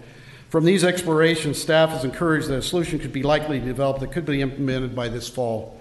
Again, this implementation is heavily dependent on the response of the permitting agencies, if necessary, and the necessary funding. So we're doing different options that we had looked at. There had been discussion with the SpaceX, how they're mooring up, and they're putting, a counterweight down there. But then also we met with some of our ocean engineering consultants, and they were doing different tie-offs to deadmen, on the shore, and we're working on those solutions so we can put 3 alternatives together, and probably they'd be very cost-effective that we could implement on a demo basis and say, let's try this. It wouldn't be tens of thousands of dollars. It could be something that could be in the range of maybe $10,000, $20,000, and then, not multiple, $100,000, okay? So we can try some things that may end up working and take that, at least that one issue where Catalina Express is operating their jets in reverse. So any of the work discussed above that's not grant funded would be supported by that funding by the increase in wharfage. I just put that out there. We can allocate it from wherever you desire, but that was what was dedicated to these type of projects. Okay, so what I'm asking for is we need direction, and then we go over these plans and the seawall here. Something back there. Okay, back a page. There we go.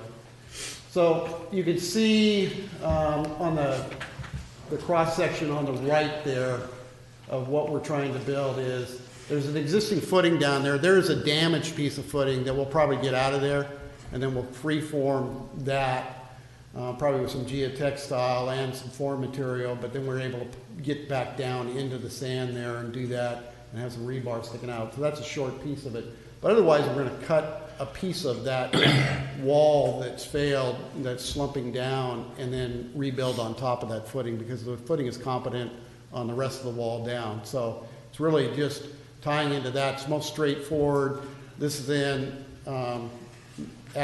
different from what you would see a tie-back wall or something like that, because what we're depending on to support this is sand on each side of it.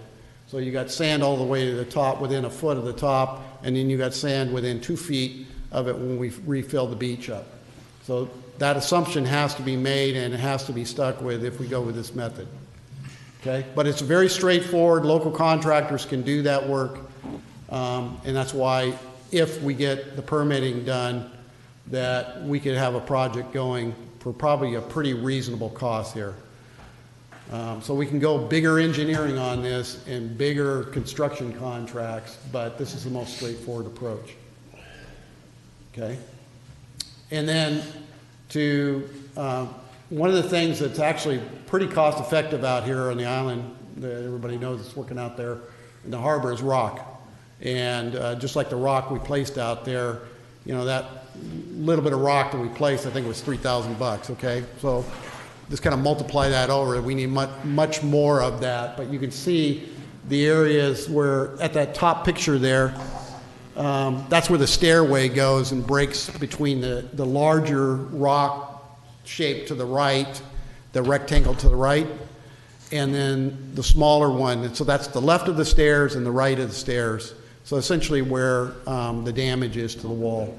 And then you can see the cross section in the bottom picture where we just build it down from the wall, and we use a little bit larger rock. And we also, the rock that was put there initially was just in response quickly to the storms, and it was dumped, whereas this would be placed, okay, so that it stays there. It doesn't get, where. So when the rock is put down there going down to the beach, right?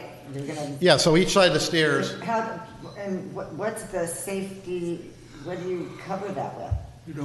So kids can climb all over those rocks? And we just have to sign it at this point, and then just watch that they're not, it's supposed to be short-term in nature until we get to the next year. And, but we need to put something there. I totally get it. Yeah, okay. Yeah. So it looks nice and smooth right there, but. there is some risk there, but we try to, reduce that risk by proper signing, and then also having people with eyes, on the beach whenever we're there. Okay, so there's that question. So that's what we're proposing with the seawall, and I would keep on. You'll see the item in the budget, so that you'll see the dollars in the budget. So I'm not asking for funding tonight. You'll actually see the funding request in the budget. I just wanted to show you kind of in total what we're trying to do. So any questions on the approach for the seawall at this point? No, does anybody in the audience have a comment or a question? I don't have a question on the seawall itself. I just want to make sure that we're not allocating too much to the wharfish fees, or if we could get some sort of analysis of the mole project is going to be $300,000 extra. That's going to come from wharfage. That will incur itself through the next 9 months, and then after that, it's going to move to this project. Yes, that we makes will, sense. and that's with the budget presentation, and you'll see that the whole budget presentation, the CIP is really improved, and you'll be able to see the columns where it actually by year what we're trying to spend, and then we can shift that, and that's what that tool's for. And so you can see that is like, are we spending too much and we're only bringing $650,000 in? That's what that's generating. And now we want to spend it on the mole phase one. What else are we going to have to do in the harbor so that we're able to get these leverage projects done? And this sounds like this was a priority with council, was to get this beach back. Yes, and agreed. So you can see that we're attacking it from a lot of different directions. We're trying to get the seawall stabilized. Once we get that stabilized, we get the full rail back so people get the full beach on the upper beach. And now we're waiting for the grant funding. When the grant funding comes in, hopefully, then we're able to pay, match that with some of our own funds. We would be ready at that point, because the next step in the phase two here is really to start work on that dredging, permitting and design, okay? So, and I skipped over that, so make sure that that was the other piece that we're working on, is getting going on that. So when all this matches up and fall 2020 comes, we're ready to go with the dredging project if we get the money. It's a shovel-ready project. You have the upper beach back with the seawall, with the guardrail back for your visitors. All those things are being done. And so if we're going with this program. And so then, you know, the projects are in the 1920 budget, fiscal year 1920 budget for your consideration. So that's when you'll see that analysis. And I didn't put that in there tonight because we'll have the full budget presentation with the rest of the projects. So that's what I have. I think that's a great plan. Okay, good. Yes, thank you. So are we doing what staff is recommending then, to move forward in coordinating the necessary environmental documentation and permitting and plan development for the dredging and replenishment of South Beach? Yes. Direction. I have a motion and a second. I so Please. moved. Did you get that, Gabby? You know who did? Okay, who's on first? Okay. Call for the vote. Oh, I didn't realize that was a vote. It just says provide direction. All ayes. Really motions, and just. He's one of motion. Okay. Number 12. Wow. We're gonna have to start these meetings at 4. I told you. Well, we had 2 agendas we're doing Nobody tonight. asked if this was. Well, truly. We're doing 2 Yeah. agendas Yes, we tonight, have- so it's the next kind of planned for Okay. it. Okay, this item is filling the vacant seat on the city council.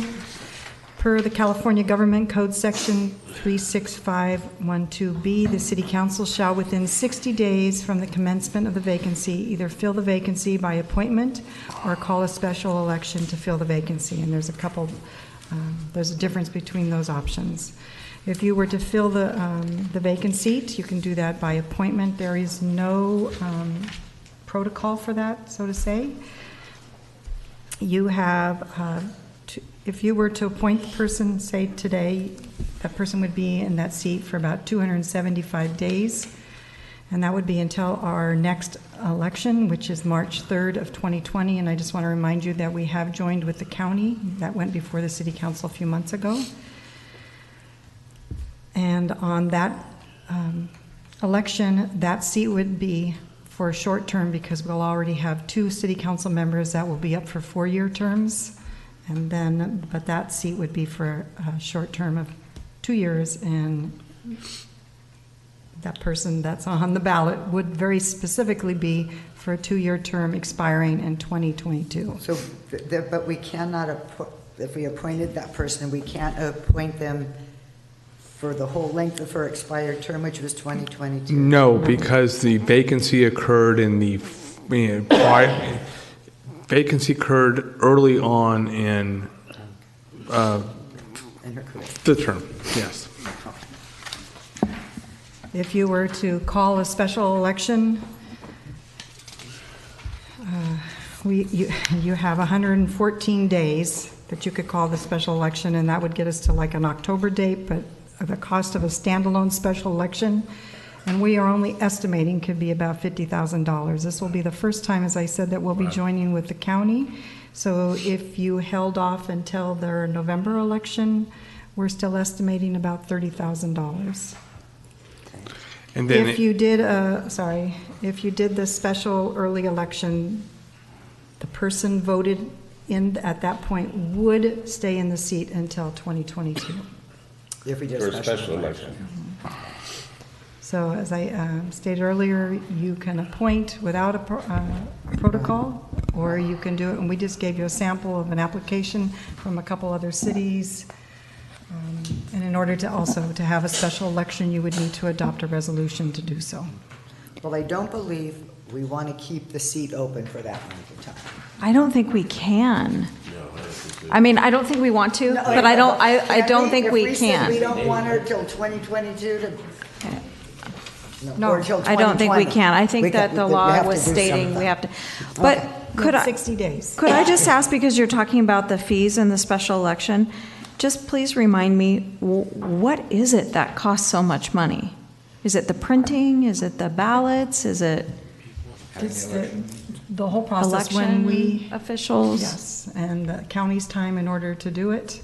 When we joined with the county for a November election for Measure M, which was the marijuana cannabis one, it was, that was already an election, but we joined with the county to do it, and it was close to $30,000 on our part. Wow. It's so expensive. Well, then, I don't know, it sounds like there's two options. We can appoint at large, just out of the clear blue, or we could do some kind of a process for a selection. If we did some kind of a process for election, I'm not excited about the job application because none of us had to do that when we ran. We did a candidate statement, people asked us questions, it didn't say, where'd you go to high school and all that kind of stuff. So I wouldn't be, and there it is, list high school grade complete. So I wouldn't be for an application, I would be for something a little simpler than that. So far, that's my only comment. And just so you know what the law is, there is no requirement as to how if you decide to appoint, there is no requirement as to, what you have to do, how you decide. The only law that applies to that is if you decide to do interviews as a council, in other words, to interview the person, has to be done at a Brown Act noticed meeting. So you can't individually interview them. You got to do it at a meeting of the city council. But people could be outside with banners and stuff. Because they have to be 20 feet from the. So if there was a candidate that somebody wanted to support, that if we went through the selection process, people could be out there with their banners saying vote for. Yes. Elmer Fudd. Right. Because the law presumes that you will not be influenced by banners and electioneering. Oh, really? Okay. It's an election. Lori, what are your thoughts? That's an appointment. I kind of like the application, except maybe we simplify it a little bit. Well, I guess the question is, do we have a consensus? Is there, oh, here we go again, three of us that are going to say, let's appoint. And the other thing was based on the top vote getter in the last election. That is also another option if we wanted to do that. So, the item on the agenda tonight is to determine whether you're going to have an election or appoint. And so that's. We're not having an election. Move to appoint. I think we all moved to appoint. It's just now we got to figure out how. Right. I think that the most important comment that I'm going to make, and I'm probably going to say it 50 times through this process, is that the citizens of Avalon need to be involved in this decision. That we're all elected. We were elected. We went through a process. The citizens chose us. Some didn't. But that is the democratic process. And I just feel that it needs to be members of the community who are involved in this decision-making process.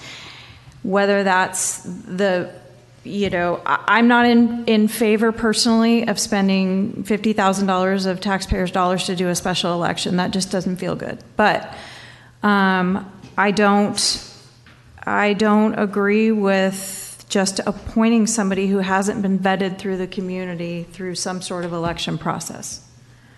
So I know we thought one of the options was to take the next person in the election line.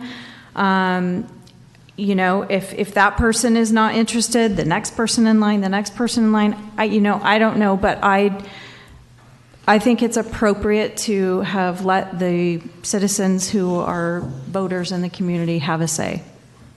But you're talking about, say they said last April. Not having another election. They spoke at the last election? Yes. Okay. I can go with that. I mean, we can develop an application process, we can have people apply, but how do we let members of the community vet that person? Do you have a comment? Well, I mean, I've done this 6 times. Every time's a little different, and sometimes, in most instances, in 4 of the 6 incidents, the council conducted interviews and then they had public comment. In 2 of the instances, the council could not determine, and that was a special district, and it's different from cities, but it was a 2-2 vote. And in special districts, the Board of Supervisors appoints if the council cannot. You do not have that option as a city. The state law did not give you either have to appoint or you have to have an election. And so, but in the processes where there has been an appointment, they've had a special meeting where they've had the candidates be questioned by the council and then public comment, and then the council has either decided at that meeting or the next meeting after. And you have until July 22nd to do it, so you have some time. July 18th. So I have a question. If we said, who out there is interested, because we don't know, who out there is interested, do like a little candidate statement, and then we decide, from there. And it could be very simple. It's kind of hard because Stevie Haves is sitting here in the room, so it's a little uncomfortable. But if Steve says, well, I don't even want to do this, that's a new But then you just go to the next person in line.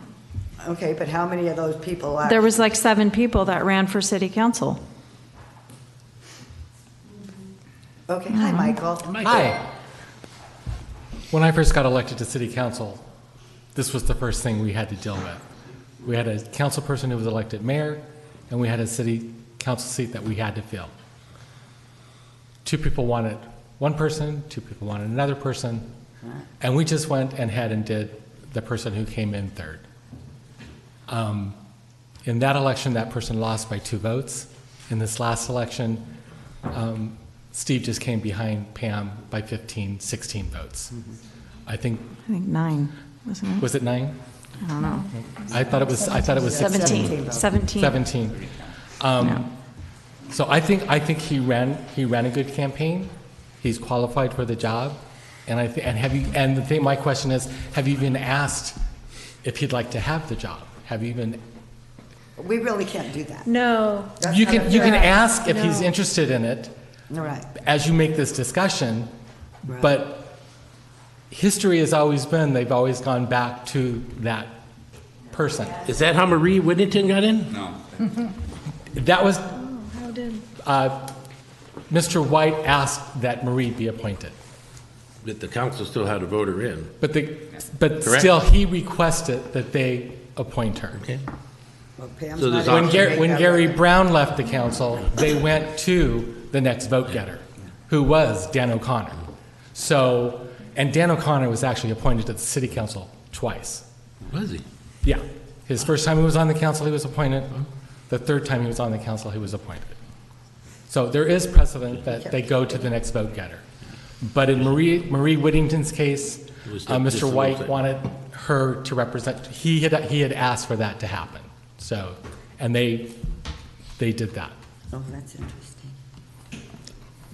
Thank you, Michael, for that history lesson.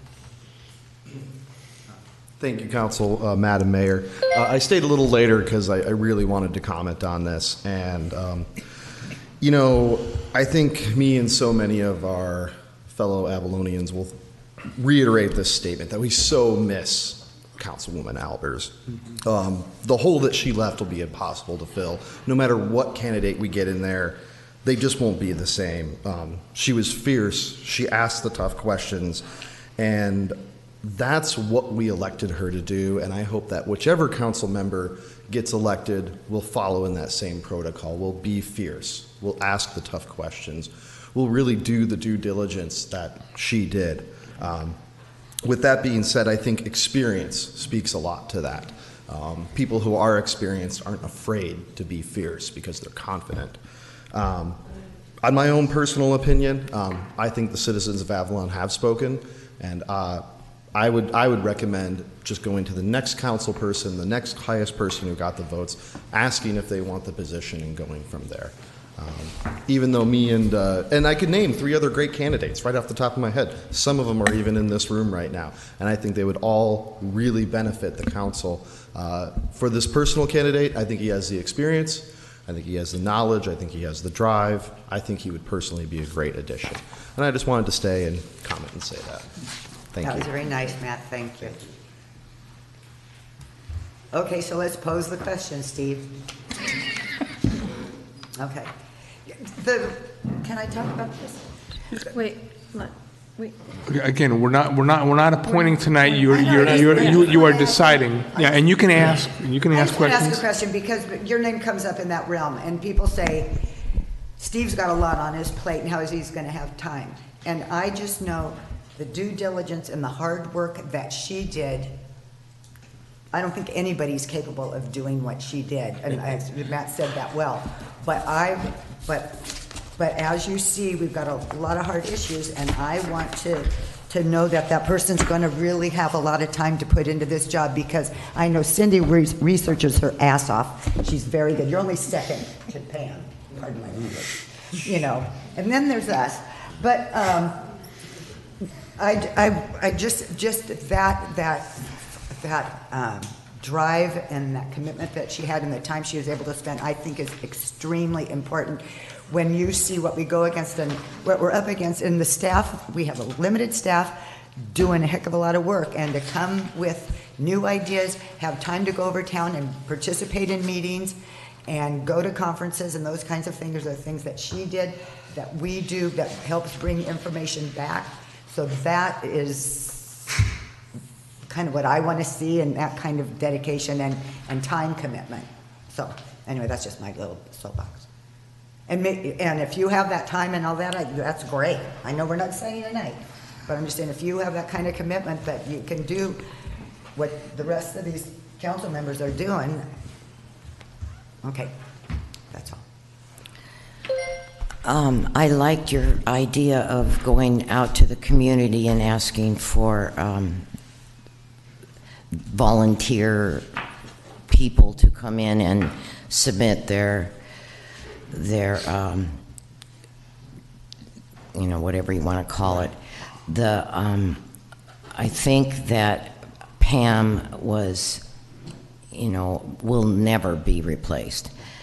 But she did devote at least a week of, like, just not coming out. Oh, it's a council meeting week. So she just went into her research mode and, you know, never left the house, and it was very impressive. And I don't want that, all that work and her positions on things go disrespected and demeaned by just going to the next guy in line. Just a thought.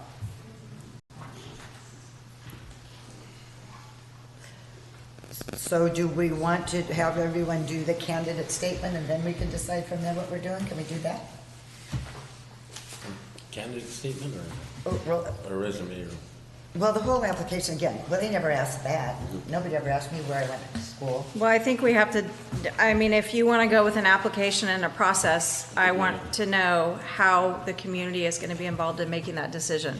Are they going to have candidate forums? Are they going to have, you know, the same sort of vetment that we went through to get elected?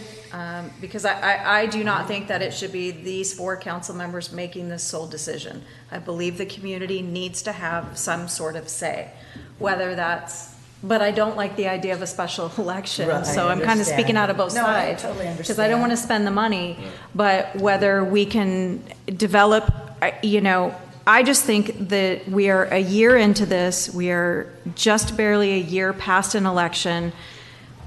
You know, I didn't have 100% alignment with any candidate, but that's part of what makes a council beautiful, is that you learn from each other as you go along. So, you know, maybe Pam and I didn't agree on a couple things, but we respected each other and we moved forward as a council. I didn't agree with a couple things from prior council. I may not agree with a couple things from the next person, but it's how you work together that I think is important. But the community spoke in the last election, in all of these elections, the community had their say. And I don't want to spend the next 3 years second guessing a decision that we made and having to answer to every single decision, whether a community member did or didn't like it, because we 4 members made the decision to put a person in a place. An elected official's position should be elected by the members of the community. And by 2020, this person would have to be reelected. And then by 2020, the person would go back into the election pool. Okay. Go ahead, Steve. Steve Ace, 353 Las Lomas. Whatever decision you make is fine. I am capable of this job, and there's a lot being said about Pam tonight. Pam was an incredible person. I worked with Pam for 25 years, and we did a lot together. Now, comparing me to that seat of what she's going to do, you are all different. You all bring something different. I had just as many people vote for me in that election, and they know what I bring. What I bring is something very different as well. And they know that's, so trying to put it in a place that we need to replace a seat with exactly what was there, I think is the wrong direction. There's exactly as many people with, 14 people different that know me for as a different reason. I bring a way to get things done. I bring control. I bring a lot of different things to the table that will be different, but will be very effective. And so you guys make your decision, but it's, you know, I have been through the process. I would come to the council with a lot of experience. I don't have to be retrained. I don't have to get up to speed on a few issues, of course, but I've been there and I've worked in that position. So I just wanted to say that. Thank you, Steve. Thank you very much. And just to let you know, Marshall. Take your hands away from your face. I'm sorry. It's getting late. I don't need to vet Steve anymore. I know him, and I also feel that he'll serve the community well. I don't think, you know, he's got a lot of business, but he has a lot of managers working there, and so I would be comfortable with taking the third person from the last election. May I say just one more thing? Sure. The idea that you would sue the city and go out on disability and Wait, no, this isn't our time. and among other things, I did get the public records on this. And I just can't see how you'd want to turn around and sit on an elected seat. Okay. Well, this isn't the time or place for that. I'll just make one response. I did not, there's very inaccurate things being said. To be very careful what you're accusing me of and what happened. It's inaccurate. There's been a lot of inaccuracy in that last election. There's a lot of things even from some council members that have said things that are inaccurate or untrue, and a lot of community members after election have realized that they were false. So I'd be very careful with what you're accusing me of right now.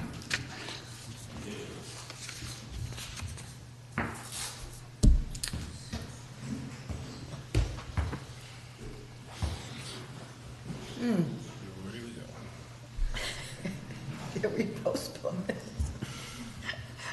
No, I mean, I know it's late and I know So we're you are in a talking. consensus that we will not have a special election? Yes, we know Okay. that. And we will do an appointment. That's all we have to say today? That's all you have to say today. Okay. You can, and the issue is, if you vote on that, what direction, if any, do you want to give the community in terms of, do you want to just do it at the next meeting without people submitting materials, or do you want to say, if you're interested, submit materials by X? You're not going to dictate, apparently from the discussion of the council, you don't want to dictate the form of the materials. You just want to say, if you're interested, please submit the materials in whatever form you want, Whatever form the candidate whatever wants. form the candidate wants.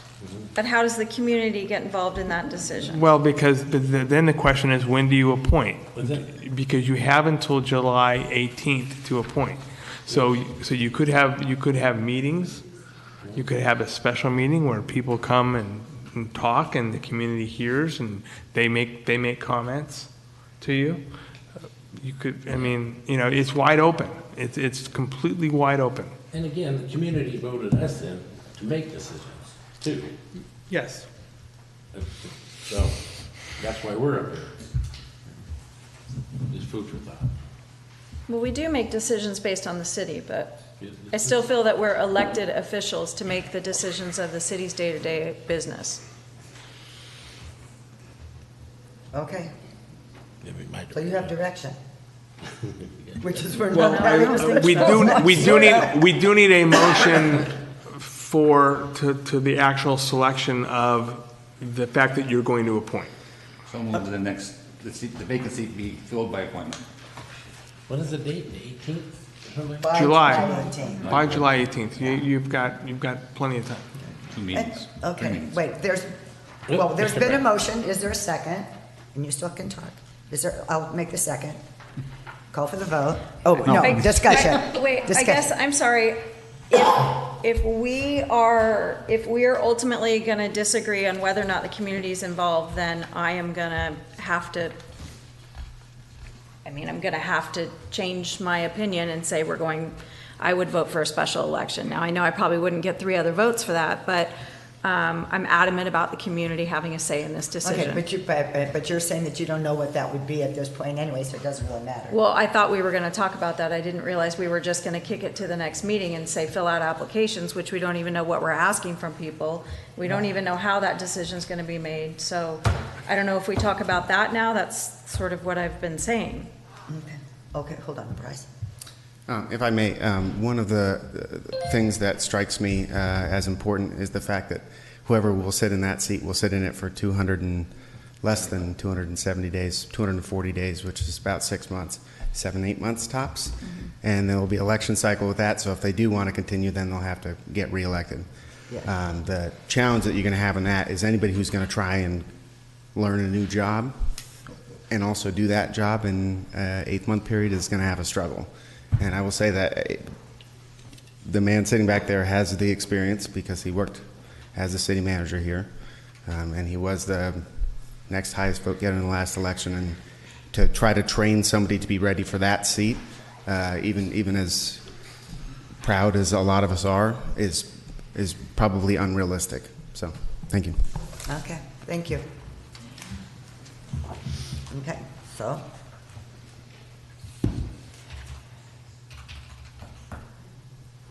What I would suggest, the type of person I am, is that we use the ensuing 2 weeks to talk to possible candidates out there and find out what their interest is. And if you have some concerns with Steve, talk to Steve and see if those concerns can be resolved. I've already stated my position. I'm in favor of Steve. The point of, Steve is the third hardest vote here. I just have one question. Do you really want to drag this on until July in that you're getting ready to do the budget? Do you really want to drag this out? No. I'd like to appoint at the next meeting. Yeah. That's just our deadline. We don't have to. Right. Go that far. That's just Exactly. our deadline. Doesn't mean we're going to drag it out that far.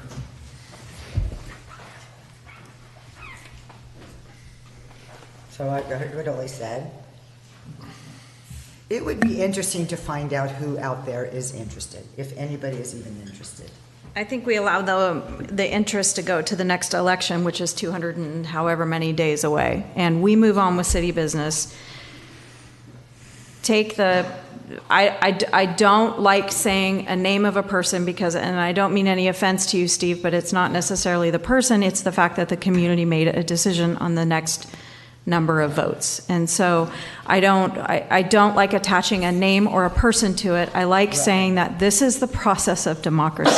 And whether I like the candidate or not, it's just, I feel the similar to Councilmember Olson, that we need to make a decision and move on and then let the community make, if they don't like the third person that the voters put in, vote a different person in 2020. I think the community should make the decision.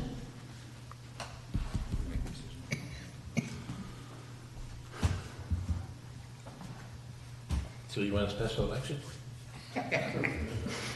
No, well, I'm just saying if the, That sounds like a special you know, election to me. I mean, if we can't agree, then I think we put applications out and find out who we got. There's a lot of smart people out there.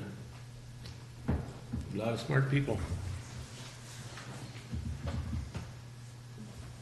And then go from there. And how does the community participate? Maybe we'll just do like we did before. You have that little forum and stuff and have that. Let's see how it goes.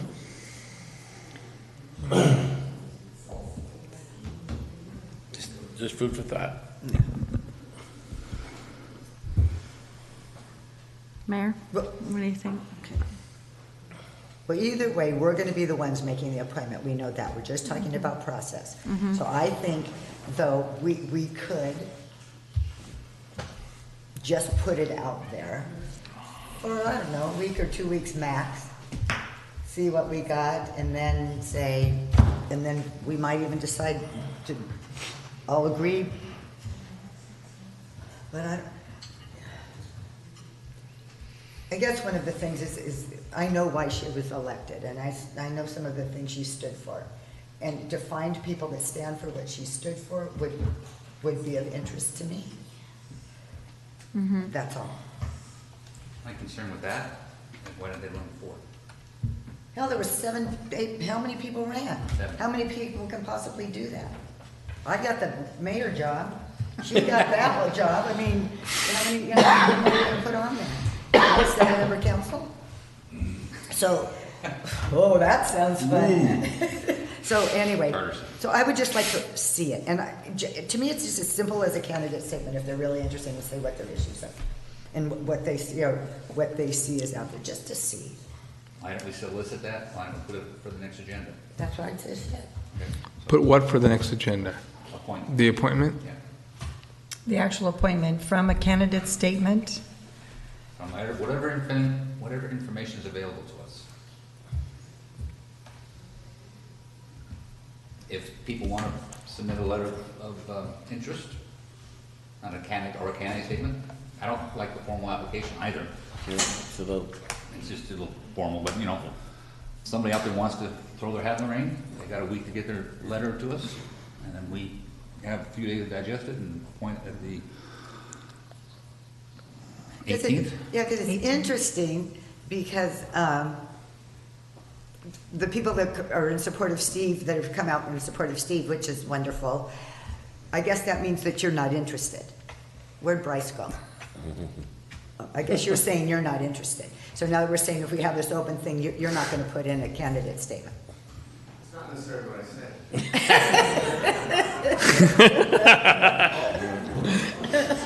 Oh, he's starting Well, already. you just supported Steve, so, and you said 276 days, what are you going to learn? Well, and again, you know, 276 days is a very, very short learning curve. If you guys opted against Steve and then went to candidate statements, I would definitely be interested in that part of it. But considering there's an option sitting in the back corner that was the third highest vote getter in the last election that also happened to have spent the majority of his career either across the street or in this building, and has been extremely involved in the community and understands the ins and outs of everything that you guys do up there, to me it just makes sense. It's more of, from a logical perspective, you know, I voted for the guy. To have somebody that's able to do the job at hand, he is the one that's able to get up to speed faster than anybody else that I can think of. Well, and boy, we got Lisa up. Just in the nick of time. Oh. Hi, Lisa Lavelle. I just wanted to concur with everyone that I think that the value of the vote for people in town is extremely important. So whether that means you refer to the vote that previously took place or you have a new vote, that it's worth value. There's no way to have, unfortunately, an application process that allows everyone to make their voice heard in the way that a vote would, that allows them to give time to think about who they're voting for. So I would just ask that you consider that, please. Yeah, thanks. Thank you, Lisa. Okay, you were given direction. So, well, we need we need a motion. Can you rephrase the motion? Move to appoint at the next meeting. And in the meantime, between now and a week from tomorrow, they could submit something to the city clerk's office. Yes, ma'am. And the deadline to submit is? I'm looking at a calendar. Because we've all got to be able to see this. Which would be Wednesday, June 12th at 3 p.m. Which would be fair because then that would be able to go into our packet Right. in time. Yep. So I hope everybody in television land is watching this. 2 weeks from now, they're going to go, we didn't know about this. Okay. What's that? Does it get noticed in the paper? Yeah, we can We put can something in the paper. And on can't we? on our website. And put something in the paper tomorrow, or I could try to put something in tomorrow morning if they take it. if they take it. How about our website? Tell Charles Kelly it's very important. First, we need a second call. What's that? We need a second, then call for question. Oh, okay. Is there a second? I'll second it. Okay. Further comment, call for the vote. All eyes. Okay. Is there a 14? 13, no, there's 13. No, there's 13. Oh, 13. Bless America. Who's on this one? Who's on first? Dave Hart, where's Dave Hart? Devin, the last evening. Oh, Devin. I know, I looked at that too. I'm like, tonight why is Dave Hart doing this? is the formation. This has been to council, as you know, several times, so we were bringing it back to appoint 2 members of the city council to serve as an ad hoc committee for a period of 12 months to participate in discussions and meetings regarding Avalon Harbor projects, maintenance, and service to the boaters. Right. Boy, so that's why we kept Greg here all night and everybody here all night. That's awesome. Okay. Well, that was going to be Pam and I from the last meeting. That's what. So the was. question. Yeah. So the question is, does anybody else want to be on? Ole? Ole would? I would serve with Can we Ole. just substitute Ole for Pam? Yes. Never. You're I appointing. mean, Willie's always down by the pier anyway, with Dave on the boat. So Yeah, he's can we down. just do that? Can we appoint Can Ole we for appoint Pam? Mr. Olson? Because we Yes, didn't, you we can. didn't say 2 names, so. No, it's 2 members. Oh, I'm sorry. Okay, then. oh. Okay, well, I'll throw my hat in the ring. Now we got to. So I'll make a motion that we have a 2-member ad hoc committee to work with people interested in the harbor, and that they be Ole, Councilman Olson, and Mayor Pro Tem Cassidy. Second? I'll second. Oh, can I Did you second? second yourself? I'll second. Yes. Can I second? Yes. Yes. And then public comment? Is there public comment? Oh, wait. Well, I can give my decision because from the evidence tonight, I think you need a IHOP committee or a Harbor committee. I think it would have helped you We get it. form some, Get it by the Como se llama. form some opinions about the mole and everything before. I can't help but think you guys got kind of ambushed because nobody seemed to know who the construction guys were, what they were, and what their experience was, and how much experience they had and what they've done. Because I hate to see it because if nobody has an experience doing this marine work, they're going to have an experience. Anyway, and I wish you guys would have got a little heads up on it. You guys should be informed on some of the stuff that's coming down because it is your harbor. You have a lot invested in it, and that's a moneymaker out there. Yes. So you guys should be informed. And I think that the IHOC committee with a couple of councilmen right there, it'll be a good pipeline for people to. And that's what we're voting on right now. I'm glad you guys have. Thank you for your comment. Congratulations. Call for the vote. Oh, wait, I go with the Call for the vote. Okay. Should we get a second? Yeah, we did. Councilmember Hernandez, I'm just missing your vote. All ayes. Okay, do we have a closed session? We have one closed session labor negotiations. Thank you. Good night, for the, Tony. Good night, Avalon Tony. Employee Association, Harbor Association. How long is this going to be?